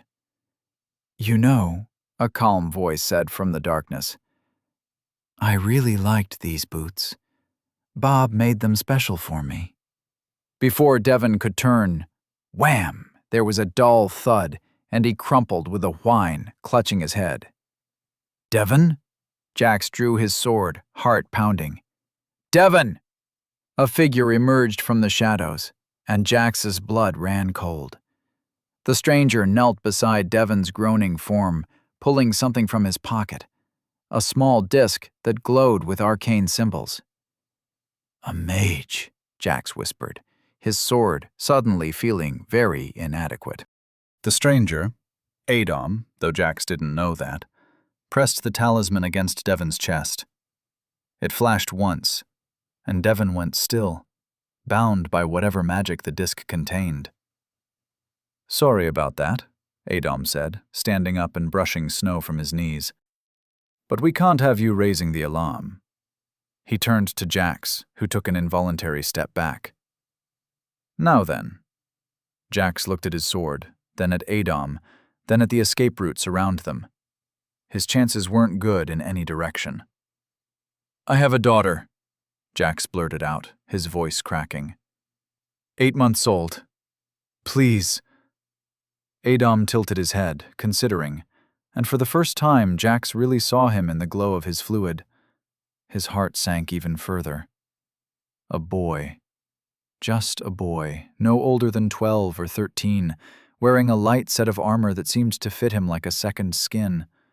Blue runes pulsed along what looked like battle gauntlets. Deep blue eyes studied Jax with an intensity that felt wrong on someone so young. Black hair with that stark white streak falling over his forehead. The fluid around him was terrifying, not because it was violent or aggressive, but because of how naturally it moved with him, coating his form like living blue fire. Then why are you still standing there? Adom asked. Trying to protect your friend? Jax swallowed hard but held his ground, though his sword trembled slightly. The fact that he was being outmatched by a child somehow made it worse. Someone has to. Admirable. Adom reached into his pocket again, making Jax flinch.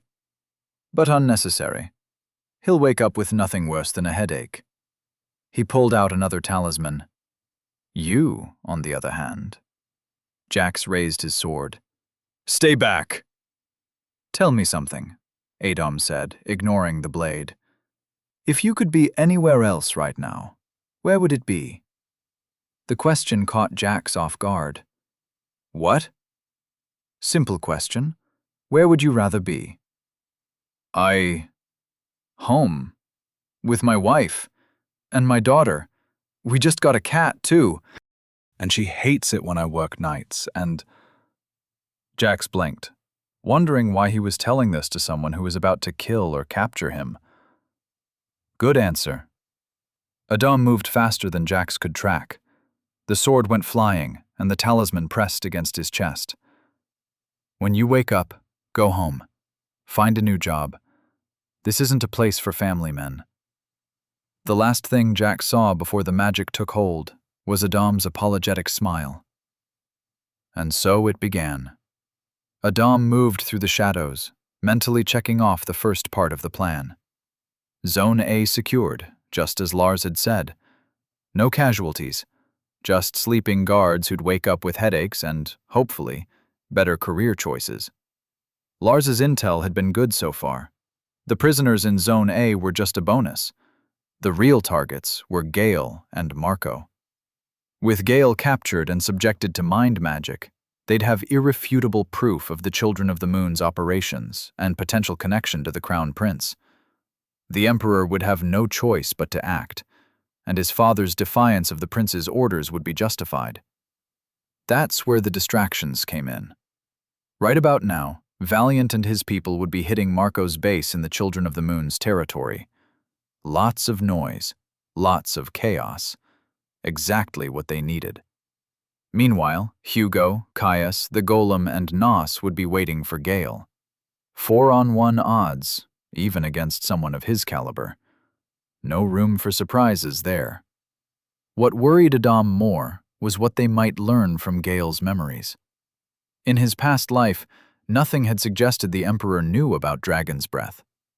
The second use of the weapon had been on Sundarian soil, in Kati. If the Emperor was truly unaware... Adam smiled grimly in the darkness. One problem at a time. First, they had to make sure everything went according to plan. He moved. 2 guards ahead, a quick flash of his talisman, and they dropped without a sound. 3 more around the corner.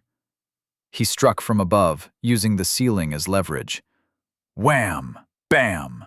Wham! Down they went, not even time to draw their weapons. Time was running short.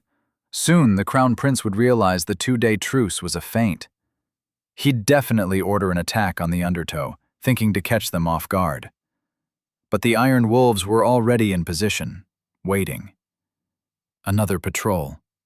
Adom's talismans found their marks before the guards could even register the blue glow of his fluid. Their weapons clattered to the ground as they collapsed. Somewhere above, steel would be clashing. Valiant's distraction would be in full swing. But what mattered was happening deeper in the Undertow. Hugo, Caius, Nos, and the Golem needed to subdue Gale before the real fighting started. Before the Crown Prince's forces and the Iron Wolves turned the streets into a battlefield. Adam paused at an intersection, listening. Footsteps approaching. Multiple targets. His hands reached for more talismans as blue fluid coated his form like living fire. Time to make every second count. Boots pounding on stone. A patrol of 6 approaching. Adam rolled his shoulders, fluid flowing through his muscles. The first guard rounded the corner and caught a left hook that dropped him instantly. The second caught Adam's knee to the solar plexus. 3 and 4 drew weapons, but Adam was already between them, weaving simple binding spells while his fists did the real work. 5 tried to shout a warning, caught an elbow to the throat instead. 6 turned to run and got a sleep talisman to the back of the head. +3, boxing mastery. +4, iron lungs. +2, fluid control. +1, flow perception. Too easy. Either Lars was right about them pulling forces to the surface, or they weren't expecting trouble this deep in their territory. The prisoner section loomed ahead. Cells lined both sides, some occupied, some empty. But there, at the end of the corridor, a door. Different. Almost like a bedroom door, not a cell. Adam knocked. No answer. He knocked again. Still nothing. Third time. "I told you I won't talk. Go away." The voice was hoarse, angry. Adam's eyes widened. That voice. Bam! His fluid-enhanced punch splintered the door. He stepped through, and immediately felt his mana dampen. Runes covered the walls, ceiling, floor. Anti-magic measures. The figure by the bed spun around, dropping into a defensive stance. Professor Kim looked worse than Adam had ever seen him. Hair wild, clothes rumpled, dark circles under his eyes. But alive. Adam raised both hands. "It's me, Professor. It's Adam." Kim's mouth worked soundlessly for a moment. Then he stumbled back against his bed. "Is it truly you, young Adam? What are you... You can't be here. It's not safe. They'll..." His hands fluttered nervously, eyes darting between Adam and the door. "You need to leave, now, before they..." "Professor," Adam's voice was steady. "I came to rescue you."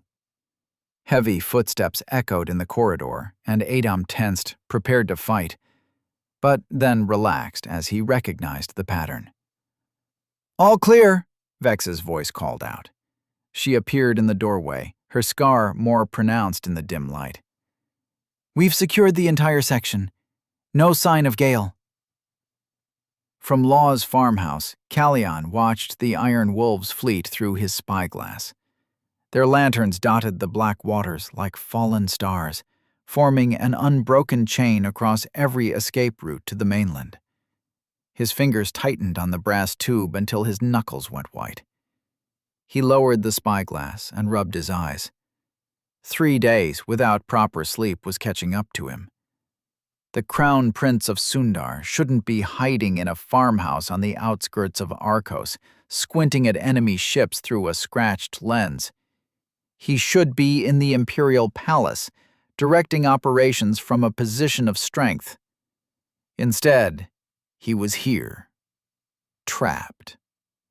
Callion poured himself another glass of wine. Cheap local stuff, nothing like the vintages from the southern provinces. His mouth twisted at the sour taste. An appropriate metaphor for his current situation. He'd planned everything so carefully. Years of work, of negotiations, of risks. The Farmusian ambassadors had been skeptical at first, naturally. 5 generations of warfare didn't vanish overnight. But they'd listened when he'd laid out his proposition. The Sundarian Empire was losing ground on 3 fronts. The Elvish coalition pushing from the west, the Dwarven clans reclaiming mountain territories in the north, and the nomadic tribes harassing supply lines in the east. The Imperial Council had refused his proposal for a new weapon. Too costly, they'd said.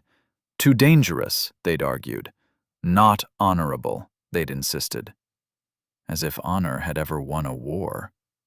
So he'd turned to Farmus, to his mother's homeland. Old enemies, yes, but pragmatic ones. They understood the value of power. They'd provided the funding, the resources, the sanctuary for research. In return, they would receive protection against the Elvish coalition, their own ancient enemies. It was logical, necessary, the only path forward. And now it was all falling apart. A map of the known world lay spread across the table, weighted down with empty wine bottles. Callion traced the borders of the Sundarian Empire with his finger. So vast, yet increasingly fragile. The Elvish coalition had already taken 3 border towns in the west. The Dwarven clans had reclaimed 2 mountain passes that had been under imperial control for centuries. The nomadic tribes grew bolder with each passing season. Without the weapon, the empire would continue to bleed territory. Slowly but surely, decade by decade, until nothing remained but the memory of greatness. Callion took another swig of wine. The Farmusians wouldn't waste time if he failed. They'd wash their hands of him, deny all knowledge. The Crown Prince? Acting alone, against the wishes of his father? How shocking.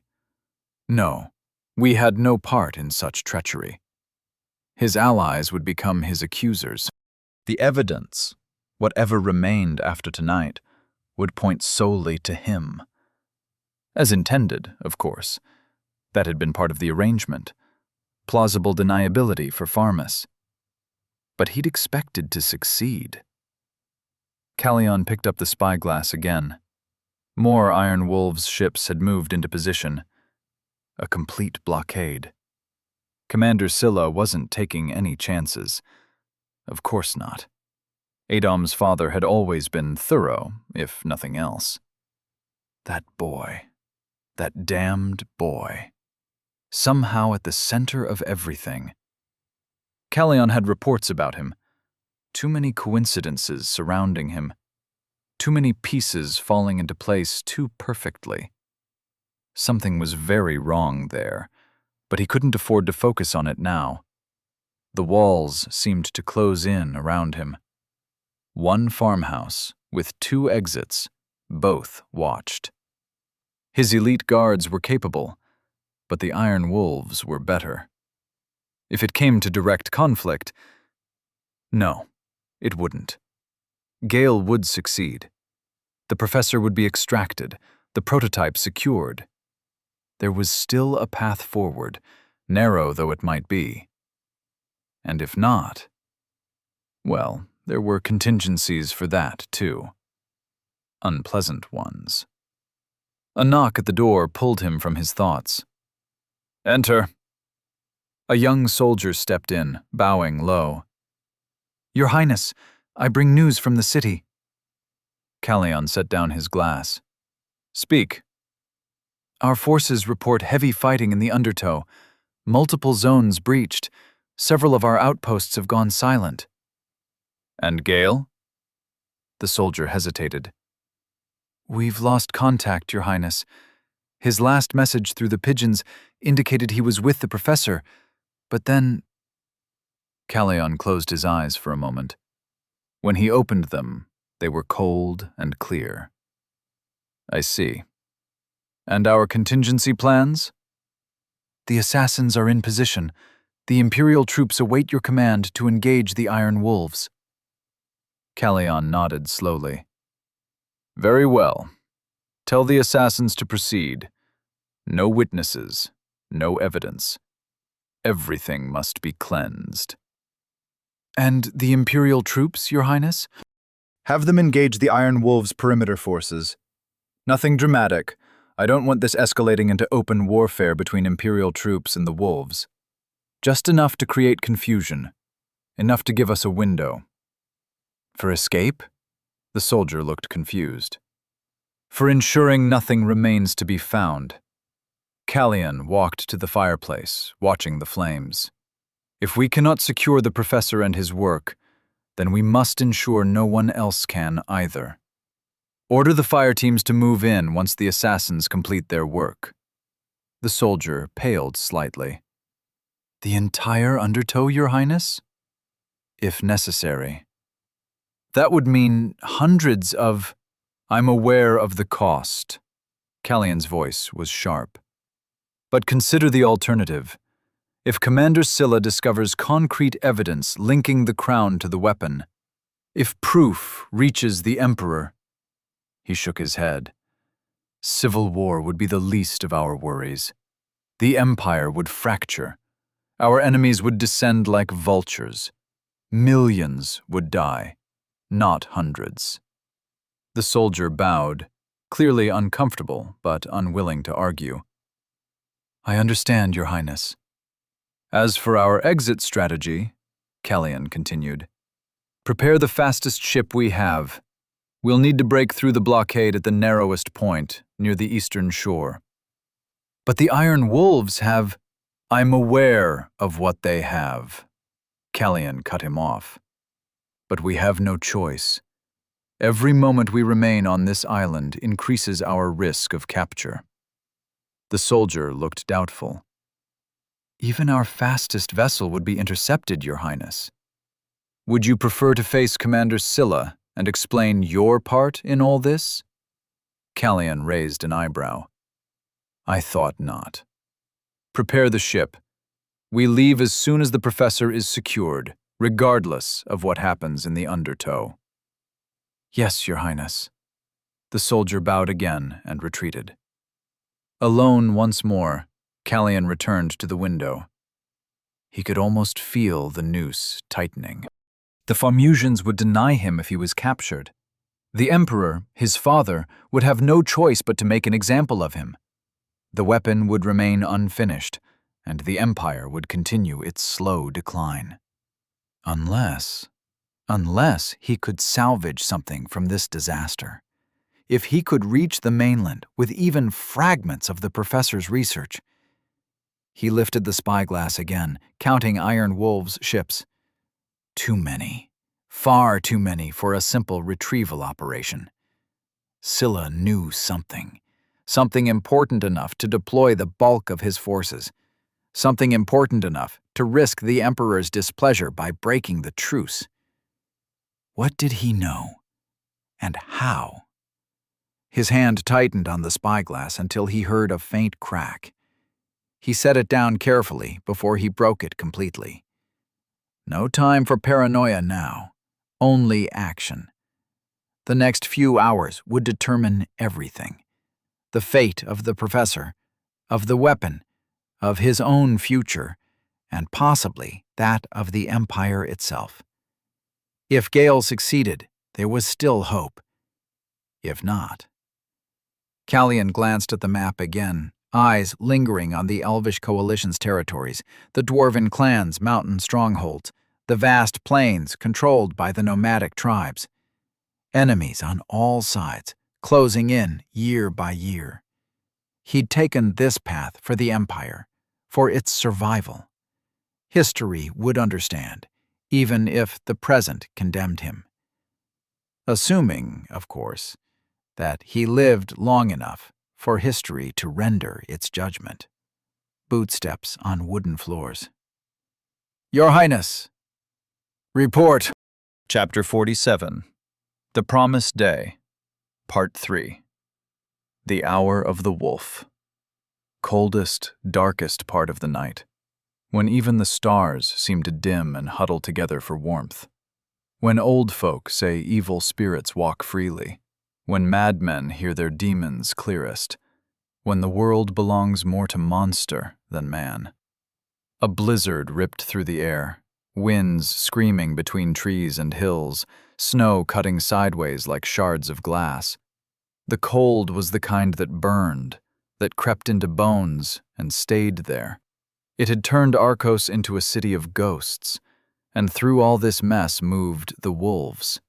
100 of them, ironclad, their armor dark beneath snow-laden cloaks. Arthur led his men, forward, towards the city. His enhanced senses picked through the storm's chaos. Imperial boots scraping against stone, guards taking positions in the streets ahead, a cat yowling as it fought over scraps in an alley, a cartwheel's creak as someone hurried to get it under cover, a child's voice, high and worried. "Papa, why are the soldiers—" followed by a sharp, "Shh, away from the window." The city lived and breathed ahead of them, but quietly, like a creature trying not to draw attention. Above them, through the blizzard, the floating buildings of Xerxes stood out, the only place still alive with light. The Mage Council was in session by now. "They're watching," one of the men muttered, eyes up. Arthur followed his gaze. Dark figures hung in the storm-torn sky, some on brooms, others floating freely, their robes and mana cutting through the snow. Even through the blizzard, he could see the gleam of their attention. Mages, probably affiliated with the Magisterium, waiting to see which way the wind would blow. They wouldn't interfere, not unless the fighting spilled into civilian quarters. The wolves kept moving, the city's walls growing taller with each step. Finally, they reached the gates of Arcos. A magical barrier shimmered before them, thick and greenish in the storm. Arthur reached out, touched it. Pretty solid. Not that it would do much, were they to enter. "They're punctual," muttered one of his men, his voice barely carrying over the wind. "Gotta give 'em that." The gate suddenly groaned open, metal shrieking against ice. Through the gap, hundreds and hundreds of soldiers stood in formation, red capes thrashing in the wind, silver armor everywhere. But you could see some gold among that silver. Those were Star Knights. At least 200 of them. Arthur studied them. Some turned away from his gaze.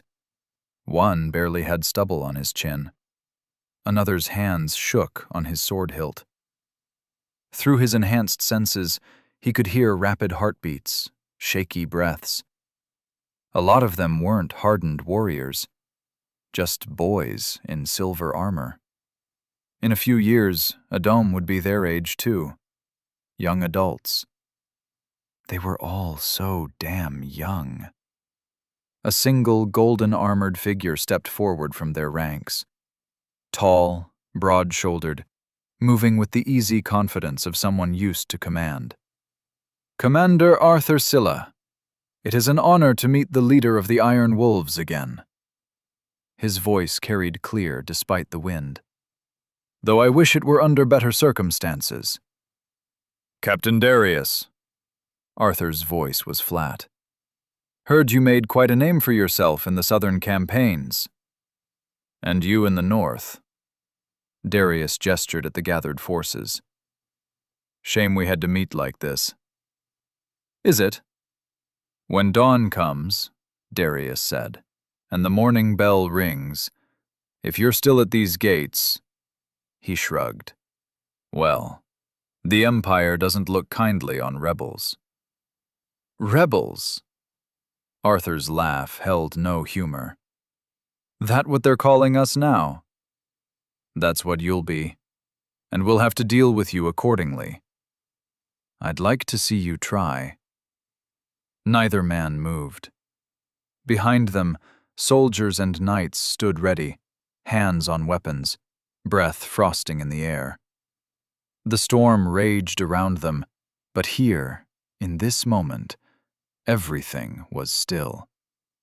Somewhere in the city, a dome had until dawn. The Imperial forces would be occupied here, their attention fixed on the wolves at their door. Whatever needed to be done in the shadows of Arcos, this was the time to do it. Adom? Adom Scylla? Is that you? Professor Kim squinted at Adom, his hands fidgeting with his sleeve cuffs. He seemed more erratic than usual, his movements sharp and jerky. No, you can't be here. There are guards everywhere, and— Professor, Vex interrupted, stepping into the room with a predatory smile. She placed a finger against his lips, silencing him instantly. We're the Iron Wolves. We're here to extract you. And while I'd love to hear your concerns— Her eyes traveled down and back up his body. We really don't have time for rambling. Kim's face flushed immediately as he stared at her, speechless. Anders appeared at the doorway, eyebrows raised at Vex's approach before returning to scanning for threats. Area's secure, for now, but we need to move quickly. Kim swallowed hard, still staring at Vex. You're with the Iron Wolves? The elite military unit? Very elite, Vex winked, moving closer. And we need to get you out of here right now. So how about you follow my lead, and I'll make sure to keep you— She trailed a finger along his collar. Safe. Anders and Adom exchanged uncomfortable glances. Vex, Anders said flatly. Time-sensitive mission here. I am focused, she replied without looking away from Kim. Just getting our package ready to move. And he seems very ready. Kim tugged at his collar, nodding rapidly. Yes, ready. Completely ready. Wherever you want to go. Good boy, Vex smiled, taking his arm. Stick close to me, Professor. Absolutely repulsive. Took care of some guards already, Adom said, checking the room while trying to ignore Vex's unusual approach. But there will be more. We need to move, now. Anders nodded. Professor, anything essential you need to take?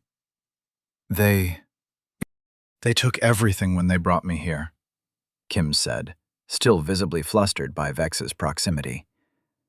My notes, my calculations. We'll get it back eventually, Adom cut him off.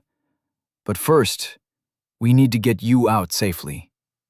You shouldn't be here, Kim suddenly said, looking at Adom with concern. You're just a student. You're, what, 13? 12, Adom corrected. Before Kim could protest further, Vex tightened her grip on his arm. Professor, I promise to explain everything about our amazing little prodigy once we're safely away. But right now, she leaned closer, her lips nearly touching his ear. I need you to stop talking and start walking. Kim's mouth snapped shut, his eyes wide. Anders rolled his eyes. Perimeter check. Now! He stepped into the corridor, signaling an all clear. Let's move. They moved quickly into the hallway, Vex guiding the still dazed professor while Adom and Anders took point. They made it halfway down the corridor before a sound made them freeze. Boots on stone. Multiple sets, approaching fast. Anders drew his sword in one fluid motion. 6 hostiles, east corridor. Behind me, Kim whispered to Adom, attempting to shuffle in front of him. Oh no, handsome. Vex pulled Kim back, placing herself between him and the approaching threat. You stay behind the professionals. Both of you. Kim looked ready to protest, but was silenced by Anders' sharp gesture. The knight motioned them toward an alcove in the wall, while he and Vex took positions on either side of the corridor. The footsteps grew louder. A voice called out, Patrol coming through! Anyone down here? Anders gave them one last look, then melted into the shadows with Vex, both knights now invisible in the darkness flanking the corridor. The first 2 guards rounded the corner, lanterns raised. They spotted Kim and Adom immediately. What the? One began, reaching for an alarm whistle at his belt. He never finished the sentence. Anders and Vex moved in perfect synchronization, emerging from the shadows like wraiths. There was no wasted motion, no dramatic flourish, just clean, efficient strikes that left both guards unconscious before they could even register what had happened. The remaining 4 guards rounded the corner just in time to see their comrades drop. They pulled weapons, but too late. Vex flowed between them, her daggers finding gaps in armor, not killing, but disabling. Anders moved like water, his sword a blur that somehow never drew blood, but left men crumpling to the ground all the same. In seconds, it was over. 6 armored men lay sprawled on the corridor floor, all breathing, but none conscious. Clear, Anders announced, resheathing his sword. Vex grinned as she spun her daggers before tucking them away. That was fun. Been a while since we've done a clean extraction. Kim stared at the fallen guards, mouth agape. That was... You didn't even... kill them? Not our orders, Vex said, brushing past him. Her shoulder touched his as she passed, and Kim nearly jumped. Commander was clear. Make as little casualties as possible. Unnecessary bloodshed would just complicate things. She glanced back at the unconscious guards. Though we can do that too, if you'd prefer a more permanent solution. No, this is fine, Kim stuttered. I thought so, she smiled. You strike me as the merciful type, Professor. Soft hands. She glanced down at his hands, then back to his face. I like that. Kim looked to Adom, clearly pleading for help. Adom just shrugged, not entirely sure what to make of Vex's behavior. Was she actually interested in the professor, or just messing with him to keep him off balance? Either way, it was working. Kim seemed too flustered to panic about their situation. We need to move, Anders announced, checking ahead. More patrols will be coming through soon. Do you even know where to go? Kim asked, still trying to regain his composure. Every corridor, every stairwell, every guard post, Vex answered. We've explored most of the place, Professor. Kim gulped, his fingers drumming against his leg. For a moment he looked like he might argue more. Then his shoulders slumped, and he nodded. What should I do? Follow us. Adom moved forward. And please, stay close. A few moments later. So, what's the plan? Kim asked, trying to keep up as they moved through the corridors. We're getting you out of here, Adom said firmly. Right now. Now? Kim looked between them. But there are guards everywhere, and... Vex placed a hand on the professor's shoulder. That's why we brought the kid. Adom closed his eyes, his consciousness splitting. Through the golem's eyes, he could see Dirk and Bram waiting, weapons ready. He made the hand signals they'd practiced. Found him. Clear to transport. Dirk nodded, touching the golem's shoulder. Bram did the same. Stand back, Adam instructed, opening his eyes. The air before them shimmered, reality folding in on itself. A flash of blue light, and suddenly the golem stood there, massive, armored, imposing. Behind it, Dirk and Bram appeared, weapons drawn, looking momentarily disoriented from the teleportation. Kim stumbled back, eyes wide with shock. What in the... That's the golem! He turned to Adam. That was you? You built that? I'll explain later, Adam said. Professor, grab onto the golem's arm. It'll teleport you to safety. A pulse of energy suddenly rippled through the air. Adam felt it immediately. A dampening field, subtle but unmistakable. The golem's runes flickered. Its... I'll check the... No need for that, a voice called from the shadows. I'm right here. Gale stepped into view, looking exactly as relaxed as he had when Adam first met him. His sword hung loosely at his side. Well, well, Gale said, his eyes fixed on the golem.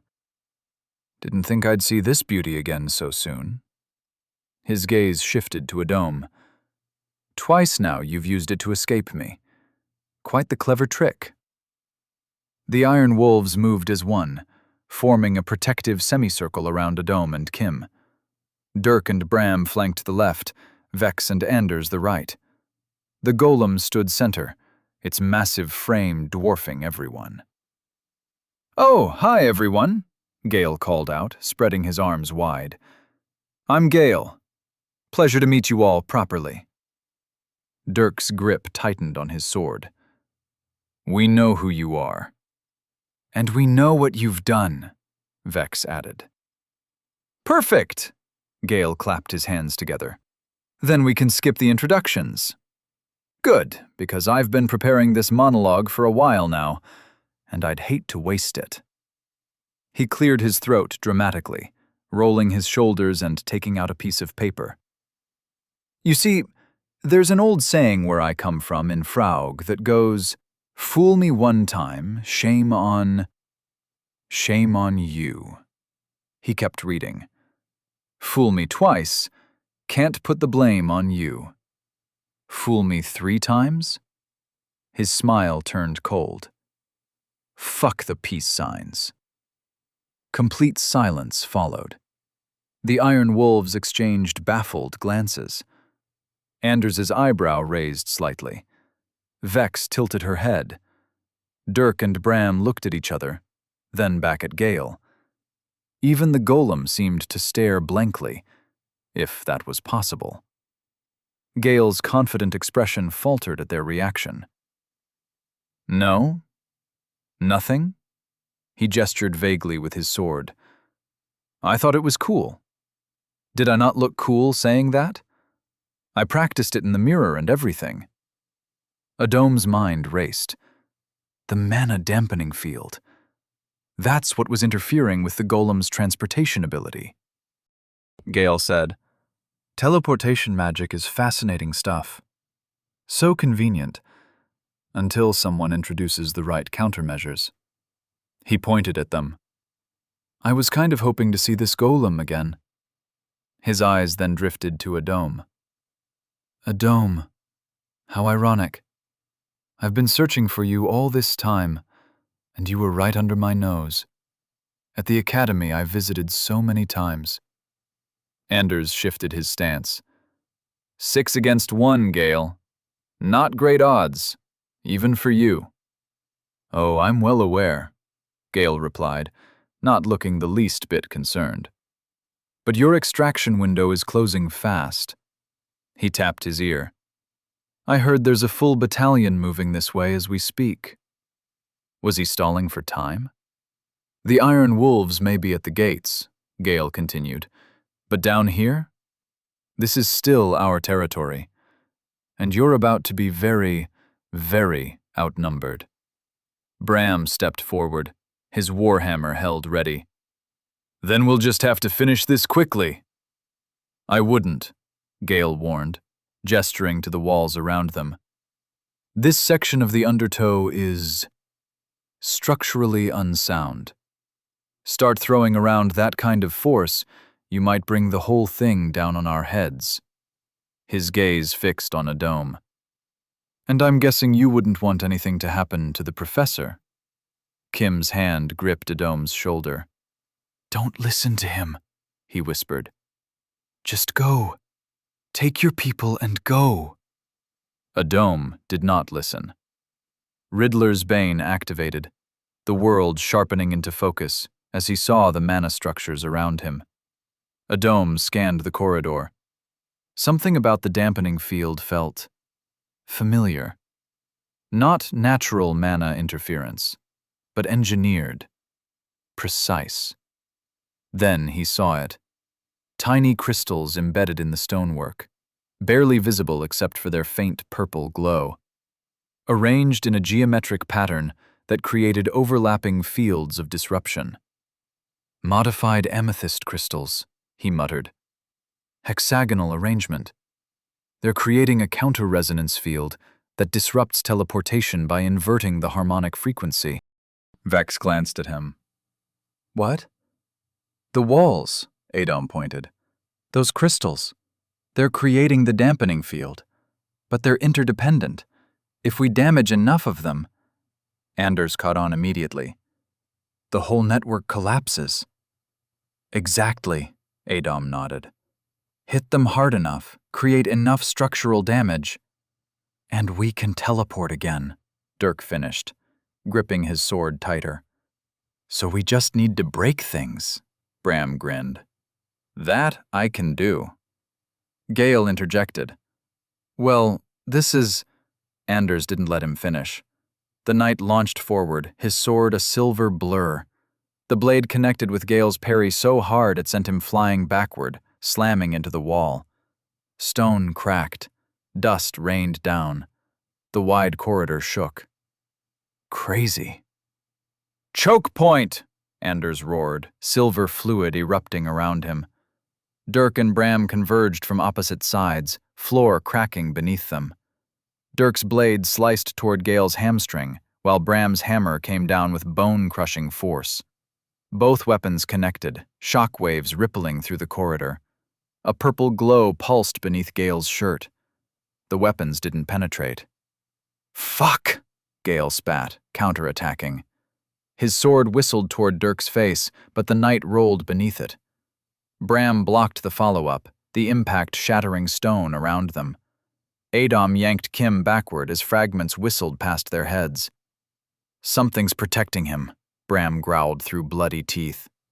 It's an artifact, Adom called out, seeing the artifact's magic through Riddler's Bane. So this was how he survived the explosion at the docks, and the golem's explosive punch during the jumps. Absorption artifact. Medallion at his sternum. Vex, disable! Anders ordered, blood streaming from his nose. Vex appeared behind Gale, one dagger slashing his shirt open, while the other drove toward his back. Gale twisted, catching her wrist, but Dirk was there, his pommel crushing into Gale's kidney. Gale grunted in pain. The medallion flared brighter. Pincer! Anders shouted. The knights attacked simultaneously, fluid blazing. Gale blocked Anders but couldn't stop Bram's hammer from smashing his ribs. Stone exploded beneath them as Gale staggered. Vex's knee drove into his groin, her dagger slashing his face. The blade didn't penetrate, but the force snapped his head back. God damn knights! Gale hissed. The medallion has a limit, Adom shouted, hearing distant footsteps. Reinforcements coming. Overload protocol, Anders barked, spitting blood. The knights unleashed hell. Bram's hammer shattered Gale's shoulder. Anders's sword struck his thigh with bone-splitting force. Dirk's blade found his side. Each hit created its own shockwave. Gale fought back savagely. His sword opened Dirk's cheek to the bone. His kick sent Vex crashing through stone. For every hit he landed, he took 3 more, each one deadlier than the last. The medallion's light became visible under the assault, probably struggling to absorb the damage. "He's breaking!" Bram roared, driving Gale to one knee with a hammer strike that fractured the floor. Vex launched herself from the rubble, wrapping around Gale's arm and wrenching it backward. The joint snapped with a wet crack. Gale screamed in agony. "Hold this fucker down," Anders commanded. Bram seized Gale's legs. Dirk grabbed his unbroken arm. Vex torqued his broken limb until tendons tore. Their fluid swirled violently around them. Anders' sword pressed against Gale's throat, drawing blood. "The artifact! Now!" Gale's face twisted with rage and pain. "You think it's that easy?" His green fluid exploded outward. His hand flicked something across the floor, bronze spheres rolling in all directions. It did not take long before Adom could recognize the artifact with Identify. Rupture orbs, spheres inscribed with destabilization runes that contained compressed mana programmed to detonate in controlled bursts. "Move!" he shouted. But it was too late. The sphere erupted, not with fire, but with a pulse of dark energy that rippled outward. The golem staggered, its runes flickering wildly. A second sphere followed the first, rolling toward a different section of the corridor. "He's trying to split us up," Adom realized. "Don't let him!" The second sphere detonated. This time, the blast struck the weakened ceiling section. Stone and masonry crashed down, dust billowing through the corridor. Vex and Anders pulled Adom and Kim back from the falling debris. Dirk and Bram were suddenly on the other side of a growing wall of rubble, the golem between them. Gale capitalized on the chaos, moving with shocking speed. His sword flashed, catching Dirk across the arm. The knight roared in pain as his limb dangled uselessly, blood spattering the wall behind him. "Get the professor out!" Dirk shouted through the narrowing gap in the debris. Bram's hammer smashed into Gale's back with enough force to shatter stone.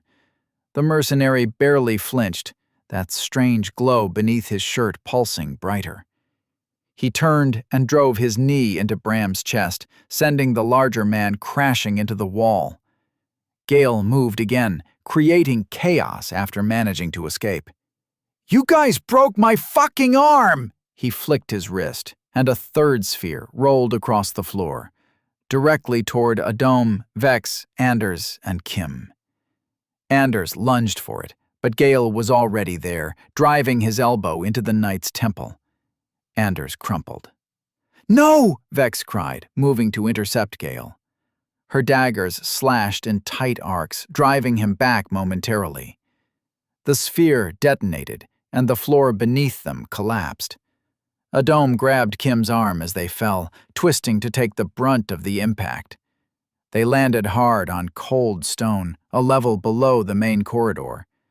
Dust and debris rained down, cutting off their view of the battle above. Through the settling dust, Adom could see Gale landing lightly a few yards away, completely unharmed by the fall. Vex lay crumpled nearby, unconscious, or worse. Whew, that was close, Gale said, advancing slowly. "Finally. Just you and me now, kid. Well, and the professor." Adom stood, placing himself between Gale and Kim. He used Riddler's Bane, analyzing the artifact on Gale. Somehow he needed to neutralize that artifact. It was the only thing allowing Gale to not get beaten by the Iron Wolves. Above them, he could hear the sounds of boots on stone, multiple sets moving quickly. Reinforcements were coming. Gale tilted his head, listening and wincing at his broken arm. And right on schedule. The reinforcements are here. He glanced upward, then back to Adom. They won't be able to stop your night friends up there. Not permanently. But they'll buy me enough time to take the professor and be gone. Get behind me, Adom, Kim said, stepping forward. His hands moved in practiced patterns, fluid gathering between his fingers. A fireball erupted from his palms, hurtling toward Gale. The mercenary didn't move, didn't even flinch as the flames washed over him. The glow beneath his shirt pulsed brighter. Kim tried again. Another fireball, larger this time. Then another. Each one crashed against Gale with no visible effect. "Are you done?" Gale asked, brushing a speck of ash from his shoulder. "All you're doing is useless, Professor. Please stop complicating things and come here." Kim faltered, his hands dropping to his sides. Adom shifted his weight, ready to move, eyes still tracking the artifact. Had the Iron Wolves not been patrolling the waterfront the past few days, we would have already extracted you, Gale continued, taking a step forward. I knew this would happen eventually. Your protectors were inevitable, just not as numerous as they turned out to be. Hey, stop staring at me, it's creepy. His eyes shifted to Adom, then sighed. Look, kid, I don't like beating children, much less killing them. That's why you're still breathing, by the way. He gestured at Adom's stance. But I was always underestimated as a kid, too. Took advantage of it against much stronger opponents. I have a feeling you're the same. You killed Helios, didn't you? He winked. Game recognizes game, after all. Gale's fluid flared green. So fair warning. I won't underestimate you, and won't hesitate to incapacitate you if you don't stop getting in my way. There was something Adom noticed, thanks to Riddler's Bane. During the earlier fight, each time the knights struck Gale, the artifact pulsed brighter. Each fireball Kim threw, the glow intensified. Something clicked in his mind. The artifact was storing energy, absorbing impacts and maybe converting them to power. Every attack on Gale was rendered useless. The mercenary noticed Adom's focused stare. Boy, I told you to stop. It's really not polite to stare like that. Plus, you're making me uncomfortable. I'm shy, you know? Above them, the sounds of combat intensified. The knights were fighting hard. Why? Adom asked, mind racing through options. You probably already got what you wanted from the professor's research. Why bother now? Gale's smile tightened just slightly. You like running your mouth, don't you? He took a step forward, and both Adom and Kim tensed. No way out. The knights couldn't reach them fast enough. Keep him talking. Buy time. Huh? Adom was in the air. I'm in the air? How was he in the air? None of that mattered right now. Adom's hand shot to his inventory. The potion his mother made for the knights. She'd fought against it, warned him about the risks. But right now? Right now, he needed every advantage. The bottle came free. Liquid sloshed out as he yanked the cork, droplets hanging in the air around him like suspended stars. The sweet taste hit his tongue. Different from the white concoction in the dungeon. Had his mother tweaked the formula? His last gulp coincided with the apex of his arc through the air. Then everything sharpened. Colors intensified. Sounds crystallized. His heart hammered against his ribs. But it wasn't fear. It was power, raw and electric. The world slowed down just enough to matter. Fluid control at 80% capacity. Blue fire erupted across his skin as his whole body warmed up, fluid and mana mixing into something new. Wham and bam activated on his hands. The fire rune on Wham flared white-hot. Flame exploded from Adom's palm, throwing him forward like a rocket. His other hand, Bam, shot out at Gale's face, enhanced by momentum and gravity. But Gale's eyes widened, and he was already moving. The mercenary flowed backwards like water, Adom's strike cutting through empty air. He landed hard, rolled, came up in a boxer's stance. A whistle from Gale. Behind him, Kim had a fireball ready, face twisted with concentration. "You're quite full of—" Adom closed the distance. Flow prediction struggled to track Gale's movements. The man was too fast, too unpredictable, his feints masking his true intentions. Still, boxing mastery guided Adom's strikes, short, sharp jabs, no wasted motion. He froze the ground under Gale's feet, followed with a wind blast to push him off balance. But it was like fighting smoke. Each time flow prediction caught a pattern, Gale would shift, change, adapt. A feint to the left became a strike from the right. A step back turned into a sudden advance. The mercenary's movements defied prediction, each feint layered with another feint, each attack coming from an impossible angle. -7 life force, -4 white worm's body, +6 healing factor. Gale's counter caught him in the liver. Clean hit. It hurt. Despite the potion, the adrenaline, it still hurt so much. But Adom pressed forward, couldn't give him space, couldn't let him set up. Lightning crackled between his fingers as he threw combinations, jab, cross, hook, each strike backed by magic, each movement calculated. -5 life force. An elbow slipped through his guard. Stars exploded behind his eyes. Where did that come? A kick swept his legs out. He rolled with it, barely avoiding the follow-up that would have crushed his windpipe. Gale moved like a damn snake, each attack flowing into the next. A knee to the solar plexus. Adom's lungs seized. "Hey, you're making me look bad beating up a child. How come you're not knocked out already? Your body's quite sturdy for your age." He needed seconds, just seconds. But Gale wasn't giving them. Kim's hands moved in desperate patterns as Adom dropped, gasping. The fireball that erupted was massive, roaring through the corridor like a small sun. And Gale just walked straight through it. When the flames died, he didn't have a single scorch mark. Kim was shouting something at him. "Run?"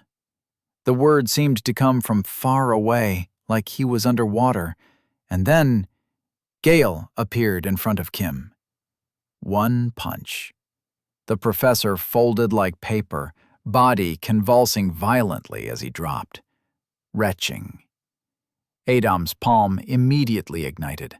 The rune launched him forward while Gale's attention was on Kim. For a split second, he thought he had him. Then his world exploded. The hit came from nowhere. His right eye filled with red, swelling instantly. Colors burst across his vision: green, purple, white. The adrenaline shot in his system made everything too bright, too sharp, even as darkness crept in from the edges. His enhanced senses picked up every detail of his own collapse. The way his legs gave out, how his arms went limp, the copper taste flooding his mouth. His brain was out of service, and his body was following. I hate this feeling," was the thought Adom had, as then he lost consciousness while falling. He got beat down again. What was he even thinking? The gap was ridiculous. He should have kept talking, found another way. And yet, here he was, knocked out like he was nothing. How unnerving. That powerlessness. Adom knew it so well. Had tasted it too many times. Through Deimos, through the wars, through life. He was nothing. frail and small and skinny, like a shrimp. Shrimp. For a while that word had haunted him, defined him in his first life. Too small, too weak, too easy to beat down. But during his training sessions with Caius, between getting thrown around and learning to take hits, his vulnerability made him think about something interesting. See, there was this creature somewhere in the thousand seas, right where all the currents met. Tiny thing. Pathetic, really. The kind of monster most adventurers wouldn't even bother with. They call it the thunder shrimp. Funny thing about the thunder shrimp, it had this claw that snapped shut so fast it created a bubble in the water. When that bubble collapsed, it generated a shock wave hot as the surface of the sun. Seriously, the impact could stun creatures 10 times its size. A hit so devastating, it seemed impossible from something so small. The thunder shrimp shouldn't be able to survive its own attack. The force should tear it apart. But it did. Every single time. That's when Adam started thinking of himself as a thunder shrimp. Started working out how to recreate that impossible hit. The math was simple. Horrifying amounts of mana, concentrated and released in a single point, creating a cavitation bubble that would collapse with devastating force. The kind of hit that would shatter every bone in his arms if he tried it bare-handed. Wham and bam flared to life, drinking in fluid and mana even as his consciousness flickered. The rune patterns weren't complex just for show. Each spiral and intersection had been designed with this in mind. Containment arrays to handle the pressure, conversion matrices to channel the energy, stabilization networks to protect the wielder. He'd never actually tried it. The theory was solid, though. Use the gauntlets to create a sealed space, pump it full of concentrated mana, then collapse it, just like the thunder shrimp's bubble. The runes would handle the recoil, direct the force outward instead of back through his arms. The math worked. The principles were sound. Whether his body could handle it was another question entirely. Threw him forward just as Gale looked up. Wham ignited with blinding light, mana rushing through the runes like a dam breaking. Adam screamed, not from pain, but from the sheer pressure building in his arm.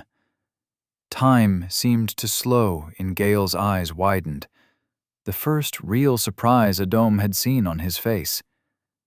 The world tunneled as Adam's body accelerated, everything narrowing to that single point of impact.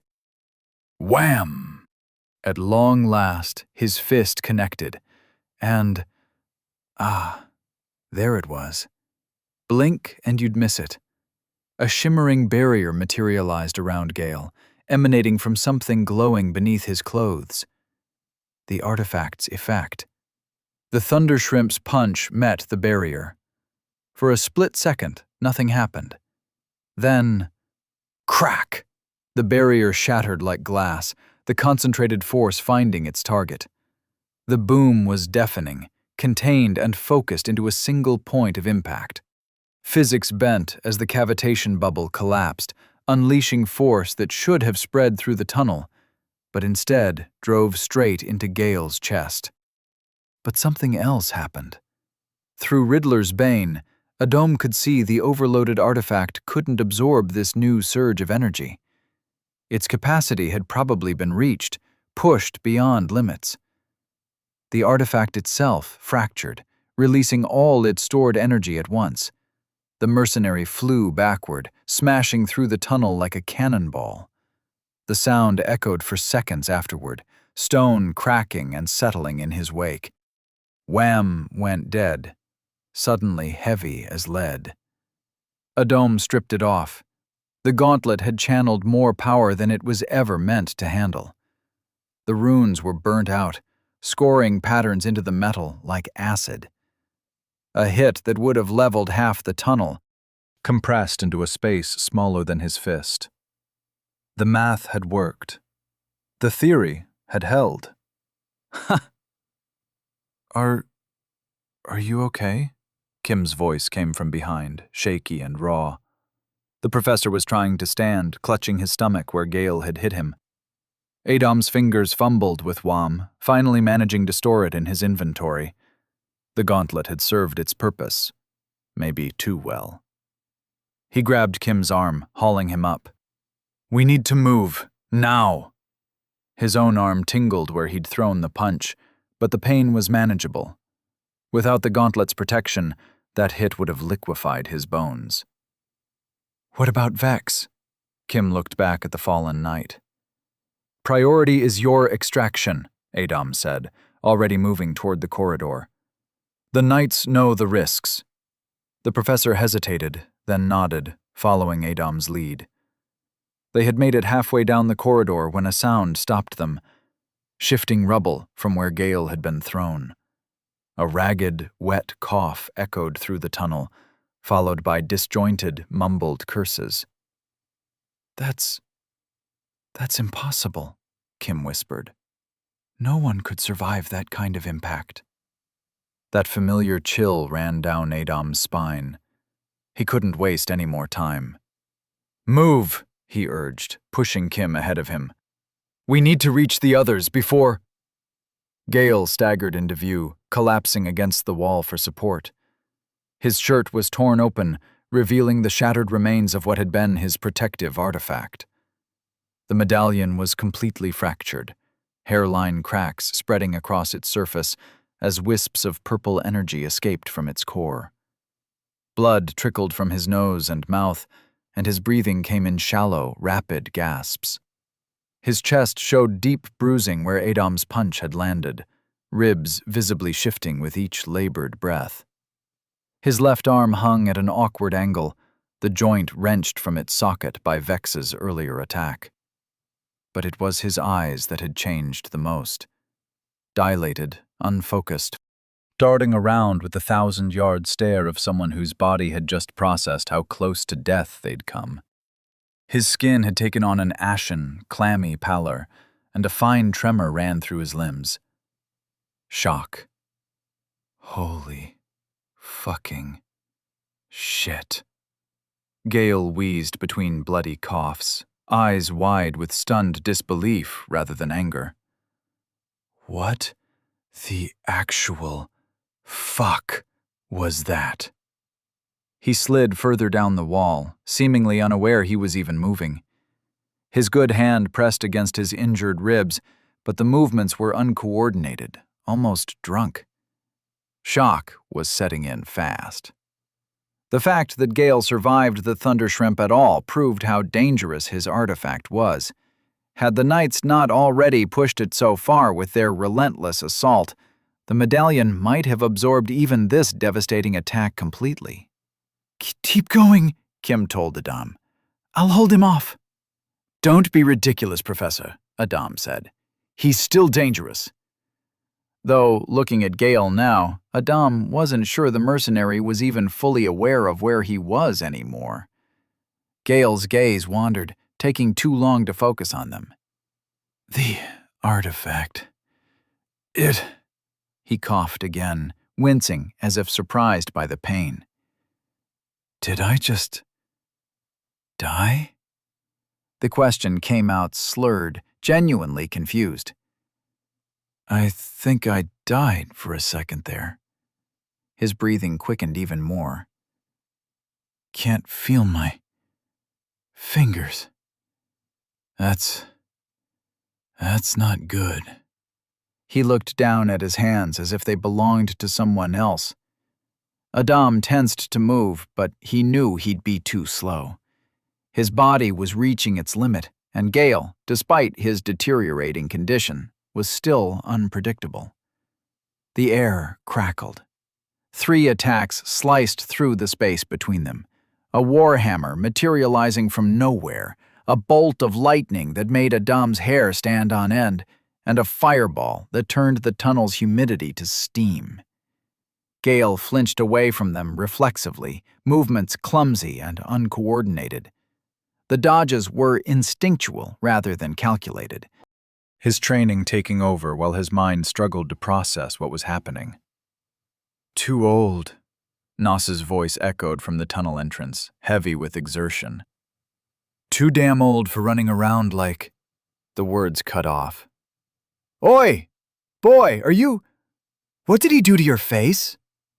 Right, his face. Adam could feel his right eye swelling shut, blood still trickling into it. His jaw throbbed where Gale had connected. Probably looked like he'd picked a fight with a cave troll. Heavy footsteps announced Hugo and Caius sprinting up behind Nos. They probably followed the battle sounds and took another route. Their weapons were drawn, faces grim. 4 against 1.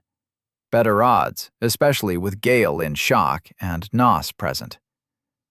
"This is…" Gale mumbled, eyes struggling to focus on the newcomers. He tried to straighten up and immediately slumped back against the wall, legs barely supporting him. "I need to… His thoughts were visibly fragmenting, consciousness beginning to waver. Nos stepped forward. His knuckles cracked like miniature thunder, and the gentle uncle was gone. In his place stood someone who'd earned his reputation in the war. "Trust me," he growled. "You'll be lucky to walk away from what you did to the kid." Gale's eyes widened with delayed recognition. "Wait, who are you? Where… What?" A confused, pain-filled laugh escaped him. The kid just tried to punch a hole through me. Ask him about that." Chapter 48. The Promised Day. Final part. Footsteps crunched in the snow outside Zerke's walls. Back and forth, leaving messy tracks in the pristine white. What do I do? What do I do? What do I do? Sam's voice cracked on the last word. He kept pacing, hands buried in his hair, completely ignoring the fact that it was way past curfew and that standing outside in the snow wearing only his academy uniform was probably not the smartest idea he'd had today. Not that this day had seen many smart ideas to begin with. "Sam?" Aaron's voice came from where he sat on a fallen log, somehow managing to look both concerned and done with this shit. "You need to calm…" "Don't tell me to calm down!" Sam spun toward his friend, arms flailing. "How am I supposed to calm down? There are soldiers about to get their faces kicked in by Commander Arthur. Arthur Scylla. You know, Adam's dad? The guy leading the freaking Iron Wolves?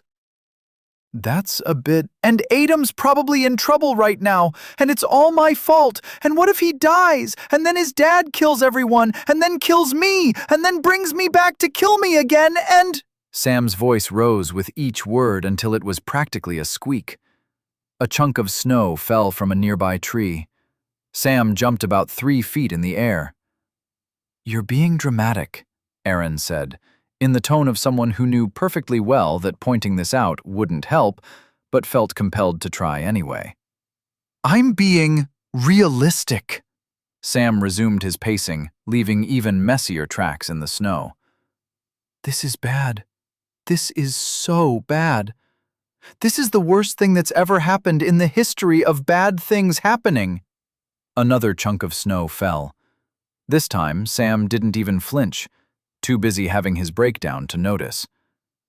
"Okay, but consider this," Aaron said, brushing snow off his coat. "Standing out here freezing our asses off isn't helping anyone." Sam sighed, shoulders slumping. I know, but I can't calm down." "I tried everything to get to Maris. Everything. But with all this chaos..." He gestured vaguely at nothing. "I couldn't even get near him. And now, when Adam needs us the most, it might be too late." "Where's Auntie Maria? She was supposed to be here an hour ago," Sam said, checking his pocket watch again. "Maybe something delayed her," Aaron suggested. "That's what I'm afraid of." Sam shook his head. "She promised she'd come as soon as she got my message. If something's keeping her away..." He trailed off, kicking at the snow. "We can't just sit here doing nothing." So what do we do? Create some chaos? Get the council's attention? Sam's head snapped up. No, we need to go to the meeting itself. He started pacing again, but slower now, thinking. I couldn't reach Maris because I had no idea where he was these past few days. But now I know exactly where he is. In the council. Wait! Eren's voice went up an octave. You want to disrupt the council? Sam let out a laugh that sounded a bit unhinged even to his own ears. Then, fuck. Yeah, I do. Eren's eyes went wide. I know it's crazy, but… Oh no, I'm not surprised by your idea. I mean, I am. It's completely insane. The highest graded mages in the Empire are there. The Archmage himself is there. But… Eren shook his head. I'm more surprised you just swore. I've never heard you curse before. Sam blinked. Right. He ran a hand through his snow-dusted hair. Only that idiot Adam gets me like this. All the crazy stuff he gets himself into. Like what? Did I tell you some people tried to abduct us? In broad daylight? In the middle of the city, with everyone around? Sam's voice rose again. They were ready to kill us, too.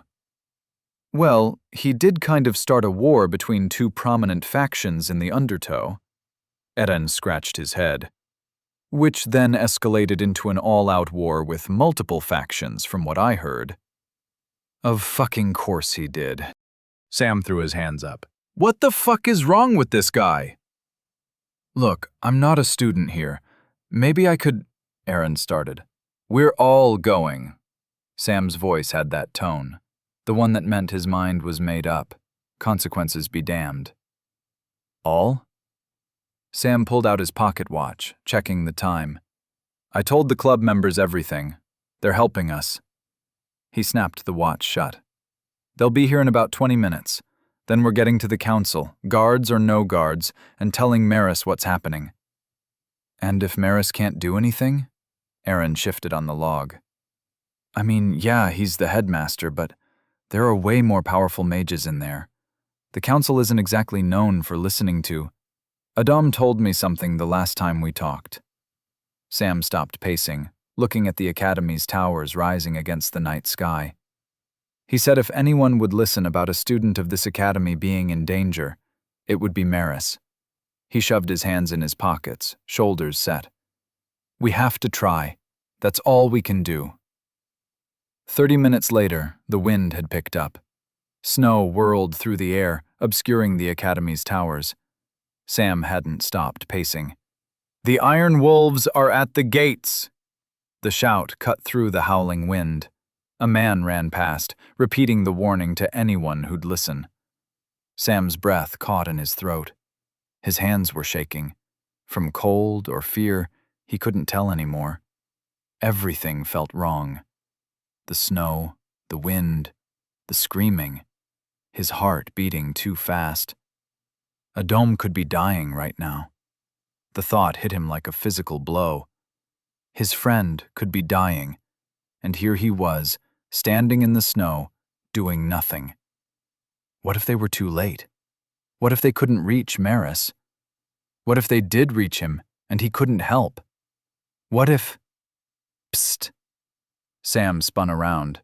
Through the swirling snow, he made out several figures at the gates. The barrier flickered, partially disabled. Phil's grinning face emerged from the darkness, followed by Petra, Clyde, Diana, and the others. You guys! Sam ran toward them, snow crunching under his feet. You're late! Sorry, Phil rubbed the back of his head. The wards were trickier than we thought. Petra had to… Thank you, Sam cut him off, looking at each of them in turn. Really, Thank you for… His eyes met Damus's. What? Nothing, Sam looked away. I just… Damus scoffed. We should move, before it's too late. Hey, Phil squinted through the snow at Eren. You're Adam's friend, right? From that time at the— Hi, Aaron replied quietly. Oh, yeah, Diana perked up, adjusting her scarf. I remember you.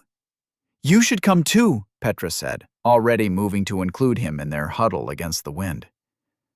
Guys, Clyde cut in, breath fogging in the cold. Maybe we save the introductions for when we're not about to freeze solid? He's right, Jenny said, but she was smiling. We've got a council to crash. Despite everything, the blizzard, the danger, the fear clawing at his chest, Sam felt something warm in his chest. These people had come. They'd actually come. Let's go save that idiot, Damus muttered, already moving toward the academy proper. They fell in behind him, a strange group of kids about to do something incredibly stupid. But they were together. Maybe that would be enough. It had to be enough. Shit. It wasn't enough. Sam's face pressed against the cold stone floor, his arm twisted behind his back by someone who knew exactly how much pressure to apply to keep him there without breaking anything. What had they been thinking? A bunch of students against battle-hardened mages of the magisterium. The plan had seemed so simple. Get in through the service corridors Petra knew about, use Jenny's disruption spells to confuse the wards, have Clyde and Diana create a distraction while the others made for the council chambers. It had worked, at first. They'd moved like they actually knew what they were doing. Until they didn't. Let go! Phil's voice cracked as two guards finally brought him down, the last one standing. Please, you don't understand! Around them, students who had left their dormitories to investigate the commotion gathered at the far end of the corridor, whispering and pointing. Some had clearly rushed across the academy grounds despite the snow, their nightclothes barely covered by hastily thrown-on cloaks. Sam caught fragments of their whispers. Combat Athletics Club. Gone mad. Trying to break into the council chambers all the way over here. Back to your rooms, a guard shouted. All of you! Through tears he couldn't stop, Sam watched his friends struggle. Damus thrashing against magical bindings, his usual composure shattered. Diana trying to reach her chalk to draw runes, fingers scraping uselessly against the floor. Petra screaming something about Adam, about danger, about please just listen. Clyde still attempting to cast despite the suppression field around him. Aaron being pushed face first into a wall, still trying to argue. They had lasted exactly 6 minutes against trained battle mages. 6 minutes before their amateur disruption spells were countered. 6 minutes before their practiced combat moves were brushed aside like children's games. 6 minutes before they learned exactly why these men and women were graduated mages of the Empire. Please, Sam choked out. Please, our friend. He's in danger. We just need to— The pressure on his arm increased slightly. A warning. He had failed. Failed Adam. Failed everyone who had trusted him enough to come. And now they were all going to be expelled. And Adam was still out there, and nobody would know. Nobody would help, and— A guard's sudden scream pierced the air. Then Sam felt it, a crushing weight that made his lungs forget how to work. The mana around them thickened, became almost liquid, pressing down on reality itself. Blinding light erupted from where Aaron stood, so bright it turned the night corridor into harsh daylight. Shockwaves pulsed outward, each one making Sam's teeth rattle. The guard holding him let go. Sam rolled onto his side, fighting to breathe, to see. Where Aaron had been standing, there was now just light. A human-shaped sun throwing off waves of raw power. 2 circle mage level. Sam's eyes widened. He'd thought Adam was joking about that. The pressure increased. Stone cracked, windows shattered.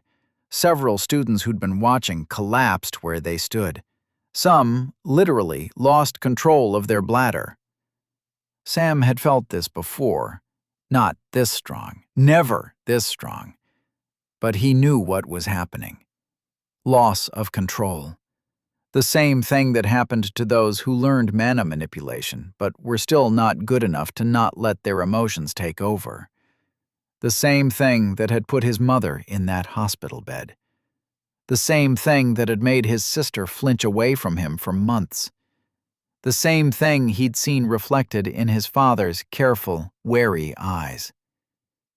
Battle mages moved in formation, their shields interlocking, their counterspells precise and professional. It didn't matter. The raw mana swept them aside like leaves in a storm. Someone shouted. "I can't! The pressure!" Another wave pulsed outward. More people dropped unconscious. The light was getting brighter, the pressure heavier. Sam could barely move, could barely think. If this continued... A shadow flashed past him, fast as thought. Bell chimes rang out, clear and sweet despite the chaos. Green light flickered. There was a sound like a soft tap. The pressure immediately lifted like a physical weight being removed from his chest. Sam gasped, drawing in deep breaths of sweet, normal air. His limbs felt like lead, his head spinning.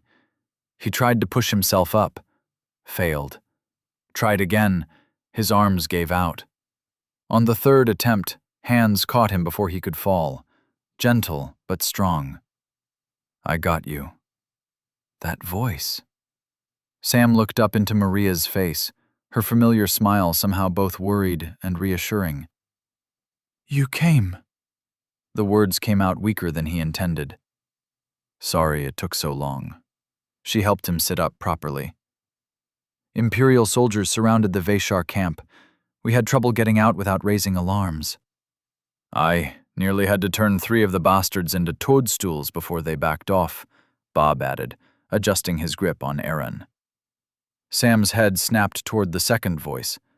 That distinctive accent, the slight jingle of bells. "Bob!" "Me name's not feckin' Bob."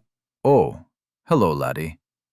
The leprechaun stood there, unconscious Aaron cradled in his arms like he weighed nothing at all. Green light still sparkled around his fingers, whatever he'd done to stop Aaron's mana overflow. Maria's eyes swept the corridor, taking in the scattered forms of guards and students. Some were starting to stir, groaning. "We'll address this later," she said, giving Aaron's unconscious form a pointed look. What happened?" Phil's voice came out slurred as he pushed himself to his hands and knees, blinking hard like he was trying to remember how his eyes worked. "Can you stand?"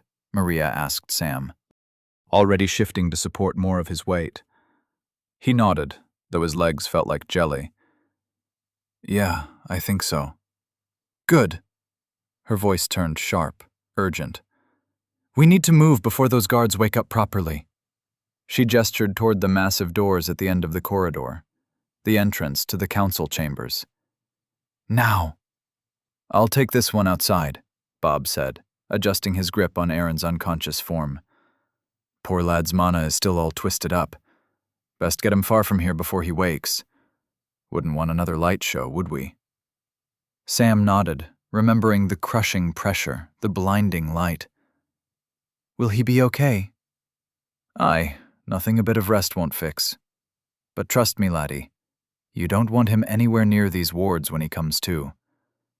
Now go on, sort out whatever mess your friend's got himself into. I'll handle this one." "Thank you, Bob," Maria said. Sam found his feet, wobbling only slightly. Behind them, more of the club members were starting to stir. They ran. Or something close to running, anyway.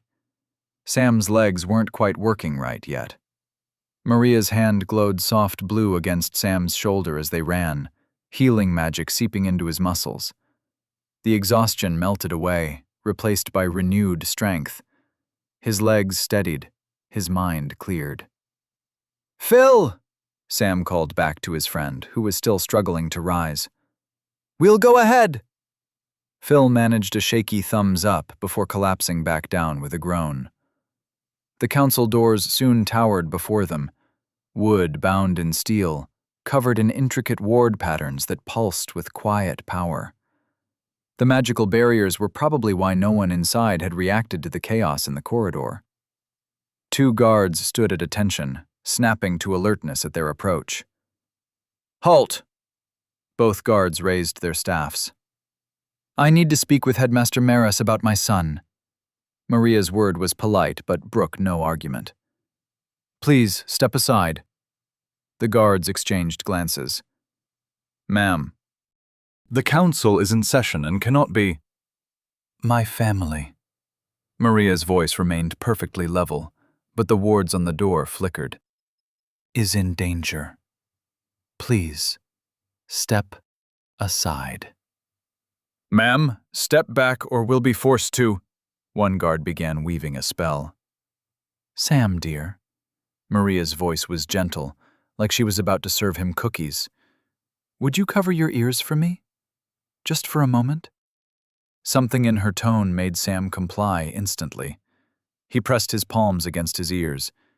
It wasn't enough to completely block what happened next. Maria made a single, elegant gesture, the kind you might see from a music conductor. Both guards' eyes went wide. Their spells fizzled out. They dropped like puppets with cut strings, faces peaceful, as if they'd just drifted off to sleep. Sam slowly lowered his hands, staring at the unconscious guards, then at Maria, who was already moving to catch one guard before they hit their head on the stone floor. A healer, she said casually, laying the guard down carefully, knows exactly how the body works. Sometimes that's more useful than knowing how to break it. Sam gulped, watching the guards breathe peacefully on the floor. He'd never realized healing could be, well, terrifying. Maria stood, her hands moving in intricate patterns as the wards on the door began to fade one by one.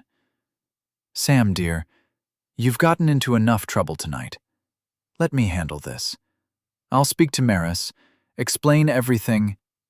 Sam's heart was thundering in his chest. His hands were trembling, slick with cold sweat. His throat felt tight, like someone had stuffed cotton in it. Every instinct screamed at him to take the out she was offering. He'd never spoken in front of crowds, never challenged authority, never... Slap! Sam! Maria grabbed his hand before he could hit himself again. No, he said, his voice shaking but determined. I need to be there. Maria's smile was bright enough to light the corridor. Adam is lucky to have such a friend. Her eyes sparkled with mischief. Though I'll be twisting his ears later for getting you into so much trouble. Please do, Sam managed, trying to calm his racing heart. It felt like it might burst right through his chest. The massive doors swung open with a groan. Sam squinted against the brightness within. Dozens of faces turned toward them. Council members, teachers, important figures he'd only seen from afar. All staring, all wondering. Don't be afraid, Maria whispered beside him. It'll be all right. They stepped into the chamber together. Maria's voice rang out, clear and strong. Honored Council, I apologize for this interruption, but I bring grave news and a conspiracy that threatens not just this school, but everything we hold dear. The bad guys are going to be in so much trouble, was the only thing Sam wanted to think. Damn, you guys are putting me in so much trouble now, Gale mumbled, his words slurring. This was my favorite shirt, too. Adam's right eye was swollen completely shut, and his head throbbed with every heartbeat. Blood from his nose had dried on his upper lip, making it feel stiff when he tried to speak. Through his one good eye, the world seemed dimmer, his depth perception thrown off. He had to turn his head awkwardly to see everyone properly. "Get the professor out of here," Nas said, eyes cautiously tracking Gale's trembling form. "Hugo, Caius, go with him." The mountain of a man moved, crossing to where Vex lay unconscious. He knelt beside her, lifting the huge blocks of walls and ceiling away, and digging into a pocket of his vest to pull out a small vial of something that gave off a pungent smell even from where Adam stood. "This the professor?" Nas jerked his chin toward Kim while waving the vial under Vex's nose. "Yes," Adam confirmed, relief washing through him. Nas was here. "We can help," Hugo started. "You'll be in the way." Nas's voice left no room for argument. His eyes darted between Gale and the corridor as he continued tending to Vex. "More people will be coming. We need that escape route clear." "Ah!" Vex's eyes shot open suddenly. She bolted upright, daggers already in hand, then winced and pressed a palm to her temple. "What the hell hit me?" she demanded, blinking rapidly to clear her vision. "A building, apparently," Nas replied dryly, helping her to her feet. "Or part of one, anyway." Vex swayed slightly, then steadied herself. Her gaze sharpened when she spotted Gale, half-conscious and in severe shock, sliding further down the wall. "What the hell happened to him?" Nas jerked his thumb toward Adam. "The kid did it. Some kind of punch that nearly took the bastard's chest off. Sounds what led us here." Vex's eyebrows shot up as she looked at Adam, then back at Gale. "Well, well," she said, a smile spreading across her face. "Not so untouchable after all, are you?" Gale's eyes struggled to focus on her, his pupils dilated with shock. "Still alive, technically," he mumbled, his sword slipping from his trembling fingers with a clatter. "Can't feel my anything right now." Vex ignored him, scanning the area until her eyes landed on Professor Kim. Her expression immediately softened as she made her way over to him, wincing visibly with each step. "Are you all right, handsome?" she asked. "Seriously? Now, of all time?" "I'm fine," Kim replied, his cheeks coloring slightly. "But are you? That looked like a terrible fall." "Aw, you're going to make me blush," she said, brushing dust from her armor. Nas rolled his eyes. "This is the most disgusting thing I've seen today, and I've seen a lot." "That's why you have no wife, Nas," Vex shot back, still struggling to fully regain her balance. "No romance in your soul." Caius grabbed Hugo's shoulder. "Nos is right. Come on." Gale attempted to reach for his fallen sword, but his good arm trembled uncontrollably, fingers failing to grasp the hilt. He stared at his hand with confused betrayal, as if it belonged to someone else. "Don't even think about it," Nos warned, both warhammers materializing in his hands and pointing at Gale. "Though, honestly, you look half dead already." Adam tried to summon the golem again, reaching out to the crystal to establish the connection. Nothing happened. He concentrated harder, feeling the strain behind his good eye as he pushed his will through the dampening field. Still nothing. Another boom echoed from above, making dust rain from the ceiling. The network of mana-dampening crystals Gale had installed throughout the area hadn't been disrupted enough to allow for teleportation magic. He shifted his consciousness, trying to see through the golem's eyes instead. The connection was weak, but functional enough to give him glimpses of what was happening above ground. The Iron Wolves were engaged in combat with soldiers Adam didn't recognize. They wore black cloaks with no insignia, no markings to identify their allegiance. Despite being clearly outclassed by the Iron Wolves' superior training and equipment, they were putting up a surprisingly effective resistance. Dirk was in trouble.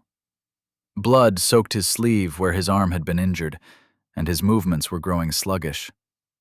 The other knights were forming a protective perimeter around him, but the black-cloaked attackers kept pressing the advantage, Adom snapped back to his own body as Hugo approached the professor.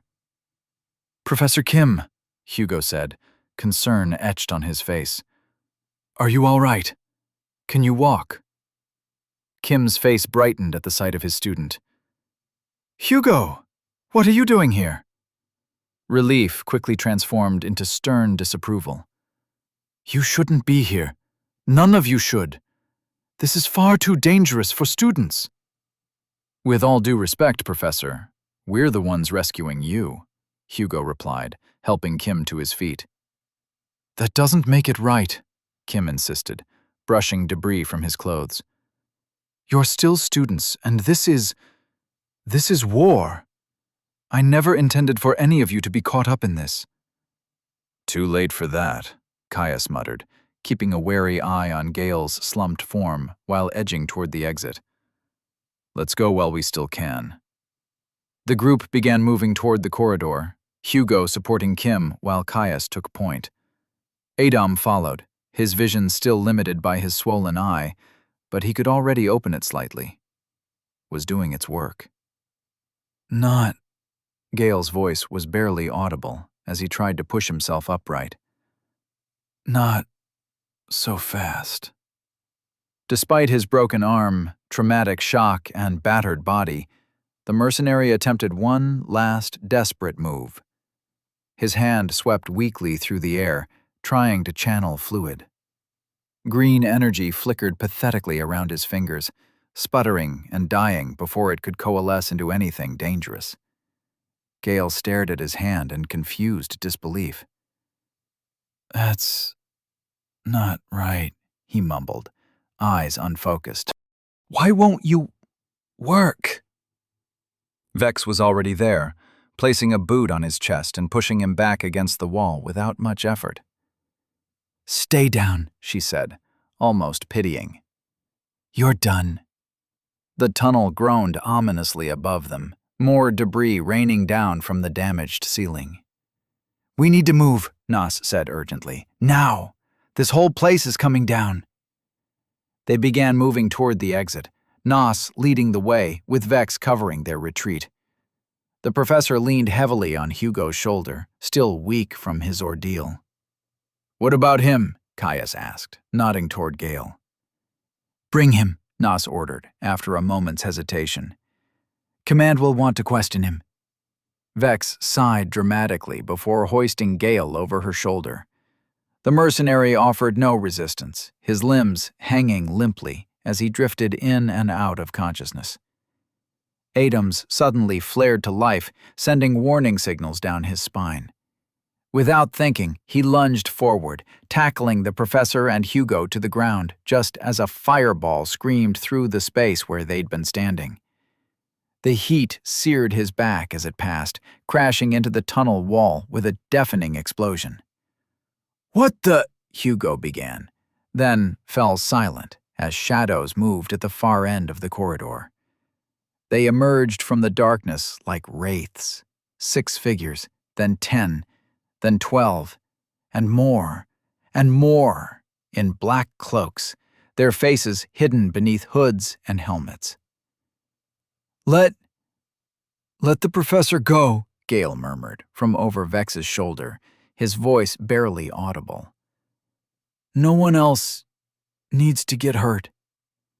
His head lolled, eyes struggling to remain open.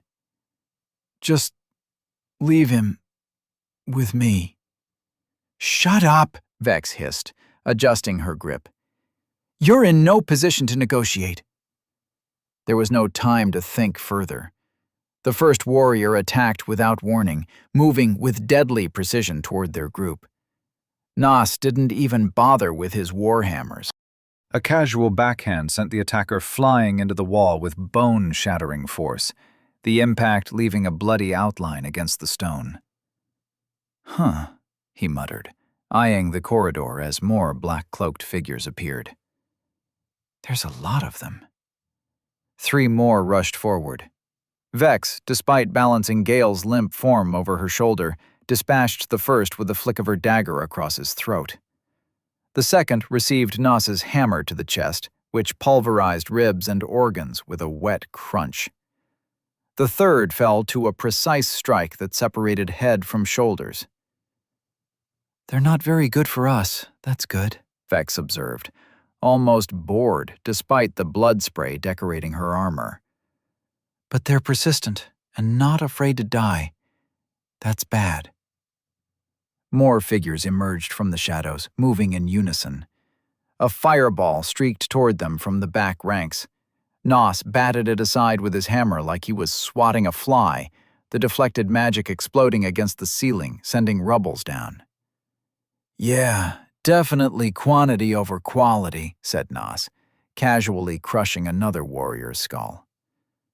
These warriors were clearly not amateurs. They just picked the wrong opponents, it seemed. "But we're on a schedule. Go! Take the professor and get out!" Vex nodded, adjusting Gale's weight. "Come on, kids. Time to leave." Adom stumbled after her, his swollen eye throbbing with each heartbeat. Hugo and Caius supported Professor Kim between them as they hurried down the corridor. "Can you teleport that golem of yours yet?" Vex called back, dispatching another attacker without breaking stride. "Not with the dampening crystals active," Adom replied, between labored breaths. Behind them, the corridor erupted with purple light as Nos turned to face the incoming forces. Like a dam holding back a flood, he positioned himself at the narrowest point, hammer strikes creating a symphony of destruction. "I'll keep them busy," he called over his shoulder. "But there's a lot of them." Find the exit. Where is it? Hugo asked, his face pale with exertion. Vex skidded to a halt at a junction, adjusting Gale's limp form on her shoulder. "Up there." She pointed to a maintenance ladder. "Surface access." They moved quickly, Vex somehow managing to climb one-handed while keeping Gale secured. Adom followed, his swollen eye and battered body protesting each movement. Above them came the sounds of combat, shouting, metal clashing, and the distinctive hum of fluid weapons. Vex kicked open the hatch and hauled them up into chaos. The Iron Wolves were engaged across a ruined courtyard, black-cloaked figures swarming from every direction. Dirk dispatched 3 with a single sword arc. Anders cut down 2 more without breaking stride. "They just keep coming," Vex muttered, dropping Gale behind a collapsed wall and drawing her daggers. Dirk's sword flashed through another attacker, his movements precise, but noticeably slower than before. Blood streaked his armor, some his own, most not. Anders fought nearby, a shallow cut across his face dripping steadily. From below, they heard Nos's voice echo up the shaft. He seemed to be holding his own. The rhythmic impact of his hammers punctuated his words, along with wet crunches, and the sound of bodies hitting stone were clear enough. "Where are the dampening crystals?" Vex demanded, already moving to rejoin the fight. "We need that golem teleporting." Adom activated Riddler's Bane, scanning the battlefield. "There." He pointed to faint shimmers at strategic points around the courtyard. 5 crystals in a pentagram formation. "Simple enough." Vex rolled her shoulders, fluid igniting along her blades. She dispatched 2 enemies with casual efficiency, her daggers finding vital points without hesitation. But Adom noticed the small winces, the controlled breathing. Even Star Knights had limits. Around them, the Iron Wolves carved through the enemies like farmers harvesting wheat. But more kept coming. And even the elite knights were showing signs of fatigue. Blood spattered, breathing heavily, movements fractionally slower with each engagement. Adom saw Bram take a blade to his thigh that would have dropped a normal man, but the knight merely grunted and crushed his attacker's skull in response. 3 more immediately took the fallen one's place. They're not trying to win, Adom realized. They're trying to delay us. A warrior appeared suddenly above their position, dropping from the broken second story of a building. His blade descended in a killing arc aimed at Adom's head. He had no time to react, no chance to dodge. Metal clashed against metal. The golem materialized between them, its flame-brand sword intercepting the attack. The fiery blade continued its arc, passing clean through the warrior's neck. No resistance, no struggle, just a perfect, cauterized cut. The head tumbled free, eyes still blinking in confusion as it hit the snow. The body remained standing for a heartbeat before collapsing like a puppet with cut strings. "It's working already?" Hugo stared in confusion. "No," Adom's heart raced. "It's not teleporting. It was close enough to reach us on foot." The golem stood protectively over them, its metal body showing dents and scorches from previous fights. Its glowing eyes swept the battlefield, calculating threats and trajectories. "Perfect timing," Vex grinned fiercely. "Metal Man, with me! We're taking out those crystals!" The golem did not obey her because it needed Adom's will to act. And Adom was too busy looking at the severed head that came out of the helmet before him. The face was a roadmap of mutilation, scars in runic patterns covering every inch of skin. Tattoos crawled up from beneath the high collar of his uniform, disappearing into sliced flesh. His mouth had been sewn shut at some point, leaving permanent holes at the corners where thread had once passed through.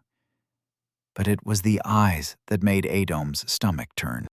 The irises were normal, human, but the whites weren't white at all. Black as pitch, like pools of ink surrounding ordinary pupils. "Specters," he whispered. Caius glanced down at the head, then back at Adom. "What did you say?" "They're specters." Adom's voice was hollow. "That's why they don't stop. That's why they fight like machines." Hugo grabbed Adom's arm. "Specters? Here? That's not possible." "No, he's right," added Caius. Specters were what happened when you took male children, usually stolen as infants or purchased from desperately poor families, and systematically destroyed everything that made them human. The white temples of the Outer Kingdoms subjected them to rituals that stripped away their identity, their will, even basic instincts of self-preservation. They were physically and magically altered, parts of their anatomy, of what made them male, totally removed. The black sclera was the most visible sign, a result of alchemical treatments that rewired their brains to feel no pain, no fear, and no hesitation. They were then sold to their masters to do their bidding. These weren't soldiers. They were weapons wrapped in human skin. The practice had been outlawed in the Sundar Empire for centuries. Even most of the Outer Kingdoms had abandoned it. The few holdouts were universally reviled, denied trade agreements and diplomatic recognition. And yet here they were, in Arcos. Vex spat on the ground as she stared at the severed head. A glob of red-tinged saliva landed next to the black eyes that still blinked occasionally. It was the common reaction. Everyone who knew what specters were reacted the same way, with disgust, with revulsion, with a primal fear that went beyond rational thought. Adom stared at the head in silence, a chill running through him. In his timeline, specters had eventually disappeared, one of the only good things about that future. "Well, they're here now," Vex growled, wiping her mouth with the back of her hand. "And they won't stop until they're all dead. Or we are." 5 crystals, Adom reminded them, pushing aside his horror. "We need to break them all." Hugo pointed toward a half-collapsed building across the square. "There's one. I can see it from here." Caius spotted another. "And there, on top of that fountain." "We split up," Vex decided. "Cover more ground." Another explosion rocked the battlefield, as Bram's warhammer connected with an artifact one of the specters was using. The blast threw 3 warriors into the air. "No time to waste," Adom said, drawing the twin daggers he'd acquired in the dungeon. The curved blades felt lighter than they looked, perfectly balanced in his hands. "Hugo, Caius, you guys should go take 2 of the crystals. I'll take the one at the fountain. Vex, I'll get the one in the building," she finished. "Your metal friend with me." Adom nodded, directing the golem to follow her with a thought. "Professor, stay here." "The hell I will," Kim snarled, surprising them all. His normally gentle face had hardened. "I worked with people who made this." "Fine," Adom conceded. "With me, then." Adom and the professor headed for the fountain crystal, while Hugo and Caius darted toward the others. The golem followed Vex, its massive frame providing cover. The first specter intercepted Adom before he'd taken 5 steps. It moved with unnatural fluidity, blade arcing toward his throat. Adom ducked, but barely, his reflexes sluggish from exhaustion and injury. His daggers came up instinctively, catching the specter's wrist. The creature didn't even flinch as Adom's blade severed tendons. Blood spurted. The specter passed the weapon on the other arm and attacked again. Warned him of the second attacker coming from his blind side. Adom twisted, barely avoiding the blade. Professor Kim stumbled back, hands flailing in a desperate attempt to channel magic. Nothing came. "The dampening field," Adom gasped, driving his knee into the first specter's abdomen. "Too strong still." Across the corridor, a crystal shattered under the golem's fist.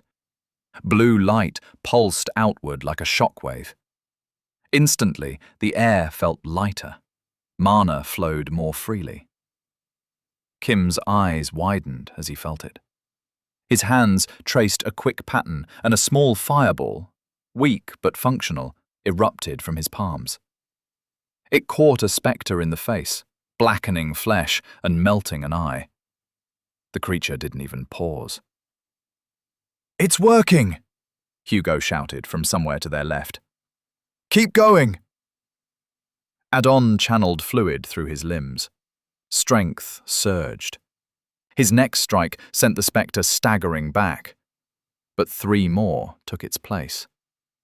Black eyes, sewn mouths, ritualized scars forming nauseating patterns across exposed skin. They moved as one, attacking from different angles. They were coordinated, disciplined, strong. This made sense. Seeing the Star Knights cutting through them made it look easy, but these were considered dangerous soldiers to anyone who could not use fluid. Adom's daggers blurred as he fought. Cut through an arm at the elbow, opened a throat, punctured a lung. The spectres didn't slow, didn't stop. His swollen eye throbbed with each movement. His breath came in ragged gasps. Each dodge was slower than the last. A blade caught him across the forearm. Another grazed his ribs. No time to think, only react. Another crystal shattered, Hugo's shout of triumph echoing through the corridor. The second wave of energy washed over them, stronger than the first.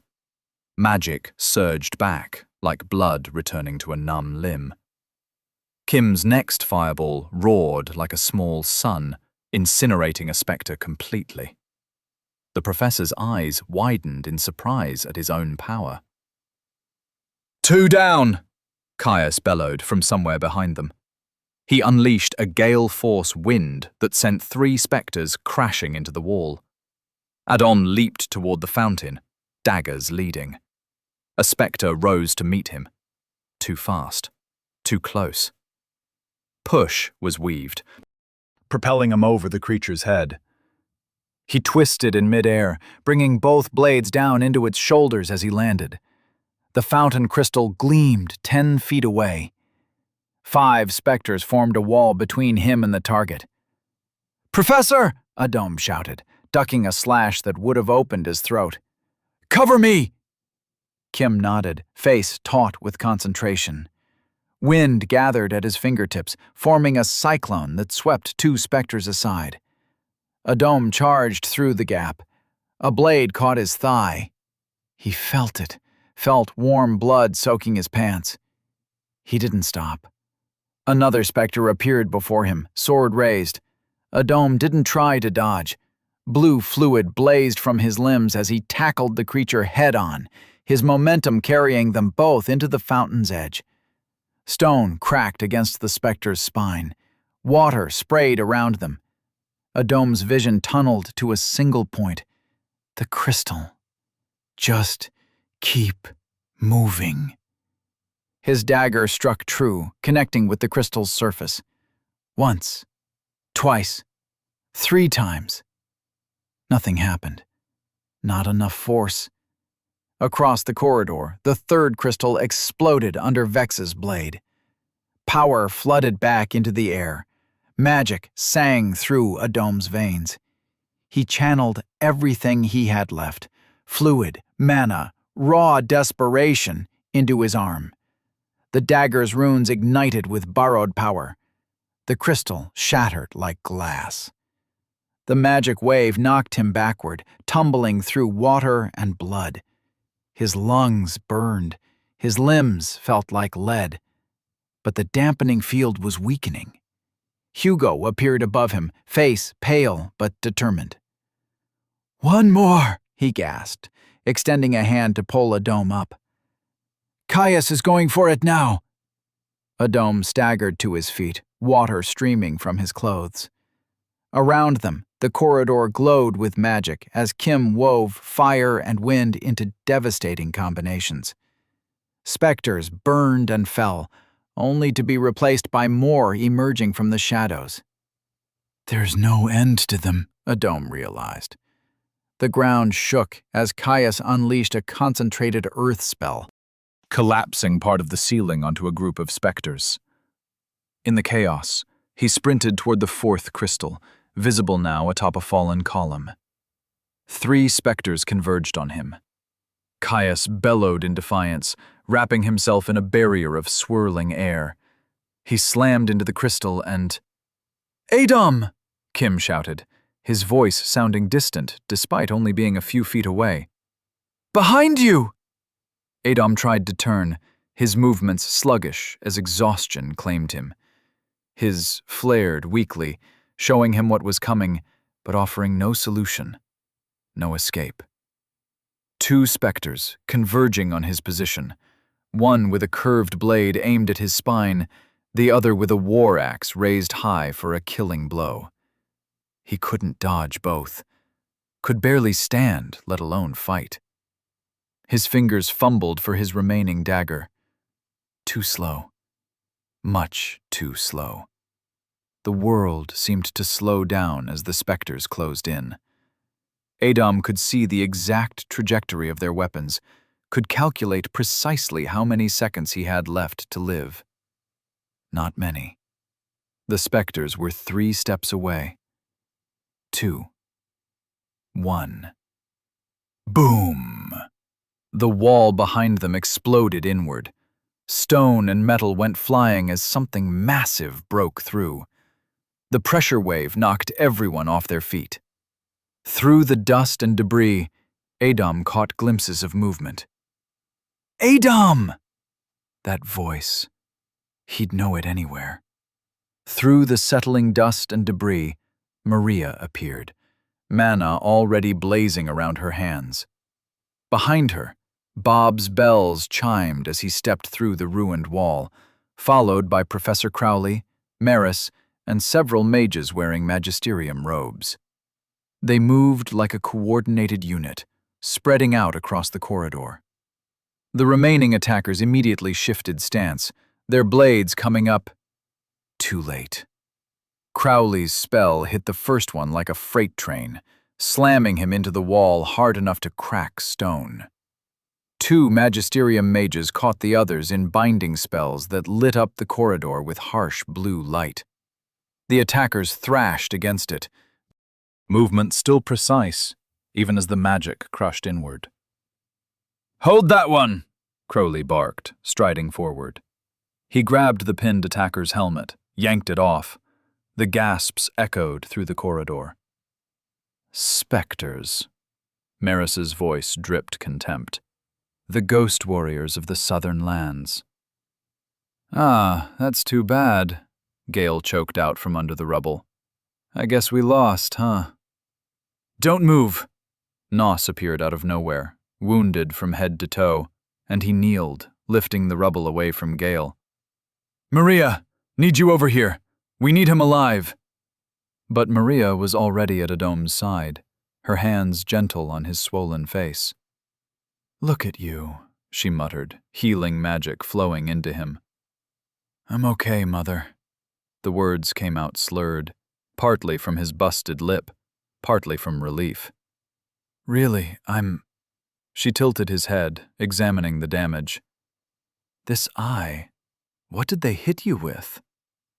"Maria!" Noss's voice was urgent now.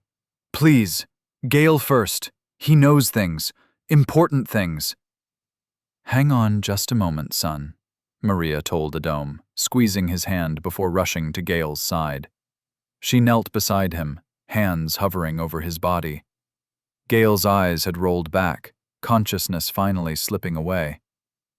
"Can you save him?" Noss asked, voice tight.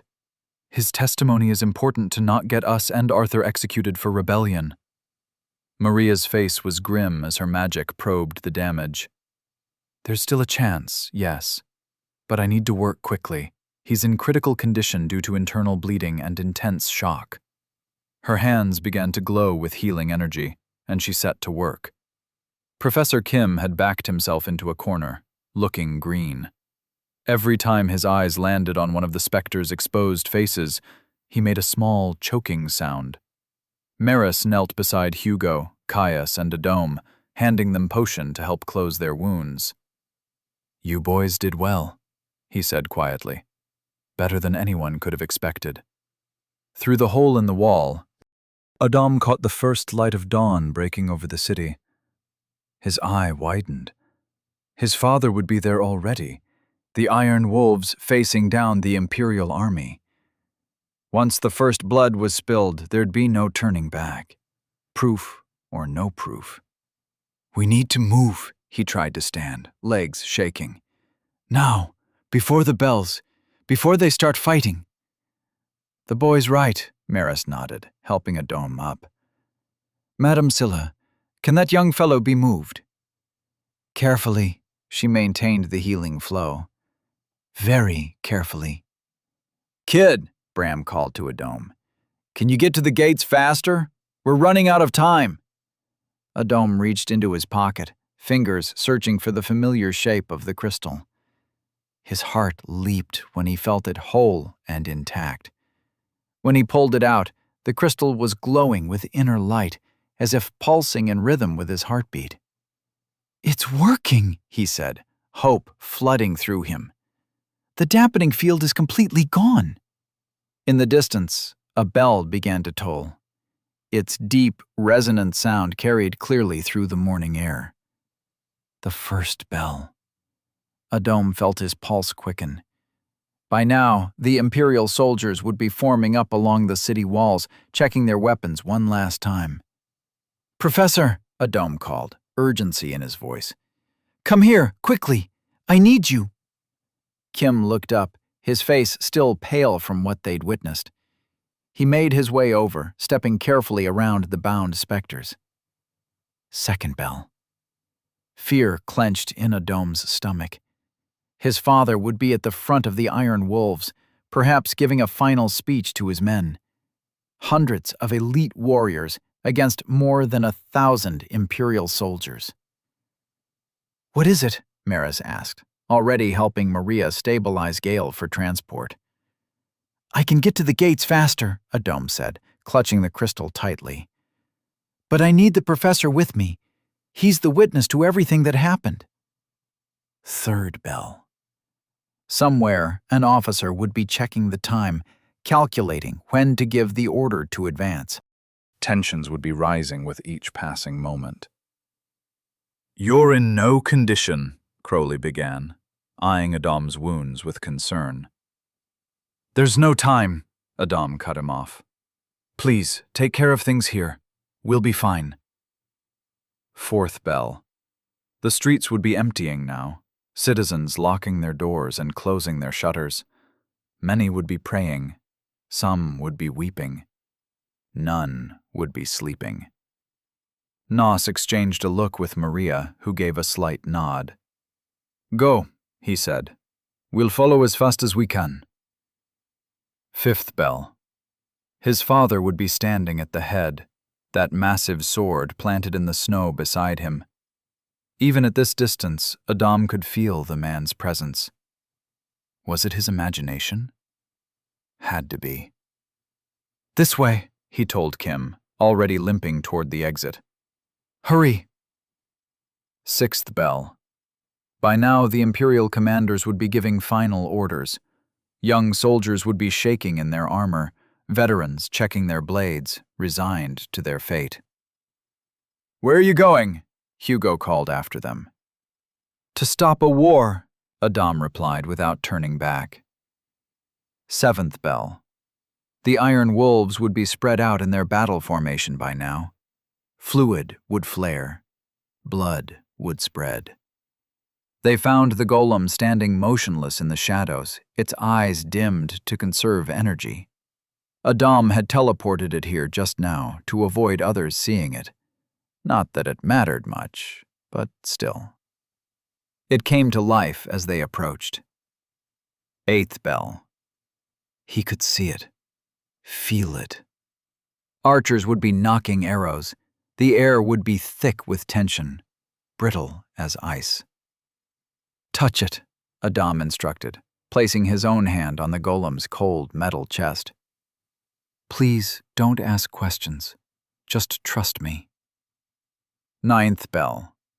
The sky would be lightening now, dawn breaking over what might soon become a bloodbath. His father would be scanning the battlefield one last time, looking for any tactical advantage. Professor Kim placed his palm against the golem. A young soldier might break rank, fear overcoming training. A commander might decide to seize the initiative. Either way, the first blood would be spilled. Soon. Any second now. Adam closed his eyes, concentrating on the crystal in his hand. He pictured the city gates as clearly as he could. The massive wooden and iron structures, the walls, the open space beyond where two armies would soon clash. 11th bell. The inevitable was moments away. His father raising his sword, Imperial soldiers advancing. The point of no return. "Hold on," Adam whispered. Magic surged through the crystal, through him, through the golem. The world around them blurred. Blip! They crashed into snow, the cold immediately biting through Adam's clothes. The moment he felt frigid air on his skin, he instinctively pulled the golem into his inventory. His wounded leg gave out beneath him as he tried to stand. Through blurry vision, he realized with horror that they hadn't appeared between the armies as he'd intended. They were inside the city gates, facing outward. "Stop!" Adam's voice cracked as he screamed. "Don't fight!" The Imperial soldiers turned as one, startled by the shout from behind. Through the falling snow, beyond their ranks, Adam saw his father's head snap up, eyes widening in recognition. The 12th bell began to toll. "Now!" a young Imperial soldier screamed, fear and tension finally breaking. That idiot! That absolute moron! His sword came up. Boom! Something massive crashed into the snow between the armies, sending up a white cloud that momentarily blocked all vision. As it settled, Adom saw what had landed. A staff, buried halfway into the frozen ground.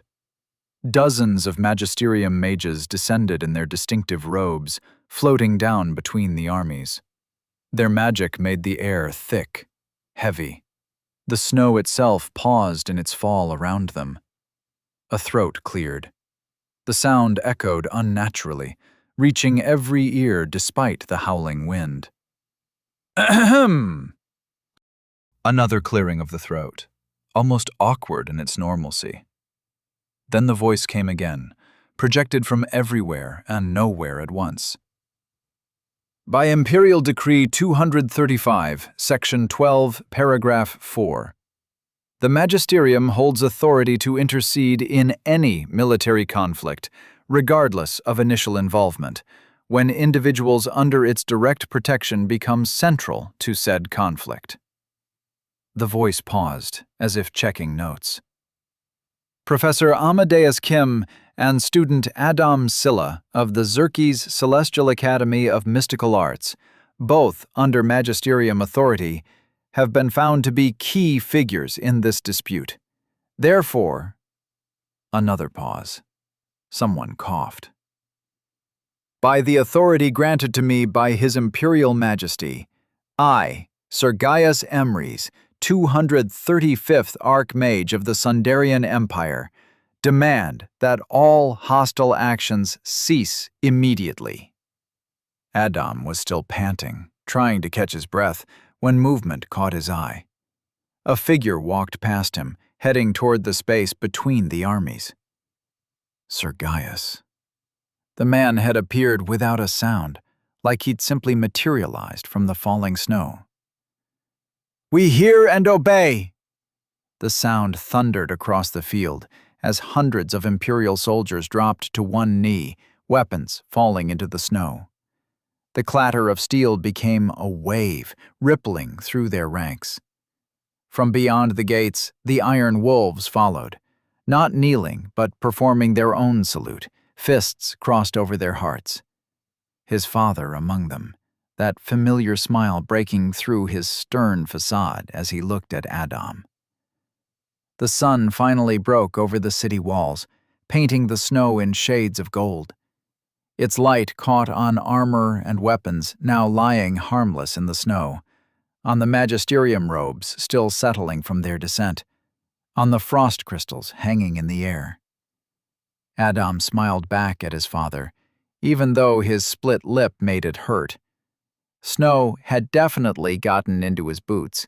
His wounds were starting to sting again in the cold, and he was pretty sure he'd lost feeling in his toes.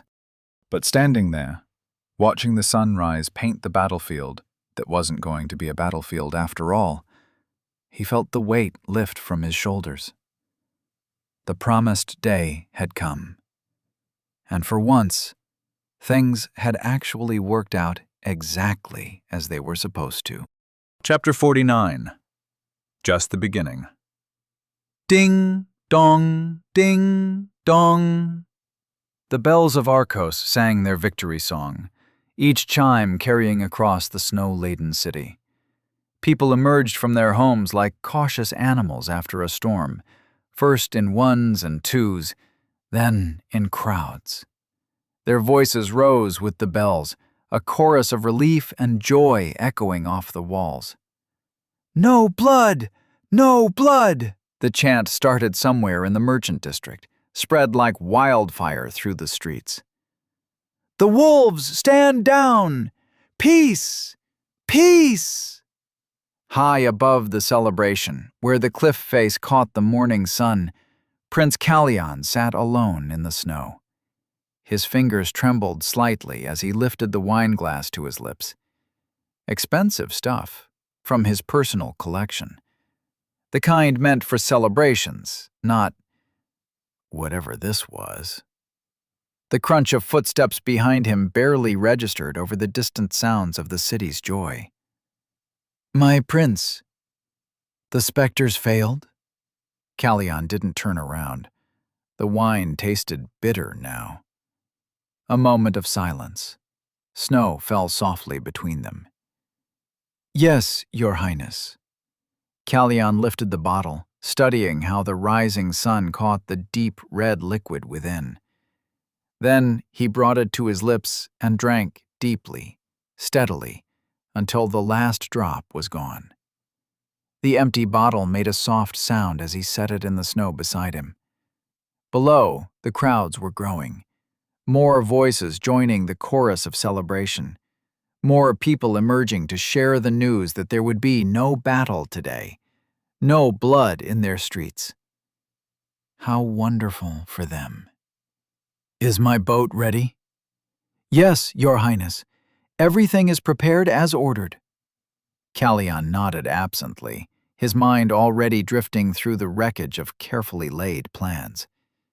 Years of preparation. The right people in the right positions. Why did this happen? One student. One curious, persistent little rat who'd stuck his nose where it didn't belong. Adon Scylla. The name tasted like ash in his mouth. He'd been ready for the guildmasters, for the Iron Wolves, For the Magisterium's god. But a student? One who'd died and somehow come back, bringing chaos to their carefully orchestrated plans. A bitter chuckle escaped his lips. The wine was hitting him now, making the world soft at the edges. He stood, swaying slightly, one foot sending loose stones skittering over the cliff's edge. The drop looked almost inviting. "Your Highness!" Strong hands grabbed his shoulders, pulling him back from the edge. Callion smiled, a broken thing that didn't reach his eyes. For a moment, just a moment, he wondered if stepping forward might have been the better choice. But no. Perhaps there were still moves to make, pieces to salvage. "How quickly they celebrate," he murmured, watching the growing crowds below. "How quickly they forget who protected them all these years." His hands clenched into fists at his sides. Who kept the darkness at bay while they slept safe in their beds. The rage came then, hot and sudden despite the numbing wine. Not at the people.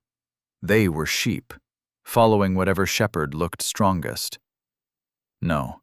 His anger burned for the ones who'd forced his hand, the ones who'd never understand what he'd sacrificed, what he'd endured, what he'd become to keep the empire standing. And now? Now they'd hunt him like a common criminal. His own father would have to. The thought wouldn't complete itself. Some things were still too bitter to contemplate, even drunk. The guard's grip remained steady on his shoulders, anchoring him to the present. "The escape route, is it secured?" Callion's voice was steady despite the wine. "Yes, my prince, through the old tunnels beneath the merchant district. They connect to a series of caves that the smugglers used during the last war. The city guard abandoned those passages years ago. They think they're too unstable."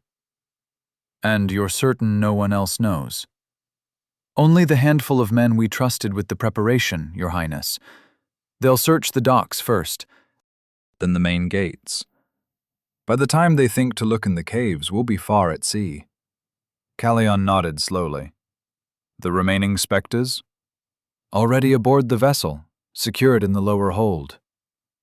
Good, good. The word tasted hollow in his mouth. He reached for a coarse wool cloak the guard offered, a farmer's garment, thick with the smell of sheep and old sweat. His fingers, used to the finest silks of the empire, recoiled at the rough texture. 10 years as crown prince, and here he was, donning a peasant's rags. The humiliation burned worse than the wine. Still, he pulled it around his shoulders.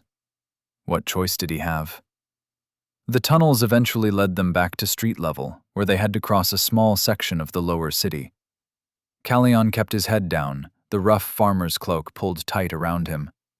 The celebrations had spread everywhere now, like a disease. Children ran through the streets, throwing snow at each other. Merchants had opened their shops, offering free drinks. Someone was playing a fiddle. The joy of the common folk grated against his ears like broken glass. The prince himself! Can you believe it? Always knew there was something wrong with that one. Thank the gods they stopped him before. Callion's jaw clenched so tight it hurt. The guard's hand pressed against his back, urging him forward through the crowd. A group of revelers stumbled past, singing some victory song about wolves and justice. One of them bumped into him, spilling ale on his cloak. Sorry there, friend. The drunk man laughed, never knowing he'd just doused his prince with cheap beer. They turned down another alley, the sounds of celebration pursuing them like hungry dogs. Just a little further to the cave entrance. Just a little longer until he could leave these sheep and their ignorant joy behind. The hidden dock was little more than a narrow strip of stone jutting into dark water, deep within the cave system. A small vessel waited there, its crew moving with practiced silence. The lap of waves against the hull echoed off the cave walls. "Where to, Your Highness?" one of his men asked as they approached the gangplank. Callion paused, his mind racing through possibilities. The capital? He almost laughed at the thought. The vipers of the imperial court would be waiting for exactly that, waiting to see the prince stumble into their reach. He'd be in chains before he could speak a word in his defense. The southern kingdoms, then. He had allies in Miras, people who owed him favors, people who understood the need for strength against the immortal races. But God, what a mess he'd left behind. The specters alone were enough to mark him traitor, forbidden foreign assets on imperial soil. And Professor Kim, he should have moved faster, should have had him smuggled out weeks ago. The Iron Wolves being occupied with the peace talks would have made it perfect. Now the professor was lost to him, and with no word from Boyle, his agent in the city. A bitter smile crossed his face. He'd been so careful with some things, so sloppy with others. All those contingency plans, all those careful preparations, and he'd still somehow missed the moment when everything started going in exactly the wrong direction. "Your Highness?" the guard prompted again. "Where should we set course?" Callion looked back toward the city one last time, though all he could see was darkness. "Miras," he said finally. "We make for Miras." A change in the air made Callion freeze mid-step on the gangplank. The cave's chill gave way to an unnatural warmth that made his skin prickle. Behind him, steel rasped against leather as his men drew their swords. Then came the screams. Not battle cries or shouts of anger. These were sounds of pure terror, echoing off the cave walls until they seemed to come from everywhere at once. His guards rushed to surround him, urgently pushing him toward the boat's cabin. "Your Highness, get inside now!" The words died as light flooded the cave. Callion turned, squinting against the sudden brightness, and felt his breath catch in his throat. A child hovered in the air at the cave's entrance, suspended as if gravity had simply forgotten him. White strands caught the light in his otherwise black hair. His face was a mess. One eye swollen shut, the other a startling blue that seemed to glow in the magical light surrounding him. Blood trickled from his split lip. Behind the floating boy came the Iron Wolves in their dark cloaks, magisterium mages with their staffs already raised, and the gleaming armor of imperial soldiers. But Callion barely registered them. His eyes were locked on that small, battered figure. Adon Scylla. Recognition hit him like a physical blow, followed immediately by a wave of rage so intense it made his vision blur. This was what had destroyed everything he'd built? This skinny, broken child had torn down years of careful planning? But as he watched, something shifted in the air around the boy. The cave itself seemed to hold its breath. Power rolled off him in waves that made Callion's teeth ache. For just a moment, a fraction of a heartbeat, the prince saw something else overlaid on that small frame. Something old. Something vast. The fireball that formed in Adam's hand cast dancing shadows on the cave walls. As it grew, Callion felt an almost hysterical laugh bubble up in his throat. Of course it wasn't just a child. There had to be more, hadn't there? The universe couldn't be cruel enough to let him fall to a simple boy. Heat washed over his face as the spell launched. Time seemed to slow. In that stretched moment, Callion saw his reflection in the approaching flames. A prince without a crown, a schemer without a scheme, a man watching his last hopes burn. His smile was razor-sharp as he turned to the specters waiting in the shadows of the hold. Kill him. The words left his mouth before he could question them. Was this because of pride? Desperation? Or simply the need to prove he wouldn't go quietly into exile? He wasn't sure. All he knew was that he wouldn't bow to this child who was not a child without one final act of defiance. It was over anyway. Everything happened so fast. The specters moved, the iron wolves charged, the fireball struck, wood splintered, water hissed. And in the chaos that followed, Callion thought he saw the boy smile back. What a stubborn, unlucky bastard. Adam had led the men here after analyzing the prince's likely escape routes. In his past life, Arcos had very few places where people could escape when the city fell under siege. The Iron Wolves had dispatched knights to all these known locations, one of which were these tunnels. And bingo, there was the prince. He watched the chaos unfold. The specters moved fast, but against the combined might of the Iron Wolves and Magisterium mages, they might as well have been standing still. Lightning crackled. Gravity twisted. In seconds, the mercenaries dropped to their knees, bound by spells that gleamed like chains. The prince's guards lasted even less time. Shield spells deflected their arrows. Wind magic tore swords from hands. Bodies hit the ground with dull thuds, alive but thoroughly incapacitated. No blood, no death. Through the settling dust, Adam caught Callion's eye. The prince was smiling at him from the sinking vessel, that same razor-sharp smile from before.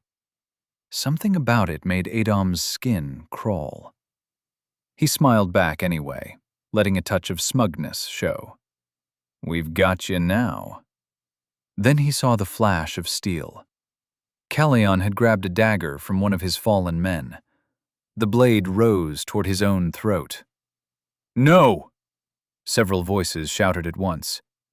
Adam's hands moved without thought. Push with the left, keeping himself airborne. Pull with the right, targeting Callion's knife hand. The prince's arm jerked back just as the blade bit skin. Blood trickled down his neck. Superficial, nothing fatal. Another gesture, and crushing gravity slammed Callion face first into the dock. Adam landed beside him, maintaining the spell's pressure. The smuggler's tunnels, huh? Clever. But we're not done with you yet, Your Majesty. Callion thrashed against the invisible weight. Kill me! He screamed, voice cracking. Just kill me! His fingers clawed at the stone. You don't understand. You can't understand. It's all gone. All of it. The words dissolved into broken sobs. The Prince of the Empire, the man who'd nearly started a war, lay crying in a pool of seawater and his own blood. Iron wolves moved in with restraints as Adom eased the gravity spell. Callion didn't resist as they bound his hands. He just kept mumbling, tears cutting clean tracks through the grime on his face. The boat slipped beneath the dark water with barely a sound. In his past life, Adom had watched countless families escape through these very tunnels when enemy forces were destroying Arcos. The caves had been a lifeline then, letting people slip away to safety while the city burned above. Now, that knowledge had served him again, though for a very different purpose. The prince's options had been limited from the start. The harbor was watched, the city gates guarded, and staying hidden in Arcos itself would have been impossible with so many searching. These tunnels were the obvious choice for anyone who knew the city's older history, and who knew that history better than someone who had lived it. The Iron Wolves and Magisterium mages formed a loose circle around the captured prince. No one spoke above a whisper. No curses were thrown, no taunts. He was still royalty, after all, even in chains. The cave's chill seemed to deepen as Captain Darius approached, scroll in hand. Water dripped steadily from Callion's clothes, now ruined by seawater. His head remained bowed as Darius unfurled the scroll, the parchment crackling in the damp air. "Prince Callion of House Savarnus," Darius began. "You stand accused of high treason against the Empire of Sundar. Specifically, conspiracy with foreign agents, harboring forbidden mercenaries on imperial soil, the abduction of Professor Kim of Xerxes Academy, and attempted murder of a Xerxes student." The charges continued. Rights were read, procedures explained, all with precise, measured words. Throughout it all, Callion remained still, water running down his face. Then came a soft sound, barely audible at first, a chuckle. Arthur stepped forward from among the Iron Wolves. "Something amusing, Your Highness?" The chuckle grew stronger. "Amusing?" Callion's voice was rough. "I tried to help you. All of you. And this is how you repay me?" "Help us," Adom started. "You were trying to create a weapon that—" "We're losing," Adom frowned. What was he talking about?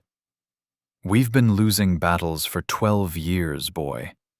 Callion's eyes fixed on Adom. "You wouldn't know, would you? Safe in your academy walls." His gaze swept across the gathered soldiers. "But these men? They know." He turned to Arthur. "Don't you, Commander Scylla? Your battalion carries such prestige, such reputation. But you can't be everywhere at once, can you?" His chains clinked as he shifted. "How many fronts have you had to abandon? How many positions lost because you didn't have enough men to hold them?" The silence in the cave grew heavier. Several of the Iron Wolves exchanged glances. "The elves press south from the northern forests. The dwarven kingdoms steal our eastern territories piece by piece." Callion's voice carried bitter certainty. "Other human lands chip away at our borders. You know this, don't you? Many of you have been at the front lines." No one answered. "Even the orcs grow bold enough to raid our territories now." His chains clinked as he straightened. "It's only a matter of time before they realize how weak we've become, before they pour across our borders in force. We needed a way out. We needed something to make them think twice about—" "You breached imperial law," Darius interrupted. "You kidnapped a professor of Xerxes. You put a student's life in danger. You brought specters into our territory. And when they come for you," Callion's voice rose, "when the elves and dwarves and everyone else decides to carve up what's left of our empire, when you find yourselves outmaneuvered on all sides, Don't come crying to me." His eyes blazed in the torchlight. "Everything I did was for Sundar's survival." Adom might have been swayed by the prince's words if he didn't know better. The man spoke of real threats to the empire, of a ruler trying desperately to protect his people. Any patriot would have understood that fear, that drive to find something, anything, to turn the tide. But Adom knew what came after. In his past life, Dragon's Breath hadn't saved the empire. It had started its fall. Not just Sundar's, but every empire that got their hands on it. The weapon had changed everything, turned calculated wars of territory into desperate scrambles for survival. The elves, the dwarves, the human kingdoms, all of them had torn each other apart, trying to either claim it or defend against it. Looking at Kalyan now, seeing the conviction in his eyes, Adom understood something else. The prince must have been manipulated by whoever he was working with, because Sundar hadn't even been the first to demonstrate Dragon's Breath. They'd been the third nation to acquire it. And Kalyan? He died just 2 years after taking the throne, supposedly from an illness. The pieces fell into place. This was how it had happened. Kalyan would steal the research from Professor Kim, complete the weapon, only to have it stolen from him. Then, most likely, he'd be assassinated, his illness just a convenient cover story. The prince's plans were doomed from the start. He just didn't know it yet. "Take him away," Darius commanded. And the soldiers led the prince into the darkness of the tunnel, the sound of chains growing fainter with each step. Adom stood there, watching them go, his mind churning. When he'd first come back, he'd thought it was simple. Professor Kim would make his prototype public, which would draw the wrong kind of attention. The professor would die, the prototype would be stolen, and everything would spiral from there. But then he'd discovered the truth about the funding, about the powerful figures pulling strings from the shadows. People like Prince Kalyan. Except Kalyan wasn't even the end game, was he? He was just another piece on the board, probably being played just like the professor. A chill ran down Adom's spine. If Kalyan wasn't the real threat, then who was? How much did they already know about the prototype? Goosebumps spread across his arms as the implications sank in. He'd probably only delayed things. With so many unknown players involved, Dragon's Breath wasn't a question of if, but when. Could be days, months, years, but someone would make it. He had to assume they would. And so, a hand landed on his shoulder. Adom looked up to find Arthur smiling down at him, his father's face lined with pride and exhaustion. "You did good, son." The words warmed something in Adom's chest, even as his mind raced with thoughts of what was to come. It all swirled in his head like storm clouds. And then, almost without thinking, his mouth moved on its own. "I've been thinking about becoming a battle mage." His father went quiet, and for a moment, all Adom could hear was the drip of water in the cave. Then Arthur smiled. "Ha! I won." "Won what?" "The bet with your mother. She said you'd never give up on being a runicologist. I said you'd probably become a battle mage." Adom hurried after his father, who had already started walking away, following his men down the tunnel. "Wait, when did you make this bet?" "Last time we saw each other." "How did you know?" Arthur stopped, turned. His face was half shadow in the torchlight. "You've seen war." The face Adom made probably prompted his father to elaborate. Not many could have predicted the prince's movements so accurately. "Well, I had some insider knowledge," Adom said with a slight smile. I suppose you did, Arthur nodded. Your perspective is proving quite valuable. Arthur shrugged, continuing down the tunnel. The Iron Wolves could use someone like you. When you're ready. I have other plans, Adom said, falling into step beside his father. Oh? Something bigger. Actually, Father, I'd like to tell you about a few things. Events that are coming soon that we might be able to change. Without warning, Arthur's hand shot out, ruffling Adom's hair. Before the son could protest, his father scooped him up and tossed him in the air like he weighed nothing. "Father!" Adom yelped, caught completely off guard. "Put me down!" "You used to love this when you were little," Arthur laughed, catching him. "Always begging for up, up. You do realize I'm not little anymore, right? Like, at all." But Adom couldn't keep the grin off his face as his father set him down. "I'm all ears, son," said Arthur. "Tell me what you know." Adom emerged from the tunnels like a swimmer breaking the surface. Light hit his eyes in a sudden burst, making him squint. The celebrating crowds hadn't diminished. If anything, they'd grown larger. Snow drifted down between buildings while people danced and sang in the streets below. "No blood! No blood!" The chant still echoed through Arcos, punctuated by cheers and laughter. He climbed the worn steps toward the upper district, each movement sending little spikes of pain through his battered body. His split lip throbbed. But the air felt clean up here, crisp with winter and possibility. Children threw snowballs near the fountain square. Merchants handed out free drinks. Someone had started playing drums, and the beating rhythm carried over the general chaos of celebration. "Adom!" Sam's voice cut through the noise. His friend burst from a group of students gathered near the stall, practically bowling through the crowd to reach him. "Dude!" Sam grabbed his shoulders, grinning ear to ear. "You should have seen it. We went to the actual council chamber. The Mage was there. The Mage! I mean, your mother did most of the talking.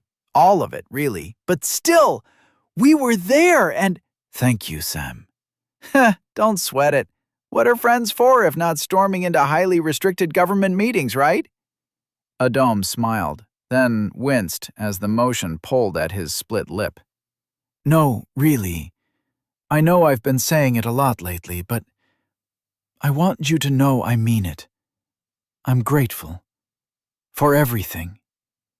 Sam's face flushed red. He rubbed the back of his neck, suddenly finding the snow-covered cobblestones fascinating. "Yeah, well, maybe try staying out of trouble for a while?" Adom laughed, the sound joining the general celebration around them. "Yes, no more trouble. At least for a little while." The rest of the club members were making their way over now, drawn by Sam's shout. Behind them, the bells of Arcos kept ringing their victory song. And for the first time in what felt like forever, Adon let himself simply listen. The next few days were, to put it mildly, quite eventful. Prince Calion's walk through the city streets marked the only moment of silence in an otherwise jubilant day. The crowds parted as the Iron Wolves escorted him, their usual chants dying in their throats at the sight of their former crown prince in chains. He kept his head high, but his eyes never left the ground. They took him to the Glass Tower, a prison specially constructed within the hour by the combined efforts of the city's most skilled mages. Its crystalline walls, they said, would dampen any magical attempts at escape. The prince disappeared behind those walls without a word, though some claimed they heard laughter echoing from his cell that night. Mid-afternoon brought a messenger in imperial colors, riding hard through the gates astride a Pegasus. Children abandoned their games and celebrations, running after the magnificent creature as it landed in the square. Its wings, spanning wider than 2 carriages, stirred the falling snow into miniature whirlwinds. Adom couldn't help but stare. It had been years since he'd last seen one of these creatures. In 40 years, they would be gone completely, hunted to extinction. But here, now, the beast stood proud, tossing its silver mane as children gathered at a respectful distance, pointing and whispering in awe. The scroll the messenger carried bore the emperor's personal seal, deep crimson wax pressed with House Savarnus's dragon devouring the sun. The proclamation was read in every square, at every corner. Prince Callion was stripped of his titles, his claims, his very name. The words fell like stones in quiet pools, rippling through the celebrating crowds. No one quite knew how to react to that. Some cheered, others simply nodded, grim-faced. A few of the older citizens wept quietly, remembering a younger prince who had once been kind. The announcement of his trial date, 8 months hence, sparked fresh debates in every tavern and gathering place. Too long, some said. Too short, others argued. But at least there would be justice, they agreed. At least there would be answers.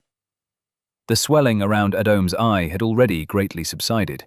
Healing factor was quickly becoming his favorite skill. The way it quietly worked in the background, steadily repairing damage, felt almost like having a second heart. Word came that Gale had fallen into a deep slumber in the infirmary, his body working to recover from the massive blood loss. The healers expected him to wake in a few weeks' time. Then would come the questioning, the trial, and whatever punishment the council deemed appropriate for his crimes. They found Ernest Boyle, alias Mr. Fox, during the chaos of the morning battles, or rather, Valiant's people captured him. Adom hadn't been prepared for him to be, well, an actual fox beastkin. No one asked exactly how he lost his legs. The former head of the Children of the Moon was discovered hours later in the Merchant District Square, bound by ropes and screaming in agony. A detailed note had been pinned to his chest, listing his crimes, his aliases, his connections. The city guard couldn't exactly ignore such a public display. Under interrogation, Boyle's composure cracked like thin ice. He spoke of years working as Prince Callion's agent, of arranging the funding that kept Professor Kim's research going, of managing the network of corrupt city guards who turned blind eyes when needed. Names spilled from his mouth like poison. Captains, lieutenants, senior officers. By nightfall, dozens of guards found themselves sharing the prison cells they'd once watched over. Boyle's trial was set for 3 months hence. When they told him execution would be his fate if found guilty, his ears lay flat against his skull, and he spent the next hour heaving into a bucket. Marco was another story entirely. He'd slipped away during the fighting, leaving only footprints in the snow and a trail of blood that ended somewhere in the dregs. But Valiant, now heading his uncle's organization and backed by newfound allies, assured Adom it was only a matter of time. The city had become much smaller for people like Marco. Thormund returned the wyvern heart and water of Juvence with an insistence that surprised Adom. "You paid for these," the freeman said, gesturing with his remaining arm. "Lost a limb getting that heart. Might as well go to someone who went through just as much trouble to claim it." Adom accepted them without argument. He'd paid for them, after all, both in coin and blood. Maybe he would have a use for them, though it could wait. Today had brought enough changes already. Professor Kim's trial lasted 3 days. Documents, testimonies, and recovered letters showed he'd been kept deliberately ignorant of his research's true purpose. The funding came through legitimate academic channels, and his project appeared innocuous, studying micromagic. Nothing suggested weapons development. When asked why Prince Callion hadn't pursued this research openly, given the Empire's needs, the recovered documents revealed an uncomfortable truth. The project had been officially rejected by the Imperial Council years ago. Even the emperor himself had forbidden it, seeing the development of such a weapon as crossing a line that shouldn't be crossed. Several noble houses had vocally opposed it, calling it an abomination that would bring shame to Sundar. But Kalyan, convinced that the empire needed something to turn the tide against its enemies, had pursued it anyway, in secret. If Kim had known he was developing a weapon for the empire, the project would have drawn attention. Questions would have been asked. So Kalyan needed him to remain ignorant, needed the research to appear harmless enough to avoid scrutiny. When the verdict of not guilty was announced, Kim stood quietly. His shoulders slumped with the weight of realizing how thoroughly he'd been deceived. His life's work had nearly become something monstrous, and he hadn't even known. He resigned the next morning. "I can't stay," he told Adam in his half-emptied laboratory, his hands trembling slightly as he packed away years of research. "Every time I walk these halls, I'll remember what I almost created. The time I lost." Adam helped sort through papers, watching the professor's face. The man looked older now, worn thin by recent events. Yet there was something else there, too. Relief, perhaps. The freedom of a burden finally set down. What troubled Adam most was the attention Kim's research had attracted. Even as the professor prepared to leave, messages arrived from nobles, high-ranking mages, military officials, all expressing their academic interest in his work. Kim burned each letter without reading them. "They don't understand," he muttered, feeding another envelope to the flames. "Or maybe they understand too well." The Imperial Guard assigned 10 men to watch over Kim's new residence in the Isles, a modest house overlooking the sea. "Just a precaution," they said. Everyone knew better. Hugo's goodbye was hardest to watch. The assistant stood awkwardly in the doorway of the lab, clutching a stack of books Kim had given him. Thank you, Professor, for everything." Kim pulled him into a tight hug. When they separated, both men's eyes were damp. Before leaving, Kim drew Adam aside. "Your secret is safe with me," he whispered, glancing at where the golem stood that day in the lab. "But promise you'll visit. I'd love to examine it properly someday." "Of course, Professor. Do you like tea?" "I love it." 2 days later, Kim left the academy for good. The club members helped empty the laboratory, carefully packing away equipment and notes. The last thing they packed was Kim's old chair. It left a clean spot on the dusty floor. A perfect circle, marking where something important used to be. Arthur's trial was a more delicate affair, handled directly by Grand General Valerian Duskwind himself.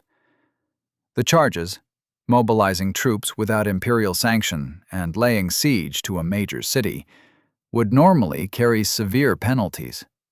However, the circumstances proved unique.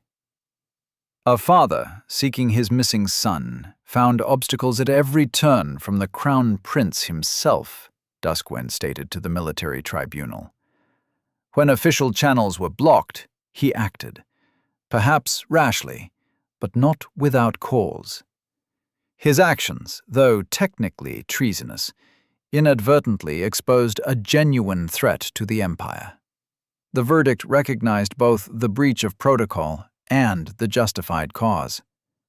Arthur would retain his command of the Iron Wolves, but would report directly to the Grand General for the next year, with stricter oversight of troop movements. It was, as many noted, a way to maintain the stability of the Iron Wolves' command structure while ensuring proper checks were in place. When Adam and his father finally met after the trial, Arthur's first words were, "I would do it again." The embrace that followed said everything else that needed saying. A week after the bloodless battle, that was the name given to the incident, Adom found himself in Xerxes. The chamber prepared in the Academy's West Wing for the interrogations of the involved students felt smaller than Adom remembered. Perhaps it was the dozen senior mages arranged in a half-circle before him, or perhaps it was the weight of their gazes. Some curious, others calculating. A grandfather clock against the far wall marked each second. Tick-tock. Its brass pendulum swung in eternal rhythm, indifferent to the tension in the room. "That's him. That's the boy." "The one from the incident." "Heard he was there when—" Adom tried not to listen to the murmurs. His name had spread through their circles these past days, though he wished it hadn't. 23 senior mages sat in the semicircle before him. Adom knew many of those faces, had studied under some, worked alongside others. Faces that would become memories sooner than anyone could guess. Among them sat Archmage Gaius, a man Adom had only seen in portraits and ceremonial paintings until now. His short silver hair was neatly combed, his trim beard showing hints of its original black. He wore a simple blue tunic with silver threading, elegant but understated, and leaned casually on a staff of dark wood. Currently, he was squinting at papers through his glasses, holding them at various distances from his face. "Utrecht, what in blazes does this say?" He passed a document to the mage beside him. "They make these letters smaller every year, I swear." "It says transportation crystal, sir." Ah, Gaius adjusted his glasses again. Well, why didn't they just write that properly? Headmaster Maris sat to his left and occasionally caught Adom's eye with encouraging looks. Adom managed a small smile back, grateful for the more encouraging face among all these senior mages. He had been answering their questions for 45 minutes now. His throat felt dry, and the chair, despite its cushioning, had grown uncomfortable. The afternoon light had shifted, throwing longer shadows across the marble floor. Master Verna finished another page of notes. Master Utrecht suppressed a yawn. Several others whispered among themselves, passing documents back and forth.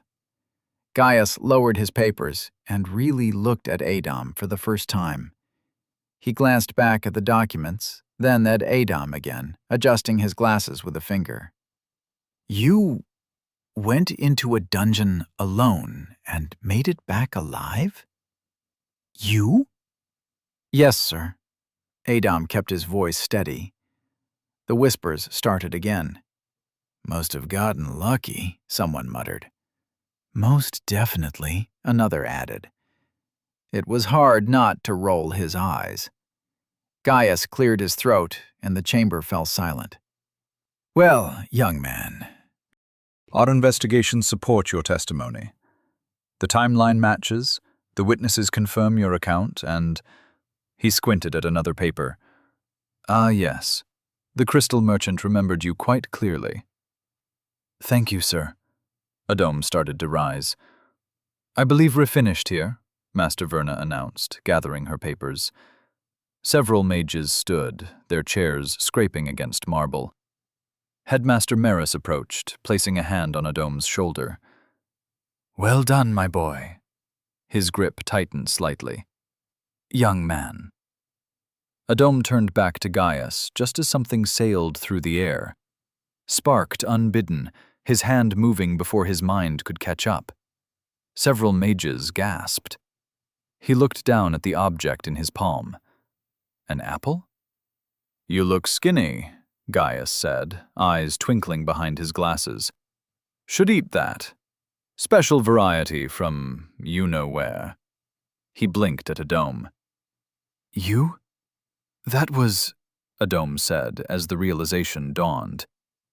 Gaius's laugh echoed off the chamber walls. The other mages exchanged confused looks, and even Maris's hand dropped from Adom's shoulder in surprise. I'd never forget those eyes, Gaius said, still chuckling. Glad it all worked out in the end. I would have helped if I'd known you were who you were, of course.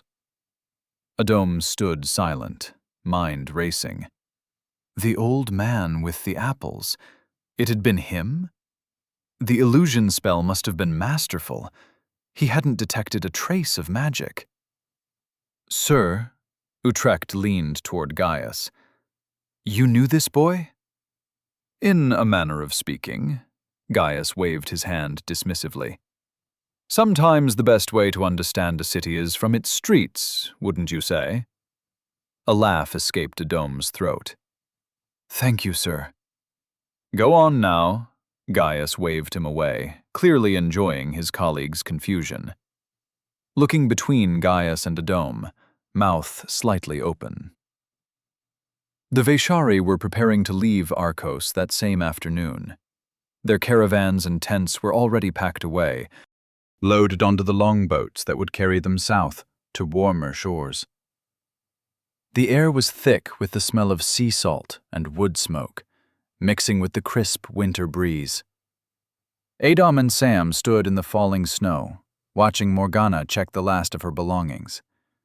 Sam hadn't said a word since they arrived, his face almost as red as his hair. Adom couldn't help but smile. I'll write to you both, Morgana said, adjusting her shawl. Behind her, Vaishari children ran between the boats, carrying bundles and calling to each other in their language. Though I expect your letters might be more interesting than mine. Sam shuffled his feet in the snow. I'll look forward to them. She knelt before Sam, her eyes twinkling. Keep this one out of trouble, won't you? She nodded toward Adom. No more adventures into dungeons or fighting princes. I'll try, Sam managed, though his voice cracked slightly. Morgana turned to Adom. And you, the brand new celebrity of Arcos, try to remember you're still a child? Perhaps spend some time in the library instead of charging into danger? No promises, Adom said, grinning. She shook her head, smiling. At least pretend to consider it? Almost unconsciously, Adom's eyes narrowed as Identify activated. Still the same result. Morgana laughed. There you go again, staring so intensely. You'll never find a girlfriend with that habit, you know. Adom felt his face growing warm despite the cold. Time to go, Mirko's voice came from behind them. Tide waits for no one, yes? Adom turned. Oh, wait. He reached into his inventory, pulling out several wrapped packages. These are for you. Mirko blinked. Oh? It's Yule today, Adom explained. End of the year celebration. You give gifts to people you're grateful for. Aye, Mirko called out in Vaishari, waving to his people. Come see what our little mage brings. Before Adom could protest, he found himself surrounded by familiar faces. The sorceress who'd lifted the curse. The old man who'd almost given him booze. Children he'd shared sweets with. For us? The sorceress asked, accepting her package with gentle hands. Nice, Tuke, brave one, another said. Avkate, Mirko grabbed both boys in a bear hug, lifting them off their feet. Perhaps I start to like this snow festival, if it comes with gifts. Can't breathe, Sam wheezed, but he was laughing. May our paths cross again, Mirko said, setting them down. Perhaps next summer, yes? Yes, Adom and Sam said in unison. Adom pulled out one last package, smaller than the others, wrapped in blue paper with silver ribbons. This one's yours. Morgana took it with care, her fingers tracing the edges of the wrapping. Thank you, both of you. She tucked it into her coat pocket, and Sam shifted. Aren't you going to open it? At midnight, she said, tapping her nose.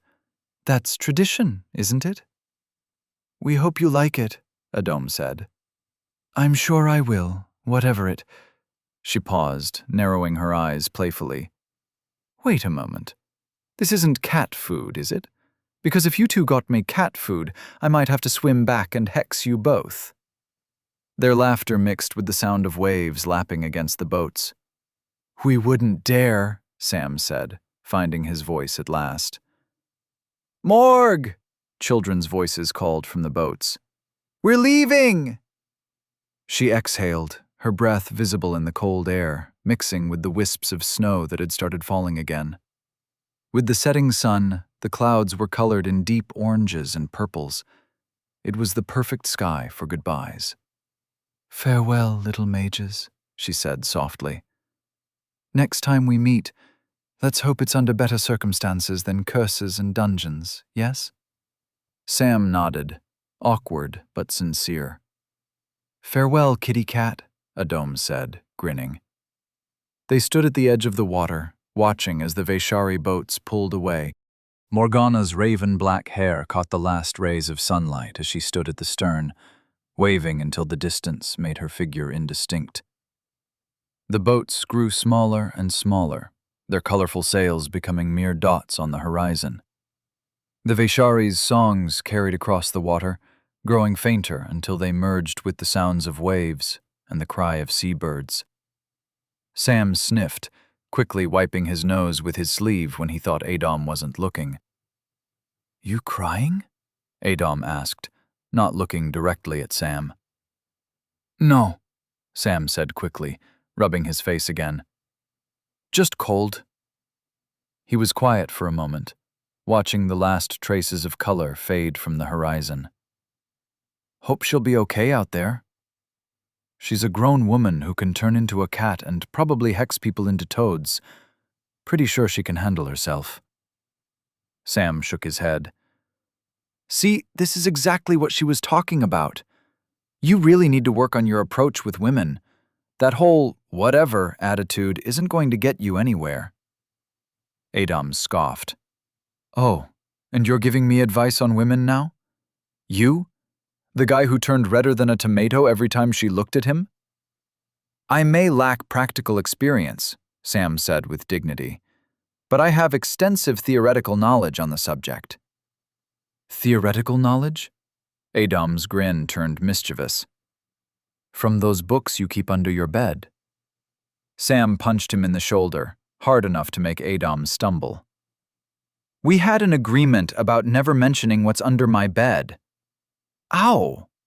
I'm just saying, if you're getting your wisdom from things like The Princess and the Stable Boy, maybe I shouldn't— One more word, Sam warned, raising his fist again. Okay. Adom raised his hands in surrender. Truce. The beach was nearly empty now, the last traces of sunset fading into deep blue. Their boots left twin trails in the fresh snow as they turned away from the water and headed toward where they'd left the Strider. We should probably get going, Adom said. The others are probably there already. Yeah, Sam nodded, falling into step beside him. As they climbed up the snowy beach toward the road, Sam asked, What was the tavern called again? The Salty Dog. The Strider dropped them off at their destination. Snow was falling steadily now, muffling the usual evening sounds of the sea nearby. The Salty Dog stood dark and quiet, no light spilling from its windows, no sound of patrons or music coming from within.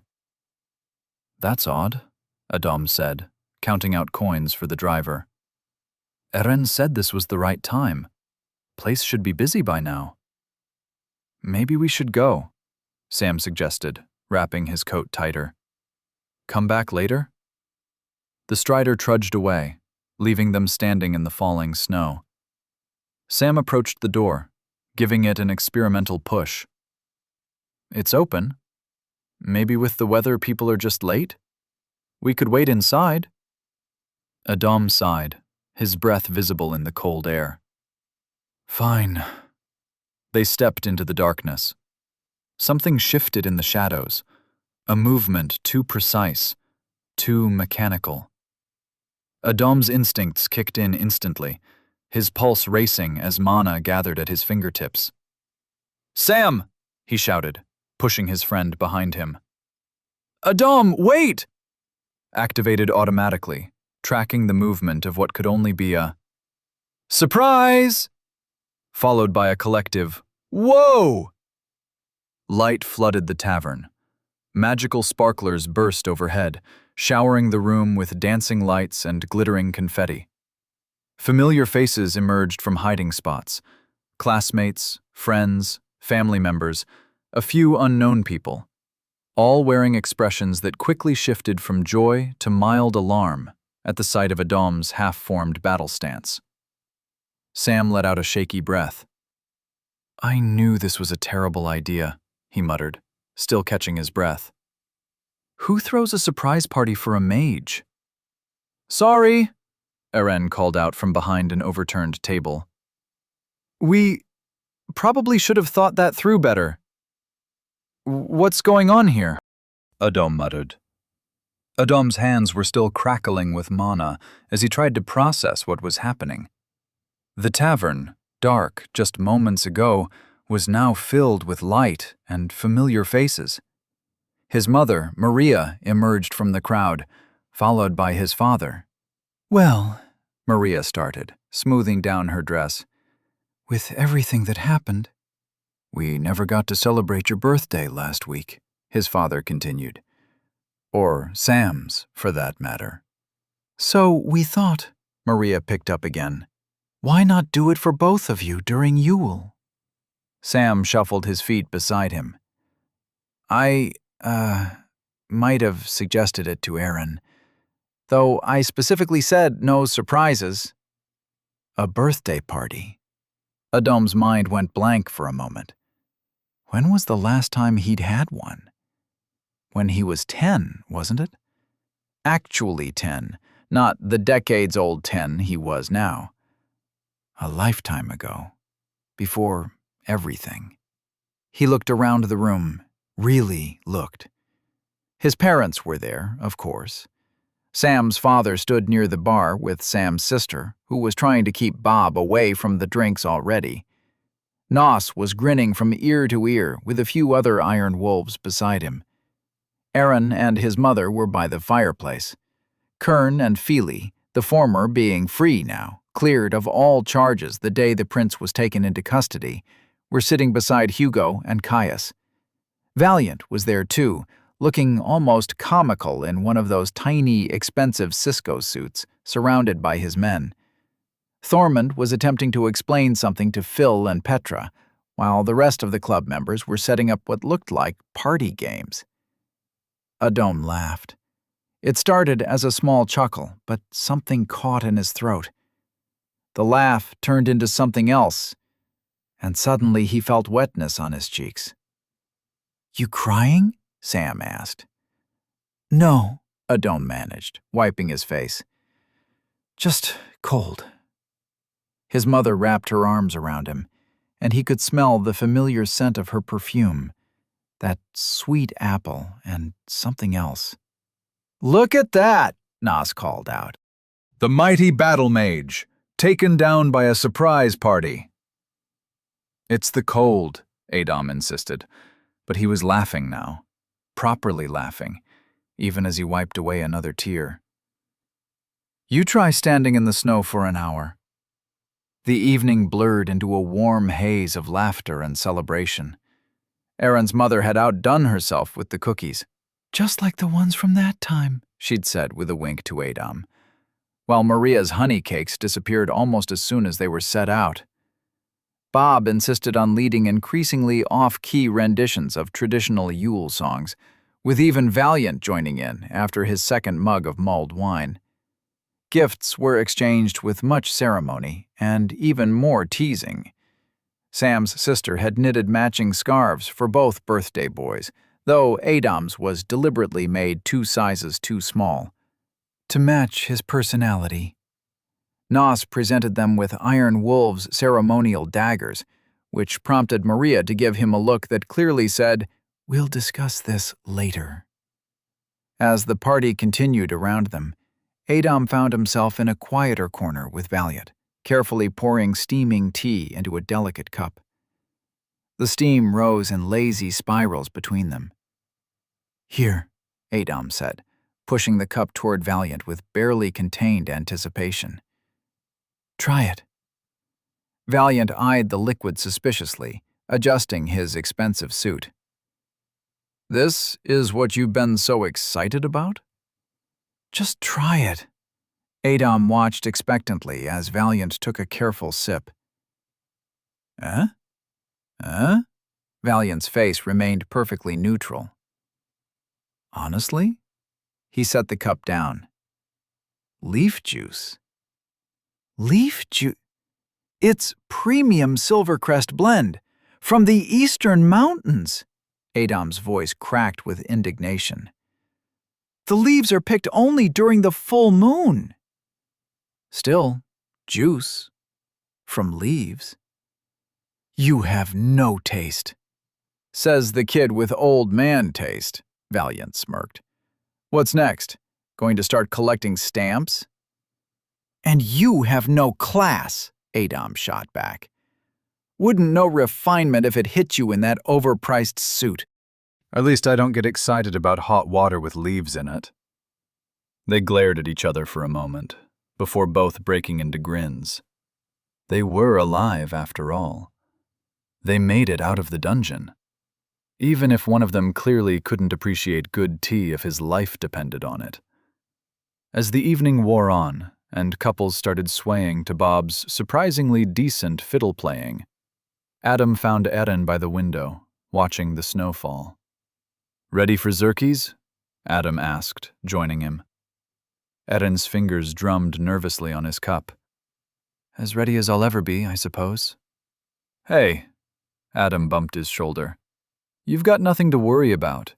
The entrance exams aren't half as scary as people make them out to be." Says the guy who can weave without hand signs as a second year. Says the teacher who's seen you practice.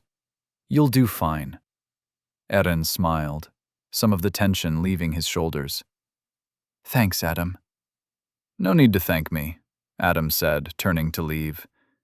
He paused, a small smile playing on his lips. "And besides, I won't be a second year for much longer. Better start practicing third year now." "Adam! Sam!" Maria called from across the room. "Time for the candles!" There on the table stood a massive cake decorated with intricate frost patterns, 13 candles burning bright. As they approached, Bob started another chorus of the birthday song, somehow managing to be both off-key and too loud at once. Sam caught Adam's eye and grinned. Some memories were really worth waiting decades to make. 3 days after the celebration, Adam sat through a marathon of special examinations, a privilege granted by Headmaster Maris to make him eligible for third-year status and the upcoming path-choosing ceremony. One of the perks of being a regressor who had spent decades studying in a past life was the ability to breeze through academic challenges. And Adam did exactly that. He achieved near-perfect scores across all subjects, though he couldn't help but feel a twinge of annoyance at the 99% in runicology, a minor error in stroke direction that he should have caught. 2 days later, the students gathered for the path-choosing ceremony. The celestial pavilion glowed, its crystal dome catching the morning sun. Students lined up in their ceremonial robes, deep blue with silver trim, and the traditional pointed hats that Sam kept fidgeting with. 7 crystalline columns stood in a semicircle at the front, each bearing the symbol of a magical discipline. The crossed wands of battle magic, the healing hands of the healers, the all-seeing eye of divination, the elemental spiral of the elementalists, the bubbling cauldron of the alchemists, the living branch of the druids, and the intricate patterns of the runicologists. Parents and guests filled the opposite side of the pavilion. Adam spotted his mother dabbing at her eyes already, his father's hand on her shoulder. The club members had gathered in force, Hugo, Caius, and the others holding up surprisingly well-made signs with "Go Adom," "Sam the Brain," and "Damn us, don't trip," written in glowing magical ink. Sam was unnaturally quiet, his hands twisting the sleeves of his robe. Adom frowned. This wasn't like him. In the past life, Sam had been excited, practically bouncing on his feet. Why was he? Adom elbowed him gently, breaking his trance. Sam's eyes darted to the crowd, where his father stood tall and proud, his little sister waving enthusiastically. Ah, last time they hadn't been there. No wonder. "Abigail Ashworth," Headmaster Merris called, his voice resonating through the pavilion. A girl with auburn hair stepped forward, her steps echoing in the hushed space. Merris stood before her, clad in white robes. "Before the witnesses gathered here, before your peers and masters, before magic itself, declare your path." The girl's voice was clear and strong. "I choose the path of the healer." The corresponding column lit up with a warm golden glow. Professor Lin, head of the healing discipline, stepped forward to pin the silver badge bearing the healing hands symbol on the girl's robe. Then Merris raised his ceremonial staff. "You who would wield the powers that shape our world, hear these words. A mage's power comes with sacred responsibility. You shall use your gifts with wisdom and restraint. Never against the innocent, never for personal gain above the greater good. Your knowledge is both privilege and burden. Guard it well. Share it wisely." The girl placed her right hand over her heart, left hand raised, and spoke the binding vow. "I accept these duties and these bounds. I swear to honor the laws of magic. Nothing is created. Everything is transformed. Death is irreversible. Time is uncontrollable. These are the bounds of magic, the laws that bind us all. Should I break them, I submit myself to the judgment of the Mage Council and accept their punishment." The crowd applauded as it continued, each name called bringing another young mage forward to choose their path. Adom watched as the ceremony unfolded exactly as he remembered. Mostly. Mia strode confidently to choose the alchemist's path, Professor Merwin pinning the bubbling cauldron badge with a knowing smile. Damus, predictably, chose battle magic, Professor Crowley's gruff nod accompanying the crossed wands badge. His usual followers trailed after him like shadows to the same path. Then came Finn's turn, and Adom blinked in surprise. Divination. Last time he'd followed Damus into battle magic. Professor Sal seemed pleased, though, adding a 13th student to what was usually the smallest group. Gus chose the druid's path, as expected, along with a handful of others who preferred working with nature's magic. One by one, each choice aligned with Adom's memories. Until Samanel Harbinski echoed through the pavilion. Sam was still fidgeting with his sleeves. Adom nudged him. "Hey, you've got this. Just like we practiced. No stuttering." He nodded toward the crowd, where Sam's father stood tall, his sister bouncing on her toes with an encouraging grin. "It'll be easy. It'll be easy," Sam muttered, stepping forward with mechanical movements. Adom smiled, already picturing him walking toward the runicology column, just like last time. Sam's voice rang clear. "I choose the path of the battle mage." "Huh?" Adom's surprised exclamation earned him several sharp looks from nearby students. He watched, mouth slightly agape, as Professor Crowley pinned the crossed wands badge to Sam's robe, his friend standing straighter than Adom had ever seen him. Sam stood there awkwardly under Professor Crowley's stern gaze, managing a wobbly smile as applause filled the pavilion. Even Damas and his group were staring, expressions ranging from confusion to disbelief. The club members recovered first, their cheers especially enthusiastic, though Adam could tell they were as surprised as he was. When Sam's eyes met his, all his friend managed was a small "hi" and a nervous wave. Adam Silla. His name cut through his confusion. The walk to the front felt longer than it should have, each step echoing in the vast space. Maris smiled warmly at him when he finally stopped. In the crowd, his mother was beaming, father's arm still around her shoulders, both smiling brightly. The 7 columns loomed before him, each path a possibility, each symbol glowing with promise. Last time, in that other life, he'd chosen differently. But now, I choose the path of the battle mage. The column blazed with fierce red light. Professor Crowley stepped forward, his weathered face unreadable as he pinned the crossed wands badge to Adam's robe. "Welcome to the path," he said quietly, then added with the barest hint of amusement, "Try to keep your friend out of trouble." Maris raised his staff. "You who would wield the powers that shape our world, hear these words. A mage's power comes with sacred responsibility. You shall use your gifts with wisdom and restraint. Never against the innocent, never for personal gain above the greater good. Your knowledge is both privilege and burden. Guard it well. Share it wisely."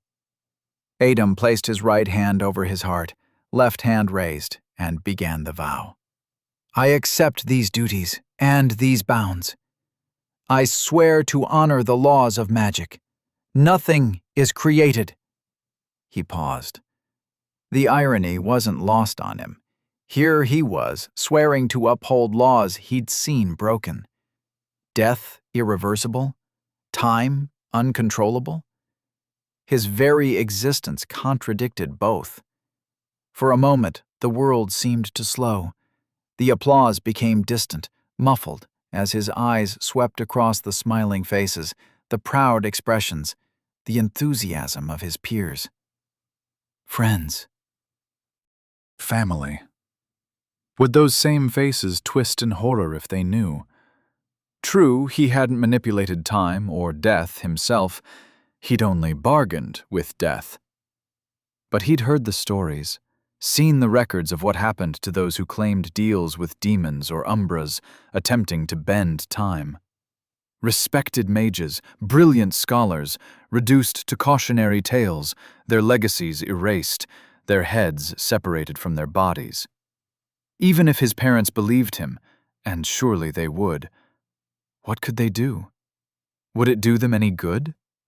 Their love and support wouldn't shield him from the council's judgment, from the weight of centuries of conditioning and magical law. Maybe someday he'd tell them the truth. But not today. Not when everything was perfect, not when their smiles were so bright, not when his future stretched before him, fresh and promising. "My boy, are you all right?" "Yes," Adam managed, meeting the headmaster's concerned gaze. "Everything is transformed. Death is irreversible. Time is uncontrollable. These are the bounds of magic, the laws that bind us all. Should I break them, I submit myself to the judgment of the Mage Council and accept their punishment." The applause faded as Adam took his place beside Sam, who nudged him with an elbow. "Look who froze up after all," he whispered, a hint of newfound confidence in his voice. "Battle Mage? Really?" Adam whispered back, still trying to process the change. "What made you choose that?" Sam's grin was different now. Still nervous, but, "You know, I thought about it a lot. About becoming a better version of myself, getting out of my comfort zone." He glanced at Adam. "Actually, you kind of inspired me." Adam nodded slowly, a smile tugging at his lips. "Hey, don't worry about me," Sam continued, straightening his badge. "I can take care of myself. And instead of competing to be the greatest runecologists," his voice grew stronger, "we can push each other to become the best battle mages possible. I'm actually aiming to become a hero." Adom couldn't help but scoff, though there was warmth in it. "You, a hero?" "Both of us," Sam replied, serious despite his nervous smile. "Just you wait and see." The ceremony hall buzzed with excited chatter, new badges gleaming on robes as students and families mingled, congratulating each other. Adom spotted his parents near one of the crystal columns and started making his way over, but movement to the side caught his attention. Duke Jasper Lightbringer stood with Damus, his hand heavy on his son's shoulder. When he spotted Adom, the Duke's face lit up with that characteristic charm that had made him such a successful politician. Adom! The Duke's voice carried across the space. "The rising star himself. I've heard nothing but praise about your achievements lately." He extended his hand, which Adom shook. "Thank you, Uncle Jasper." "Battle magic, eh? Excellent choice." The Duke's grip tightened slightly. "You see, Damus, this is what I've been talking about. Top marks, exceptional magical control, and now choosing a prestigious path." He turned to his son. "You and Adom are friends. You should learn from him more. Push each other to excel." "Yes, Father." Damus's voice was flat, his eyes fixed somewhere past Adom's shoulder. Something in that tone made Adom pause. He'd heard that exact response countless times before, but now, for the first time, he noticed the way Damus's shoulders tensed, how his fingers curled slightly into his palms. "Jasper!" His father's voice interrupted Adom's thoughts. Both his parents approached, his mother's face smiling. "Arthur! Maria!" The Duke's demeanor shifted seamlessly into old friend territory. "Your boy here is doing you proud." The adults fell into easy conversation, catching up on months of news. "Damus!" His mother turned to Damus with a warm smile. "Congratulations to you too, dear. Battle magic suits you." "Thank you, Aunt Maria," Damus replied. Perfect manners in place. "We were thinking of heading into the city for a celebration lunch," the Duke announced. "You must join us. That new place near the Fountain Square." And so their expanded group filled the busy street. Sam's father and sister, Aaron and his mother. Bob had announced a few days earlier that he needed to take care of something and would be back in a few days, his usual cryptic self.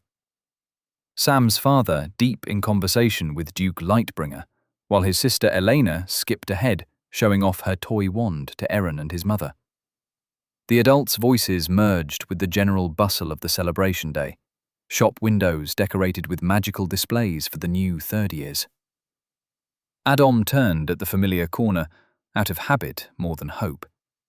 He'd looked so many times before that it had become automatic, like checking if you've locked your door.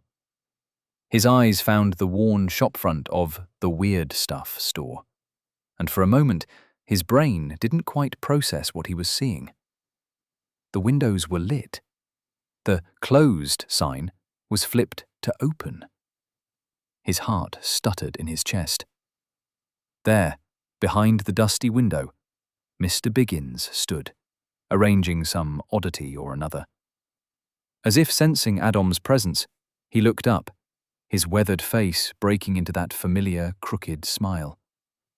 He waved, gesturing toward the door with unmistakable invitation. "Sam," Adom whispered, barely moving his lips. His friend was already nodding, having caught the exchange. "Is that?" Aaron's eyes widened in recognition from the stories Adom had told him. "Go," Sam muttered. "Quick, before they notice." "Where's Adom going?" Elena's voice piped up, making them both jump. Adam turned to her, finger to his lips. "Shh, special mission. I'll bring you those chocolate birds you like." Elena's eyes lit up with conspiratorial glee. "The ones that sing different songs?" At Adam's nod, she grinned. "I'll distract them." She bounced ahead, tugging at her father's sleeve. "Dad! Dad!" "Look at what I can do with my wand!" Adam slipped away as the adult's attention shifted. He caught Damus watching him from the corner of his eye, face unreadable, but his former friend made no move to alert the others. Heart pounding, Adam approached the shop door, the bell's familiar jingle welcoming him back. Adam stepped into the shop, the familiar smell filling his nose. Strange trinkets cluttered every surface, just as he remembered, though something felt different now. Each item seemed to hold more weight, more meaning, as if they weren't just curiosities anymore, but potential clues. He moved carefully between the crowded shelves, watching Mr. Biggins. Everything about him pointed to the order. The perfectly timed disappearance, the chocolates, even that cryptic, "Welcome back." But now, facing him, Adam felt less certain.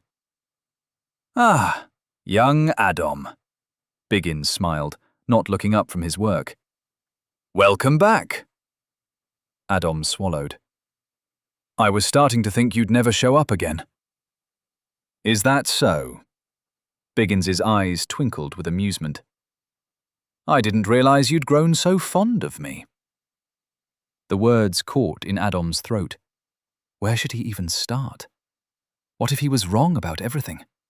What if Biggins was just an eccentric shopkeeper who happened to sell weird stuff and disappear for months at a time? But then again, what were the chances of...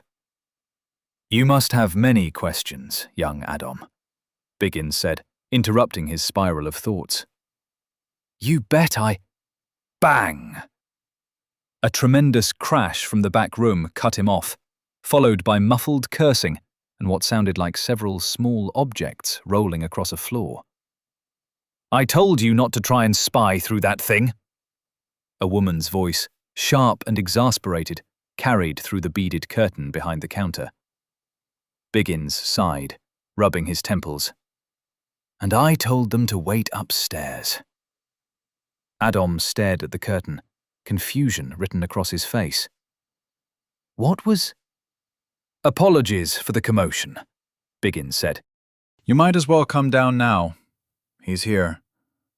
He looked up at Adam, his eyes lingering on his hair. "White suits you, you know.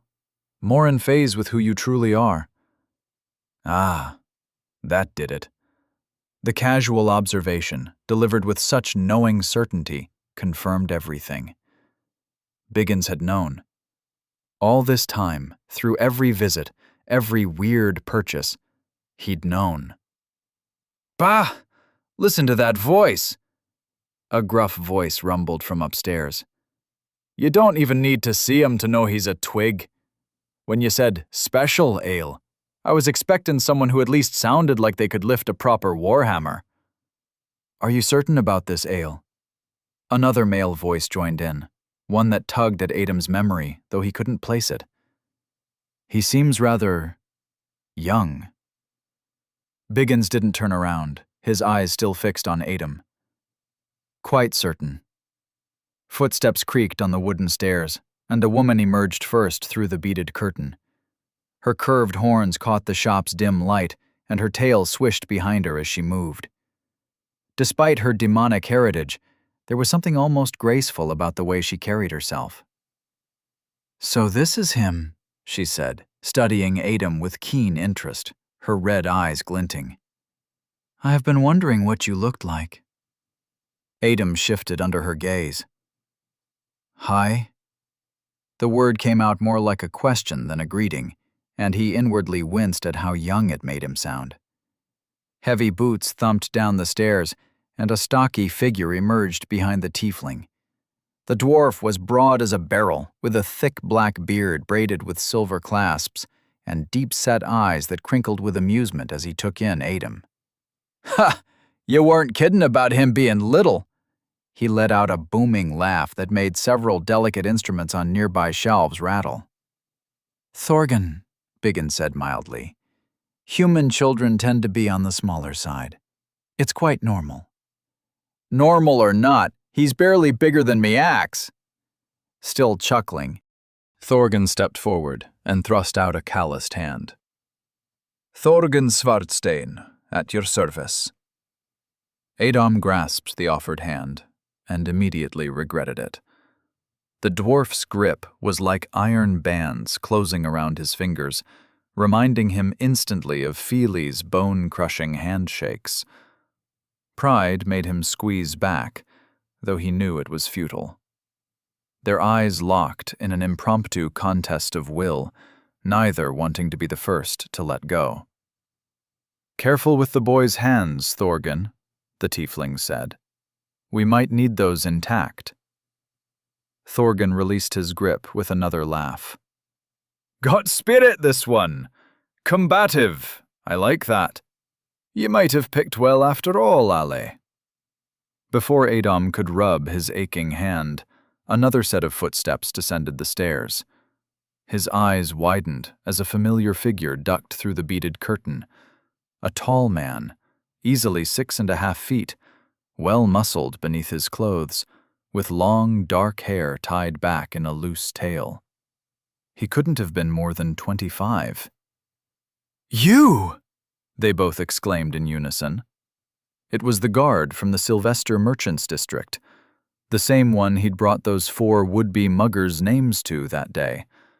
The one who'd looked at him so strangely when he'd explained how he'd managed to subdue them all.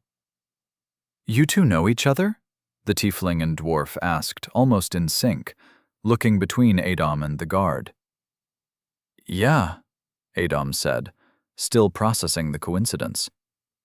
The guard laughed, a warm, rich sound. "Small world, isn't it?"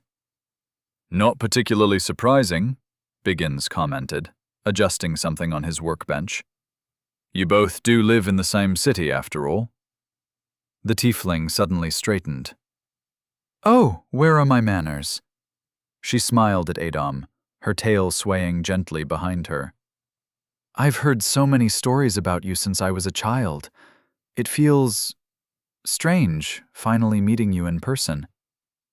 "Yeah, totally same," Adam managed, though he had no idea what stories she might have heard. She extended a slender hand, her skin a deep blue opal in the shop's lighting. "I'm Zara." "Artun Kalan," the guard added casually. "Nice to meet you," Adam said, then turned to Biggins, who was watching the exchanges with obvious amusement. "I suppose it's my turn then," he chuckled, setting down his tools.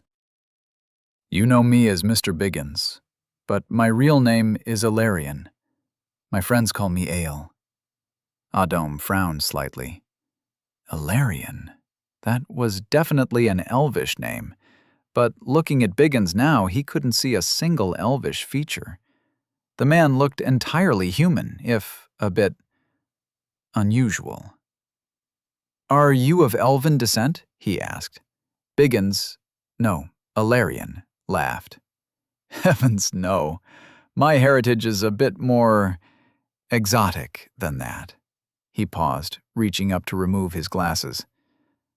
"The name has quite the story behind it, but..." He looked directly at Adam then and smiled. In that moment, Adam's eyes widened. Behind those round spectacles, Biggins's eyes had changed. They were still the same warm brown, but now the pupils had shifted, becoming vertical slits that caught the light like polished amber. "I'm what humans usually call a dragon," he said, as casually as if he were commenting on the weather. A dragon.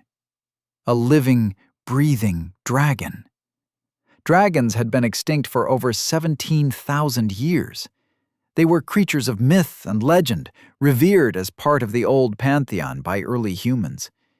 Even today, there were still cults dedicated to their worship, treating them as gods rather than the beings they had been.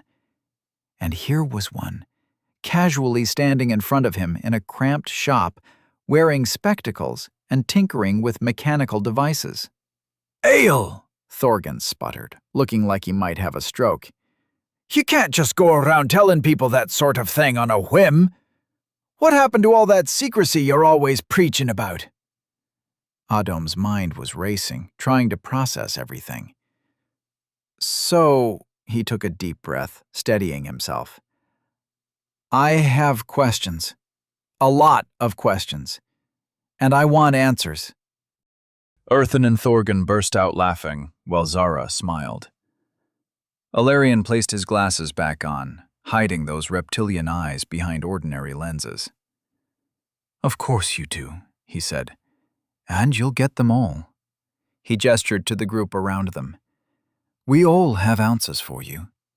After all, he adjusted his glasses. This is just the beginning.